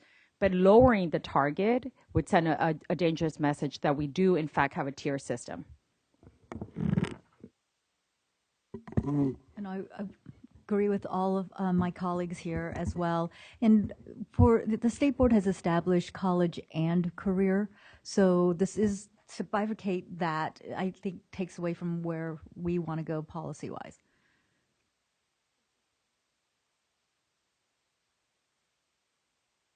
Yes, Member Rucker? So to recap on this, the data in this program, I think that I guess I'm glad to know we're going to have another meeting, because the data in this chart, I really do want to urge that it needs to be aligned to specifically as it relates to secondary programs, it needs to be aligned to the decisions the State Board of Ed has already made concerning not only the long-term goal, but the baseline information should be related to collecting data from the baseline information that's already available about all students and the student subgroups that need to be considered. And although we currently do not call from CalPADS information about concentrators as it relates to their graduation, that is information that's also going to be collected for the CTIG and the Strong Workforce Grant, that's going to be in row 2, in column D and column I. So the information is going to be collected. So again, I'm going to suggest that whatever is reported about the graduation rate for concentrators as it relates to the data that has to be reported in row 2 for the Strong Workforce Grant in column D, no, for the CTIG grant in column D, and for the Strong Workforce Grant in column I, that it needs to be the same information and not something calculated in a different way. While we are still turned to 152 and 153, are there any other comments related to or questions related to the state determined performance levels, either secondary or post? Remember, Recker. Okay, so then when you go over to down below to non-traditional programs, or actually program quality attained, where it says recognize post-secondary credential. Again, there's a plan in the MOM for the collection of that information about post-secondary credentials attained, and I believe that's in row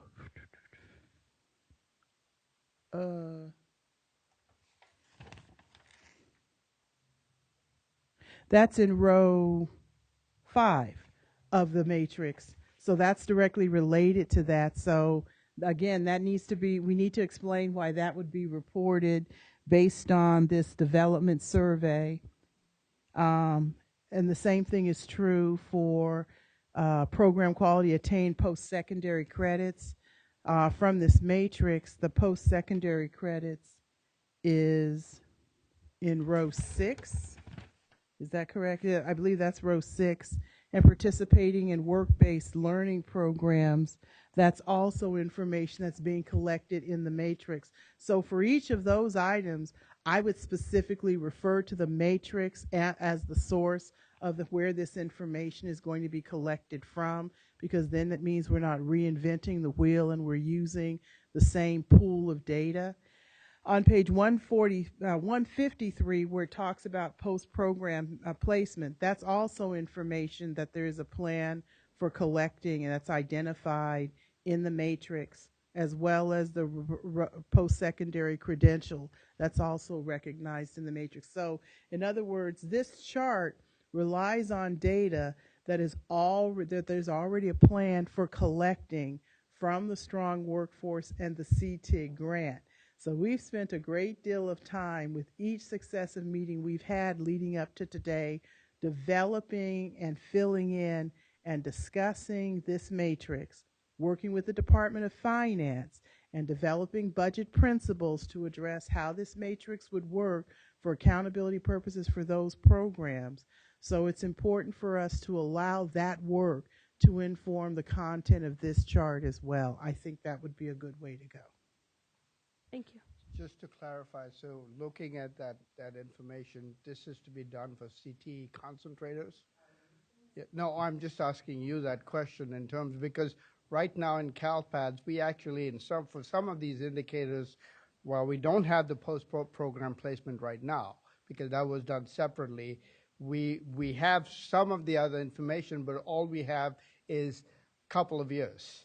And so basically, basing a projection on 2 years is something, so either I just take the ESSER numbers and use that as and not just concentrators, but all students, or I have to redo that in terms of CTE concentrators as we've defined. But whether we have data that goes back enough to do projections is a question that I have to investigate. Well, we've already said in multiple previous meetings that there is work that needs to be done to figure out how to build out CalPADS to address the needs for reporting and accountability that we need, both for federal programs and for program grants like this. And whether that, what we were looking at is whether that could be, the need for fixing that could be accomplished either by legislation or by something as a budget principle in the budget documents and bills.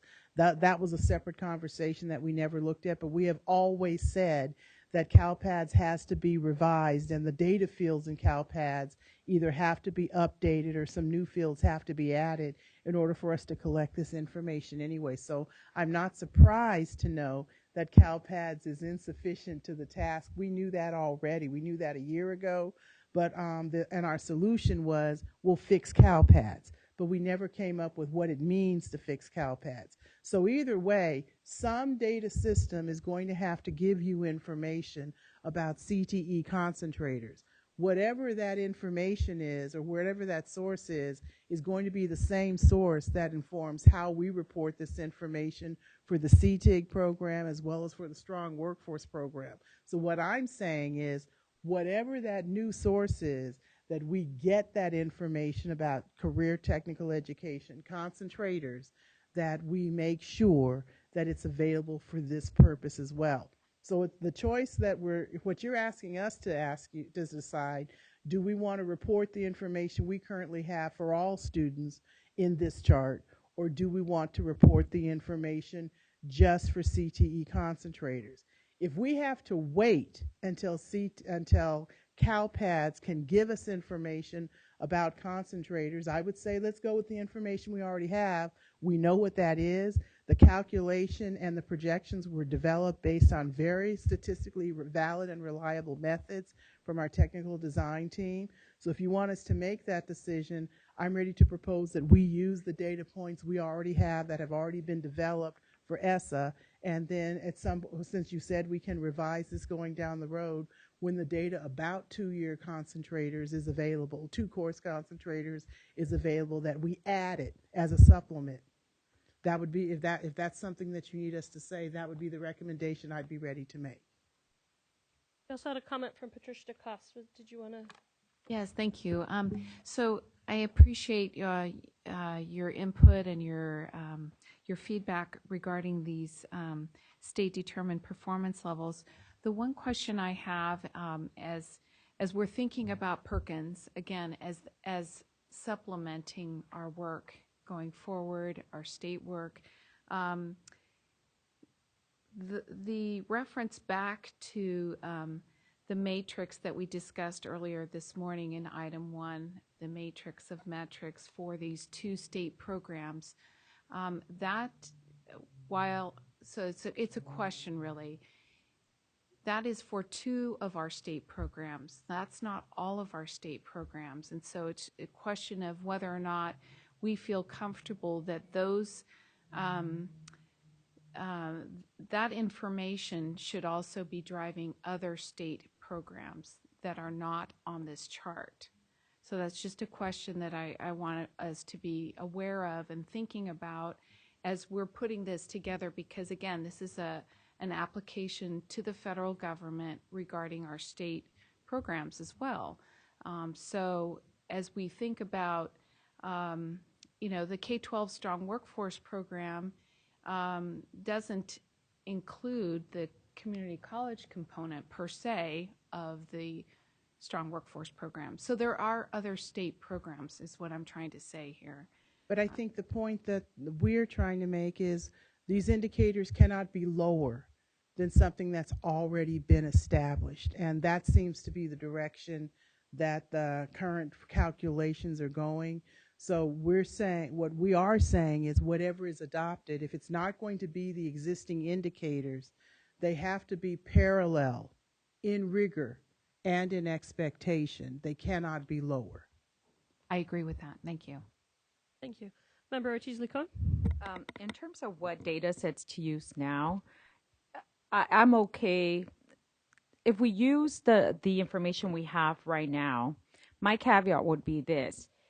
If we plug that information in, and then once we start collecting the data for the CTE concentrators, and we see a decrease in performance because of now we have a smaller pool of students, or we have this pool of students, then it may reflect, just because of the unit analysis change, it may reflect that our performance actually decreased instead of increased. So I just want us to be mindful that there is a risk in including this data now, waiting later to have more refined and specific data for the concentrators, because it may show, at least the public view would be that we actually decrease in performance instead of increasing. So if we are going to use this data, I would very clearly stipulate who the data that we're using so that there's not a narrative later on that we in fact have decline in performance. Thank you. Chair Grande. In the narrative on page 140, it says that these particular numbers are going to be put out for public commentary as well. And I notice at the bottom of page 152, it says that this state plan portal will allow us to put in as many other program quality indicators as we choose. Are we going to query the field about additional indicators that they believe might be more representative of attainment for these items, not just those that are already pre-populated? That could be a conversation with them, but I'm suspecting these three that were arrived at is because that has come up in policy, both state and national policy conversation, these three items. So I would have to think what else would be included, at least on the quality indicator side, what else would be included as a quality indicator then that does that beyond these three. So that's, it would require some investigation and to see if there are others out there. But these are the three that have come up constantly over time in the life of Perkins 4 as a quality indicator. And just a piece of historical context, if you recall, under Perkins 4 we had an indicator that was called technical skill attainment. And essentially that didn't work out so well. I'll be the first one to admit. And I think this is a way of addressing that because like you said, Member Rucker, this sort of fits into sort of the larger statewide effort that is going on, and technical skill attainment sort of sits on the side in some sense. And so that's why the intent of including those three as quality indicators. The items that I'm thinking of that immediately come to mind are skill builders in the community college system, as well as attaining a living wage. So I was just wondering if those were additional things that, if they do come out from the stakeholders, if we would consider populating them as well. Post-secondary side doesn't have a quality indicator. They only have three. The quality indicator refers only to the secondary side. We're at about 3:15, and I know that Member Rattray has to leave close to 3:30, so I think it would be a good opportunity to check in to see if he has any comments or to see if the committee have any comments they want to ask of him before he has to sign out at 3:30. David, how are we doing? Is there anything that you'd like to add to our conversation, questions you'd like to pose, or statements you'd like to make?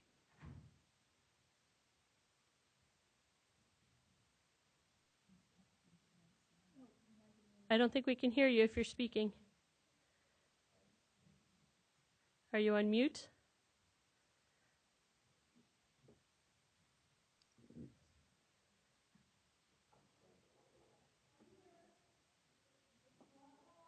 He's okay. All righty. Very good. Okay, any other comments related to the state-determined performance levels, baselines, targets, the public comment question related to how that will go?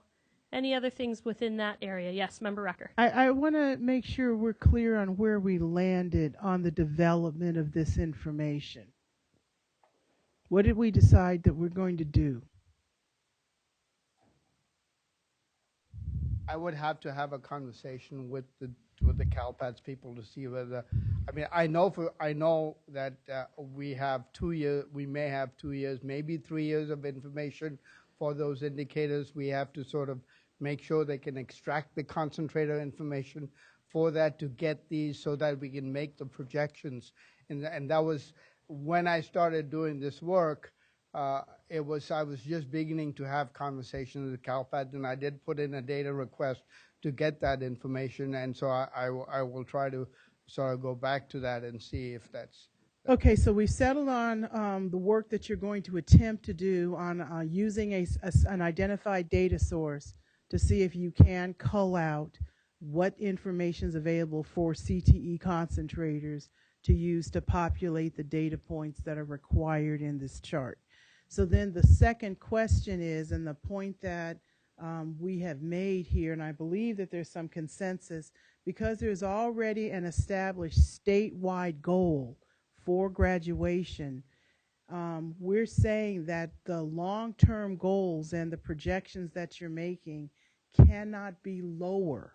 When we recognize you have the expertise on figuring out how to develop the formula and the denominator and the numerator, and perhaps as it relates to the statewide goal of 90.5%, that probably the long-term goal still needs to be 90.5%, and the denominator would be 1 for that last column, and then we would leave it to you to figure out, based on the data you do collect, how to address those other goals for the successive years that would go in the chart. But we would ask you to make the long-term goal be the same as the established adopted goal we have. And similarly, for the extended graduation rate, we have a clear long-term goal. We would ask you to make sure that it's parallel in rigor and if possible, is the same and not lower. And again, the denominator would be 1 if that's the case. Thank you. Any questions or clarifications from staff on page 152 or 153, the chart? And that was thank you, Commissioner Member Rollins. The baseline might actually be lower because you are going to be talking about concentrators. So we recognize the baseline itself might be lower, but we would like the endpoint to be the same. So that was the third point that needed to be made. Thank you for saying that. Yes, Chair Grande. Just a follow-up question, because I think maybe I misunderstood the response to my earlier inquiry. So at the post-secondary level, we don't have performance targets that need to be met that would be included in the state-determined performance levels? Yes, they are. As you see in that table at the page 153, you have that there is no, the quality indicator is a required indicator. That doesn't preclude the post-secondary to add indicators like skill builders or anything like that if they so choose. But that's a decision that I think has to be made at the community college level. Is this something that we would query our stakeholders about, whether or not they should be included, or do we not even broach that conversation with them? At this point, I'd have to, but depends on the data systems that currently exist within the community colleges to see if that's even feasible to get that. I think typically what I've seen from other states, the other indicator, a lot of them are contemplating and have not really put that in there on either side. So just so that they, like Member Rocco said, we need to work through the data system to make sure that we have that. Right now, I'll speak on the secondary side. On the CCI, we have the 3 quality indicators, but we're just beginning to collect that information. It'll be a couple of years before we actually get data on that. I would just add to Chair Grande's comments. I think that there probably will be access to data that we'll have, and I think there are going to be some performance indicators here that we're going to be interested in related to the Vision for Success, particularly around wage attainment in their field of study. I think those kind of things are going to be important to really demonstrate the work that we're doing here through the workforce pathways as we get them through our community college programs, actually having the kind of social mobility impact that we're intending to make. And so I think there's a number of those indicators captured in the Vision for Success that we're already collecting data for that should be able to help inform this, but we can check with our colleagues and make sure we're providing you the correct indicators. Thank you.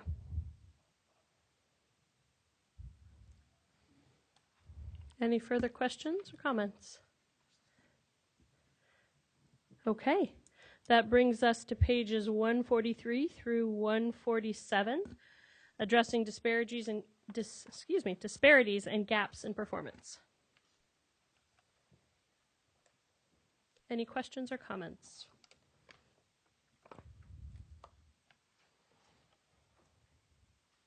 Chair Grande?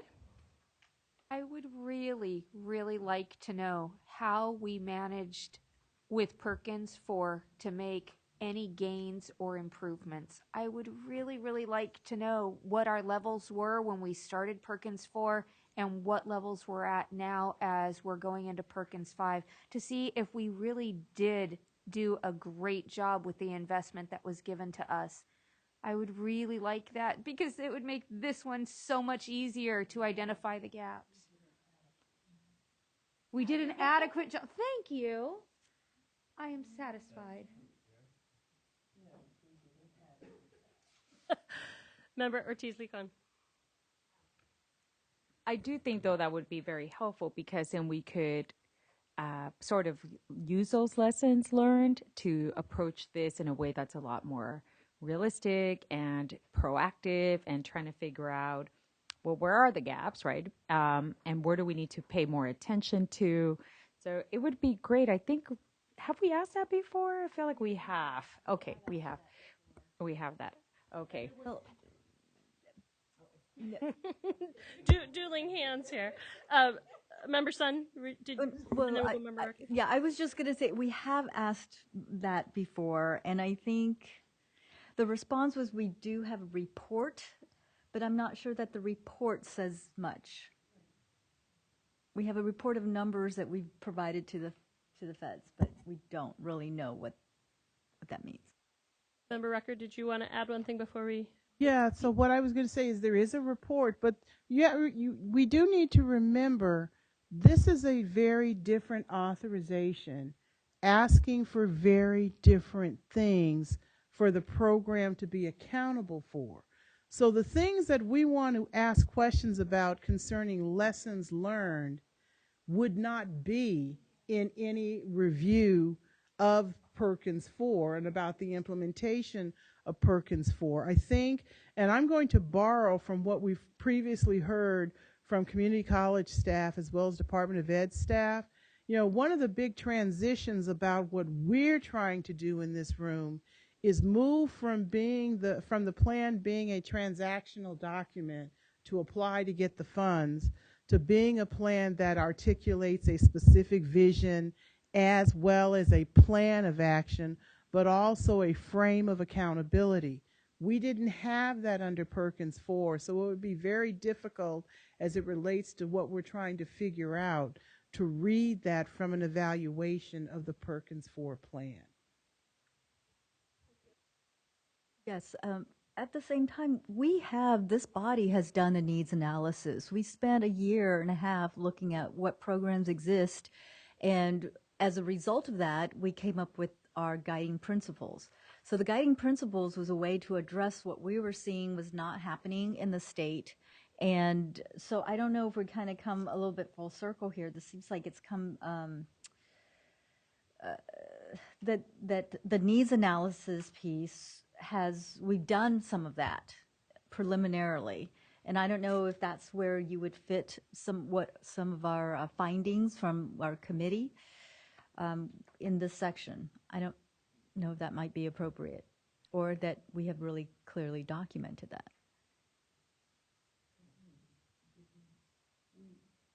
Yeah. Yes, please go on. That may be it, because you're right. We spent a lot of time talking about deficiencies. I remember one of the first statements I made in one of the very first meetings was I just really didn't see where students of color, particularly African American boys, actually had the kind of access to programs that would have meaning and make a difference for them. The staff came back at the following meeting and provided data about the participation of students, and that data was disaggregated by ethnic group. And so, but the purpose of all that data study we did to look at those deficiencies was to facilitate our conversation. I don't think we were purposeful in the work that the staff did while we were having those early conversations to say, ooh, let's hold on to that. We may need this for doing this conversation later. So we have done that type of data review. We've had that kind of discussion, but we actually didn't task the staff to hang on to that work to inform some of this conversation now, because I don't think we were looking to this moment in this work. I don't think we were looking at that at the time. At the same time, we did have agendas that we were listing themes or categories or areas that we were exploring, and it's no longer on our, well, no, I don't think it's on the current agendas anymore. They took them off, but there were themes and areas of need that had been listed for a while, and we did look at data systems, for instance. I can't remember right now some of the other ones. They were issue areas. Issue areas. They were issue areas. So work-based learning. We had data collection as another one. We had I can't remember. Yeah, but they were there, so it was always top of mind when we built our agendas to make sure that we were addressing those issue areas. So I think maybe a little bit of going back a little and looking at those areas and outlining the gaps that we found in there. I'm sure it's there somewhere. We must have some notes in it. Thank you. Other comments related to this section? Sure, we're at 143 through 147. Addressing disparities and gaps in performance. Yes, Member Ortiz-Licon. So the sites that don't meet the 90% in their metrics, there's something about a priority improvement agency. Who's that agency? Who does the technical assistance? So for us in the system of support, we have an entire system that includes the collaborative and geo leads. But when we're looking at priority improvement agency, on our end, who is that? Is that us, the department? Is it? Can you tell us what the support is? What are we set up to provide? We have and Michelle probably can talk a little more. Why didn't he come and talk about that?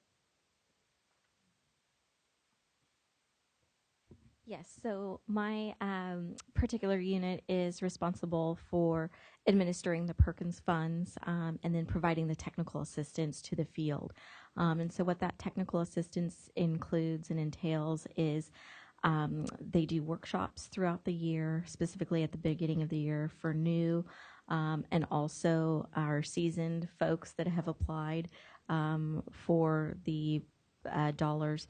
They do our federal program monitoring, which is a requirement of the federal statute to be able to serve as the state agency that provides the funds. And so we have regions that each of the consultants are responsible for. They do everything from answering questions to emails, and providing direct support in how the field is answering the questions either in their application, also doing things like reviewing expenditure reports, making sure that everything is in alignment with their plan and so forth. And then with the transition to Perkins 5, we're really seeing a need to help the field understand the new requirements of Perkins 5, and so making sure that they're aware of what the expectations are going to be and then training them and helping them through the process. So the goal is to provide services and support to help them apply for the funds and then spend the dollars adequately. So I'm reading here, CDE will calculate rates for each measure by agency. And so it goes on to say 10% increments for all agencies. So as a call for identifying the bottom 5% of schools that were not meeting targets. And we have an entire system of how we identify, or, we have so many that are not meeting it, but how do we identify that bottom 5%? So here, I don't know if there's not sufficient explanation of how we identify them. So can you walk me through how are we going to identify them based on the metrics? What is our system of arriving at those 10% or 5%? I'm not even sure what percent we're going to be able to provide some support, because what you're describing is more Q&A information. How do we complete this? Versus technical assistance to say you're not meeting the targets for your special populations. And that special population, if it's homeless or foster or English learners, also requires some level of expertise to help them move the needle. So can you tell me more about what is the identification process, and then what is our capacity or your capacity to, and how many can you sort of support given your capacity? Right, and so that we're in the midst of working through that process right now, because it's also taking my staff the time to learn that going to that supportive role more than just the compliance role, and how they're going to be able to look at these applications, review the applications, and then provide that support. So I know for us, I think what we'll probably be doing is reaching out to some of our folks in the department that are doing some of this support already, because why recreate the wheel? But again, we are in the process of working through that right now to determine what that shift is going to look like, to be able to further support our LEAs in making sure that they have the tools, resources, and what they need to be able to meet the attainment. May I add to that? What happened under Perkins 4 was essentially we negotiated state with the feds, and then we came back and we set those targets, and basically those targets, they either accepted those targets or had a discussion with us to say whether how they would reach those targets, and if they perform poorly, we would then go through the monitoring, and say you need to spend money in these areas, and how you would do that and allocate funds to that. Right now, under Perkins 5, that system is no longer there. We do not negotiate with the federal government. We have that table that we just went over, and that's the targets that will be set. The idea then is for the locals to look at those targets and then be proactive, as Member Rucker was suggesting, to be proactive in terms of looking at that and see where they might be falling short, and put that within their application, the yearly application. I should also qualify, the locals have the same length. They come up with one local application for 4 years, unlike before where they would go and do that. So it is a 4-year application that looks at those targets and what they will be doing over the 4 years. We will, of course, be having conversation with them because of budgets and things like what kinds of programs we can help them with through the monitoring process. But that sort of what I would call, which this prescribes here, is much more, I would say, even reactive to things, whereas I think it's much more a policy discussion at the state level. And at the local level, if they're finding that they're falling short, they may have to call in their stakeholder group and look at that and try and figure out what can they do and what kinds of strategies they need to put in place.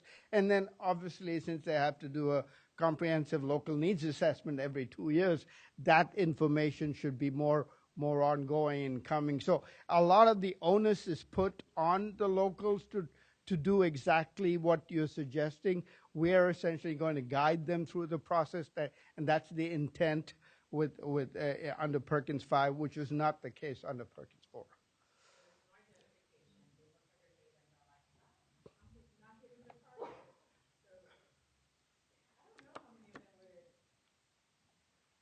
Well, but I think if they do not hit the target, we have to sort of be, and I am aware of the ESSER, or maybe then we have to go back to them and say, okay, if you fall in the bottom 5%, or if one group is falling in that bottom 5%, when we do monitoring with them, we have to make sure that they include that in their local application plan or amendments, because the local application plan, when they submit, would be a 4-year plan. So it is up to us to let them know that you have to make amendments here as you go through.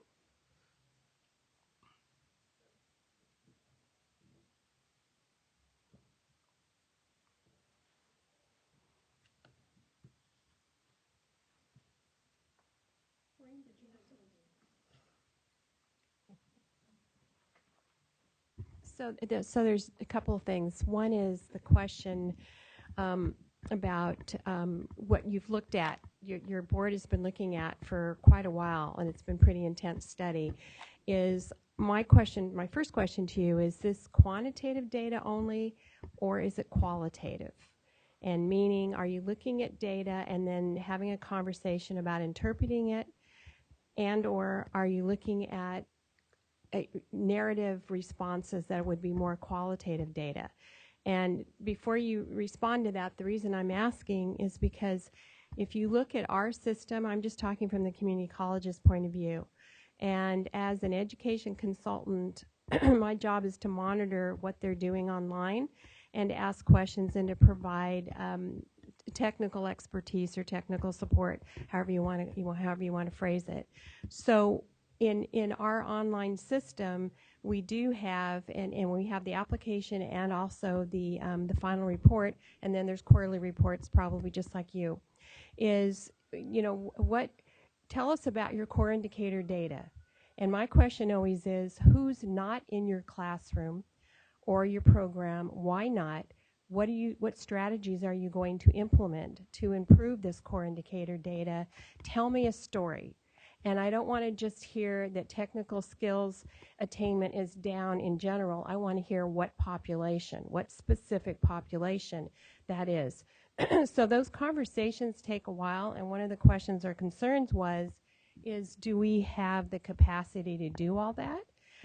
Perkins 4 required that we do go out in the field, and we, I wouldn't say randomly select, but go to 2 or 3 colleges or districts a year and look at the programs they're spending the most money on and ask those kinds of questions. So if you looked at our system, you would see that they are addressing the core indicator data. There's a link to it. They need to know how to access it and interpret it, and then what are they going to do to implement it. So back to you. Member Rucker? So there's a couple of ways to approach responding to your question. I could say yes, no, and maybe so. That would be the short answer. So let's go for a longer answer on this. If I were to go back and look at the program evaluation for Perkins 4, what you just described about that level of engagement and qualitative information development was not reflected in the evaluation document that I looked at. And so that's part of the answer for why I said no, because if I were to ask you if that's something we're already doing, that's not what the program evaluation document reported on. The reason why I said yes is that's exactly what we are striving to do with our ESSA state plan. That's the purpose of the needs assessment, the comprehensive needs assessment that districts should be doing. And that's definitely what should be under development and under consideration and we're striving to create as the norm. The maybe so is about capacity. Where is the capacity for this work to be done as a state education agency? Where is the capacity in the current department that Michelle works in? Where is the capacity to make sure that to help with providing that work and the technical assistance to do this? And while I'm hearing that this is work you have done for 2 or 3 programs at a time each year, where is the capacity to be broader in scope to scale it up? So even though it seemed like I was being funny when I said yes, no, and maybe so, the yes is we do need to have that qualitative type of information. The no is we currently don't seem to have the mechanisms in place to collect the information in ways, taking advantage of our current data systems. But the maybe so is I'm not sure we actually have the capacity. And even though we want to be aspirational about developing that capacity, will become a critical and important barrier to whatever else we can do to respond to your question. Does that make sense? A lot of sense. I don't have the authority to say I'd be happy to have a share. I've overseen 3 major regions in California since I've been at the community colleges. Very, very different programs, very interesting. Actually, it's fascinating. And if you wanted to look at our system and see what we used online and how we got that information, and then the kinds of questions we ask, and the notes, or at least the notes that I take, I want information before I finally approve their application and before I finally approve their final report. So it takes time for them to go back to the faculty and ask those questions, and especially about the core indicators. Tell me a story. I just want to say, clarify this for me. Tell me a story about what's happening. I'm definitely not punitive. I don't like that. And I came from the community college system, so that's a no. Well, and I recall when we first implemented the local control accountability plan, the very first year when local districts, when LEA submitted their plans for review and approval by the county office, there was a county office that didn't approve a single plan. Do you all remember that? San Joaquin County didn't approve a single plan. And I actually thought that was amusing. They were being very rigorous. I'm not going to say they were being punitive. They were really trying to set the table for not only the accountability they wanted to create on what a quality plan would be, but also on how they would hold the line on how the plan considered all of those things that you talk about. So I think we could learn some things from the work that you've done, from the questions that you have posed and what you're aware of, and maybe that should inform what is written into the narrative of this document as a starting point. Again, if this document is intended to truly be foundational, we probably do need to anchor where we want to begin and then build up from there. And that might be what you talk about, might be a good place to start. So my last comment is we're in the government, and I don't think it's an oxymoron. I don't think it's a contradiction to say that we can do workshops and do technical assistance on how to be compassionate and creative within compliance. And those are the kinds of workshops I do when I do technical assistance. And we need to just change the narrative about what we're doing and let people know that we're helping, and you've already mentioned that. So thanks. Thank you. We can all take sort of a deep breath because we've made it towards the end of our plan. I will ask for a few things here. Number one, I want to make sure we close out this section D on accountability for results to ask, do we have any further comments related to accountability, section D?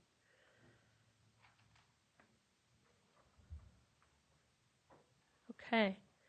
Section E are the assurances and certifications, so there's not much to say regarding that, but I know that there are some attachments towards the end, so let me just open up for any comments or questions regarding those attachments.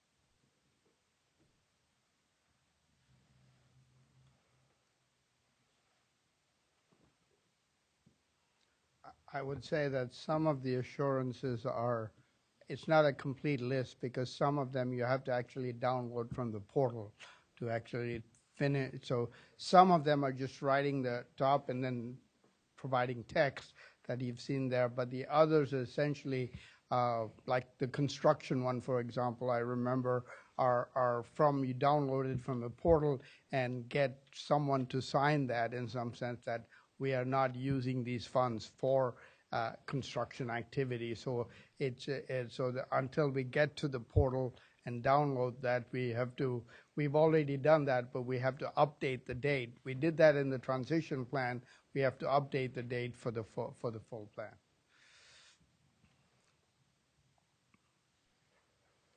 I'll also open it up to any general comments. We did the page section by section, prompt by prompt, but if there are overarching themes that were not captured in that, if there's anything that folks would like to add generally or questions folks would like to ask. Yes, Member Rucker. What I really want to do was just take a moment to identify some of the key takeaways from our conversation today. So as a way of making sure that we all ended up on the same page.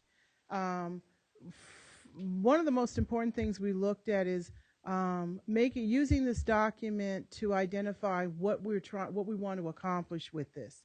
And so we want this to be an aspirational document that serves as a foundation to accomplish a number of things. That there's an importance for there to be an alignment in what is written in this document with work that's already being undertaken, particularly in post-secondary and secondary programs, the Visions for Success in post-secondary programs, and the LCAP in secondary programs. It is very important to the members of the State Board that this plan is looked at as an addendum to the LCAP. As we develop the work and we look at particularly the equity and access issues, that the through line on this is to do the work and to hold ourselves accountable through the implementation of this document to lower barriers, particularly for students of color, and to identify ways that we can hold ourselves accountable for the way the work improves access and improves the overall performance of students. And so that's what makes the accountability data that we're choosing to collect and the way we go about doing that very important. So we left the accountability question an open question at this point because we know we are limited on the capacity of what's currently available to us in CalPADS. And so we left that as an open question because what remains is if CalPADS can't do the things that we are asking or that we're being tasked to do on collecting very narrow data about a very narrow group of students, what do we want to do or what will our options be and how will we explore that in the plan? So that was a question that was left open. And then as we went through the accountability piece, as we went through the accountability reporting piece, we really talked about what it means to be accountable. It's not just about doing the data collecting and doing the data reporting. It's about what it means then to provide the technical assistance to programs that look in ways that lead to improvement of the program and improvement of intent for the people who will be implementing and using the funds. And then going forward, since this is a foundational document, to look at ways to evaluate the plan and to evaluate our work together here to figure out what we're learning from this that will inform the bigger concept and the bigger work that we're going to do later on the state plan. And along the way in the conversation, we talked about work and conversations we've already done, research that the staff has already done that actually is some great information and is a great way to anchor some of the discussions we've had that we actually didn't previously task the staff to keep up with or go back to, but we thought about ways that we can revisit some of those things. So we asked for a lot of revisions, but I think that a lot of the revisions we asked for is really based on work that has already been done and conversations and decisions that have already been proffered. So even though it seems the task seems monumental and we're starting yet again and asking for more revisions, I think the revisions that we asked for are really based on work that you have already done and have done quite well. So I want to make sure I compliment you and your staff for the work you've already done to support this work and to get the draft to where it is right now. We understand better what you're trying to accomplish, and I think we've gone from having two different sets of conversations and two different sets of expectations. We've gotten a little closer to congruence as a result of the conversation we had today. So I'm very glad we got to do that and we took the time to work on that. Thank you. Very helpful summation. It Vice Chair is. Sun. Yes, I am always amazed by Member Rucker's memory. She's so awesome, especially at 4 o'clock on a second day of 2 long day meetings. I would only add that as a matter of style and approach in general in looking at the revisions, that while adhering to what you know the federal reviewers will be needing to see, that the audience for this plan should be stakeholders, and the public. And that's where the whole weaving this, putting the story together, putting context in the sections so that there's cohesion from one section to another. I think that is important so that we are setting this as a foundational document for where we want to go with our larger plan. Thank you. Member Ortiz-Licon.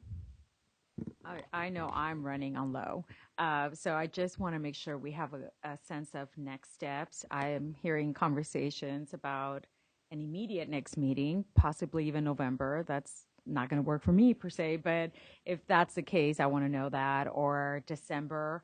And then what can we expect? Because I know that there was a lot of feedback provided today. And so I'm wondering, what can we expect? What would that look like? What is realistic during that time frame for us to see in the next version of this state plan? Imagine that'll be the timeline conversation that needs to happen. I believe we need to wrap this and do public comment before we do that, right? Okay. So this agenda item is the draft California Perkins 5 state plan, and we are now soliciting any public comments regarding any portion of the plan.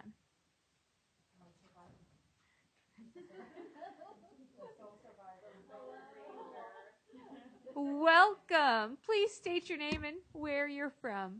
Well, I waited this long, so I might as well testify. My name is Matt Patton, and I work for the California Agricultural Teachers Association. More importantly, I spent 18 years in the classroom as a CTE teacher. I want to start by thanking CTE for all the work that went into putting this document together. I can't imagine the hundreds of hours that went to getting it to this point. There's been lots of comments today about revisions, about edits, about additions and subtractions. As we know, this opens up for public comment on November 15th. It is important that teachers, that industry partners, that the general public have access to the current plan to make those public comments, and not to give everyone more work, but that is really, really important. The second thing I want to talk about is the accountability for results, and that was a big discussion here today. The question is a numerator of a semester of a college credit class a rigorous enough assessment of a CTE program? Member Rucker mentioned that CCI indicators are also going to be used, but as also indicated, those are skewed towards academic test scores and towards college readiness. It is very important that California focuses on career technical preparation of students, giving them the skills that they need to earn a living wage. And with that, I will thank you.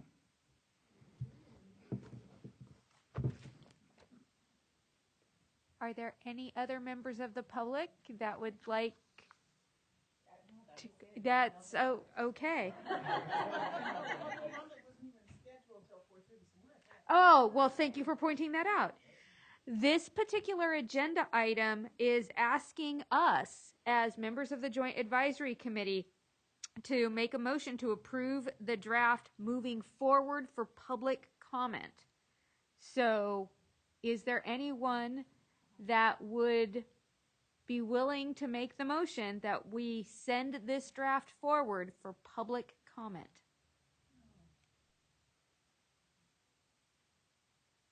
Can we have a discussion about that? Not until there's a motion. You don't have to vote in favor of the motion even if you make it.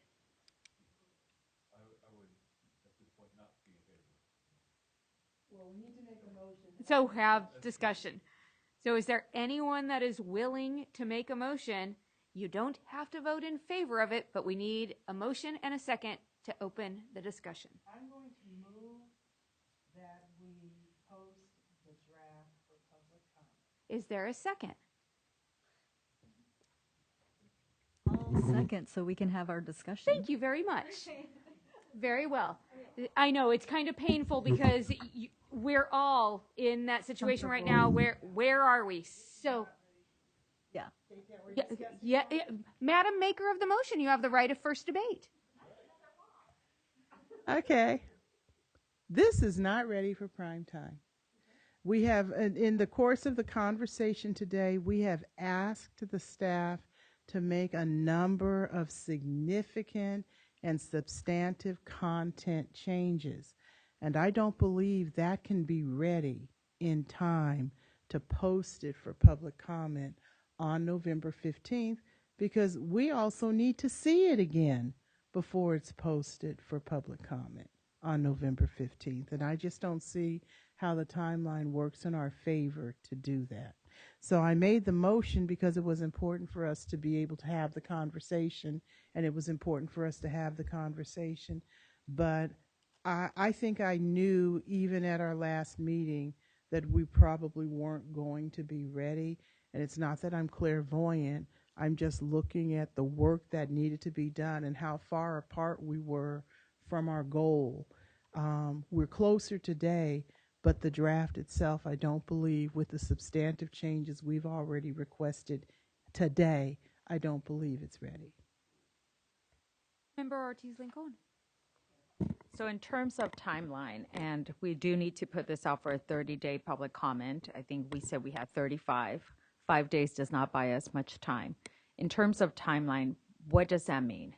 Because I think it's important, and I do agree that there was substantive changes, and we would be receiving feedback based on something that is not really the draft plan that we have in mind. And so are we being fair and transparent with stakeholders by saying, give us feedback on this, though this is not close or not exactly what we're even considering.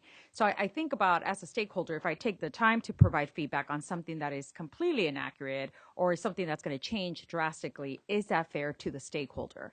But at least they're getting some aspect of it, right? They are getting a sense of where the thinking is. But I'm concerned about the timeline. Can we meet the timeline if we were to push this back? What's at risk? Short answer, no. I mean, because just in terms of just the chronology, I mean, even if we, I mean, we'll talk more about the timeline, but work backwards from, if it's April 15th, you at least need 30 days for the governor's comments. So that's a requirement. You have to have 2 readings at the state board. So we thought about January and March, and the same thing with the BOG. So you're back in January, and for us to get materials to the State Board of Education, we have to work through our office to make sure that there's enough lag time to get those materials up from my division up to branch to work through that. So I'm just working through the chronology of all of this to try and to do that. Now, I mean, so there are a couple of options. One is, and we'll come back to whether about looks like, I mean, Member Rucker's comment about not ready for prime time. And so the thing we have to do is that maybe how we sort of speed up that process. We do have a timeline that can meet the deadline. And so, and we've come back, and Lisa and I have worked on that, and we can pose that to you and then see and have conversations. Yeah, based on, yeah. You anticipated resistance from us? Pardon? You should be receiving a document that we could speak to. But we definitely recognize that there was a significant number of changes and that there is a need, and we would agree that we should have another meeting prior to the January board meeting. But perhaps I'll turn it back over to Pradeep, and we could talk about the document you have. But I just wanted to emphasize that in this discussion, our issue is that there's a scarcity of time. And there's very, very limited slack. And so what we'll speak to is, the very max that we could sort of stretch this to give ourselves realistically an appropriate amount of time to produce a quality product to get to the board in January and moving forward. So with that, I'll turn it back over to Pradeep. So if you look at what you have in front of you, we are thinking of having a November 22nd meeting now. So having that, then you could we could incorporate the comments. We'll work towards that and incorporate all the comments that you made today and have that ready for posting for you to review, and then have the meeting on 22nd, and then come back on the 25th and 27th to incorporate that, and then open that up for public comment for at least the month of December. So we essentially work through the month of December to have the public comment, and then we close the public comment period on January 3rd, and I won't go through the rest of that would allow us in some sense to meet the calendar we originally proposed. It's a pretty tight timeline, but realistically, that's about what the capacity of the staff has, really working, as Pradeep mentioned to me before, as fast and as hard as humanly possible. So with the goal or with the eye to bring a quality product with the incorporation of your comments here and the incorporation of public feedback that we'll receive between now and December. I, for one, would be willing to meet on the 22nd. I don't know if we'll have a quorum, but I feel this is very important that what we put out to the public is as close as possible. And I remember all of us have gone through a couple of editions of this, and we know how frustrating it was when we came with drafts that we saw it had already been changed by the time we arrived at the meeting. So I feel that it is really important that we move our timeline as recommended by the staff. So I personally can't be available on the 22nd. I am available on the 21st. I think it's important to massage this timeline as well and try to meet what's being recommended here. But I just couldn't be here on the 22nd. I could be here that Thursday, but I just can't be here that Friday. If we have a quorum on the 22nd, I will be fine with whatever decisions you can recommend. But if we don't have a quorum and it's possible to meet on the 21st instead, I'd like to suggest that. Is there any possible way we can consider Wednesday the 20th? We have a Board of Governors meeting on Monday, Tuesday, and at the end of that week is CCLC. So Wednesday is an available day, at least from my perspective. Bill? No? Okay. I can do it. If I may, the issue with the 20th, as I'm informed, is that we would then need to post the agenda tomorrow, and correct me if I'm wrong. So I think with that date would be untenable. Okay. How about the week of Thanksgiving, folks? Yeah, like Monday, the 25th. So I'm on a family trip from the 22nd to the 26th. Okay. So what if the 22nd doesn't seem to work for Board Member Rucker? I mean, the best I could do is call in for the item while I'm on the road with 2 kids in the car. So so that's a risk. But if that is what we need for quorum, just for me to sort of cast the vote, but I won't be able to be part of the discussion.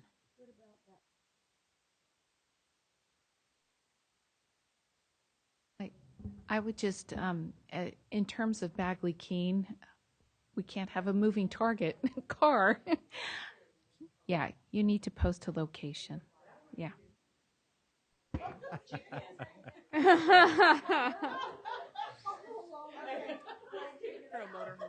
Okay, well, who's available? Well, who is available? Who is available on the 25th? You're available. I'm available. Yes, That's the Monday. I'm available also. We got quorum. We have a quorum for the 25th. Would that work? If you can just give us one moment to consult. Thank you. I think our community college colleagues have to check in with Member Salazar as well, who's not here. But would we have a quorum? But we would still have We would quorum. still have a quorum.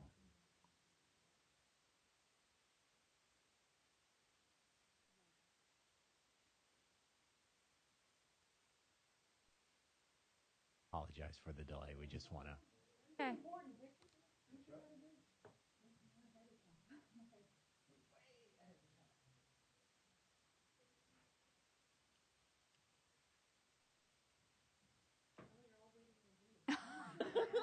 Actually, we had no idea who we were waiting for. We were just staring in that direction. So I was just talking with our West Ed friends. That gives us a 2-day period because we need to open public comment on December 2nd, which is right after the Monday after Thanksgiving, I believe. So that gives us 48 hours to make any changes. The only question is we're not sure if the staff member who would be performing some of these editorial things are going to be working Thanksgiving week. We're going to be working Thanksgiving week. So we're volunteering to work Thanksgiving week. I think that's a logistical thing that we can figure out, okay. is what I'm saying. So as a amendment or change to the proposal document you have, it would be a meeting on November 25th, and we could make subsequent adjustments as appropriate.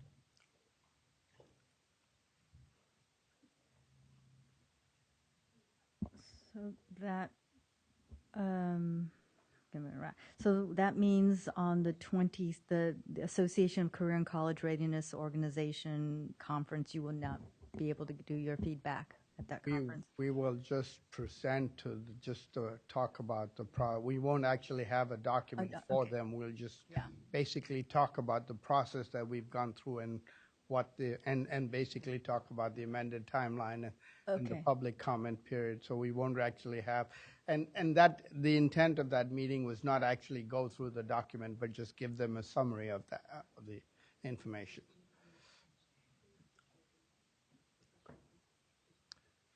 Now, although we are talking about the timeline, I'd like to remind all the members of the Joint Advisory Committee, the live motion on the floor is to forward this draft for public commentary.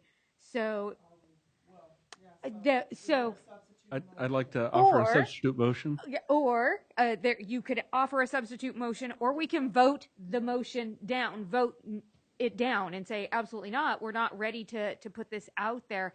And then we can have the conversation about the timeline without having to introduce a substitute motion. So right now, the motion that very well, there's been a call for the question. Is there a second? Oh, remind me of it ends conversation on the motion. I call for the question. I'll second. Thank you. Okay. All in favor of the call for the question? No, because I have a question. Okay, what's your question? Very well. Question. Instead of killing the motion, can we amend it to show the date that it would go out for public comment? Because based on this, it would still go out for public comment December 2nd instead of November 15th. I would hesitate to give that as a substitute because if it passes, that means that no matter what they give us on the 25th, we're going to push it out. Crap. Okay.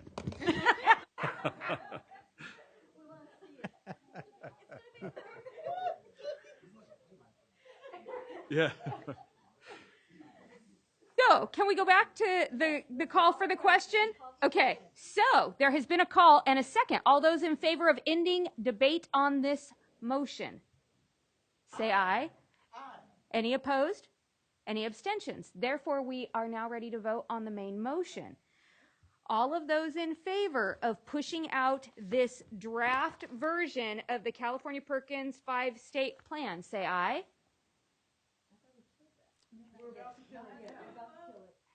Very good. You want to do our roll call vote for us? Yes, ma'am. I love doing your roll call votes. Okay, Chair Grande. No. No. Member Ortiz-Licon. Member Rawlings. No. Rucker. No, sir, no. Yes, ma'am. I got it. And Vice Chair Sun. No. So we do not pass. I apologize. The motion does not pass. We are not ready to push this out for prime time. Now, how about the timeline? Are we okay for a November 25th meeting? Yes? Okay. It looks like we're going to mark our calendars. Someone's going to get in contact with Member Salazar and see if she can be available. Can I just ask when we might see a draft of this, the revised plan, prior to the 25th? Can we see it before November 25th, please? I mean, we have to follow the Bagley-Keene 10-day process. So Okay. if we're going the 25th, I'm thinking that at least it should be posted, what, 15th, I think is when? When will be the revised version be posted? We are going to have to post the revised version. Are you talking about for the November meeting?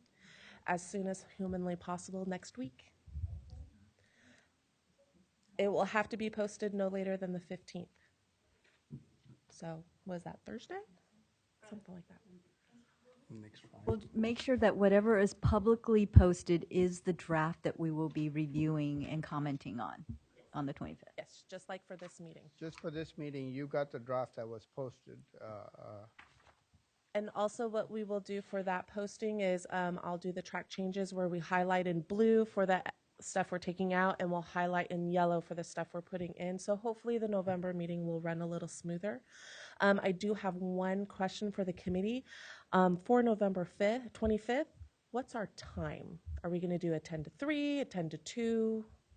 I would 10:30? personally prefer at least 10:30 because it makes multiple flights available. 10:30, and then how long do we think we're going to need? And is it, I'm thinking it's just going to be a one-item meeting, just this plan, right? Should Mike? we schedule ourselves to 3:30? I would think, yeah. Okay. So it sounds like by consensus, we're willing to set our next California Workforce Pathways Joint Advisory Committee meeting for Monday, November 25th here at 10:30 to convene and 3:30 to adjourn. Yes, and if the location changes, we will make sure we get that out because I have not checked the availability of this room for the 25th. Okay. Thank you. Okay. Folks, are there any other pressing comments that need to be addressed? Any other public comments that need to come before us? So then I'm going to say thank you to absolutely everyone who helped put this into this format that we were able to walk through. Thanks to Jennifer for facilitating our conversation and our walkthrough today. Immense gratitude to the, I believe you folks called yourselves the California Workforce Pathways Joint Advisory Committee something planning team. Is that what you called yourself inside this document? It was awesome. It is. Kudos to you all. I want to also thank members of the public for attending this meeting, and I will ask, please come back, give us more feedback on November 25th, and without any closing thoughts, I'm going to say, are we like ready to adjourn, and it's 4:15? Wow. Well, then I'm not going to say that. We'll just sit here because we're 45 minutes early. Oh, wait. Okay. Is there a motion to adjourn? I'll move to adjourn. Very well. We are adjourned. Thank you, folks, so very much.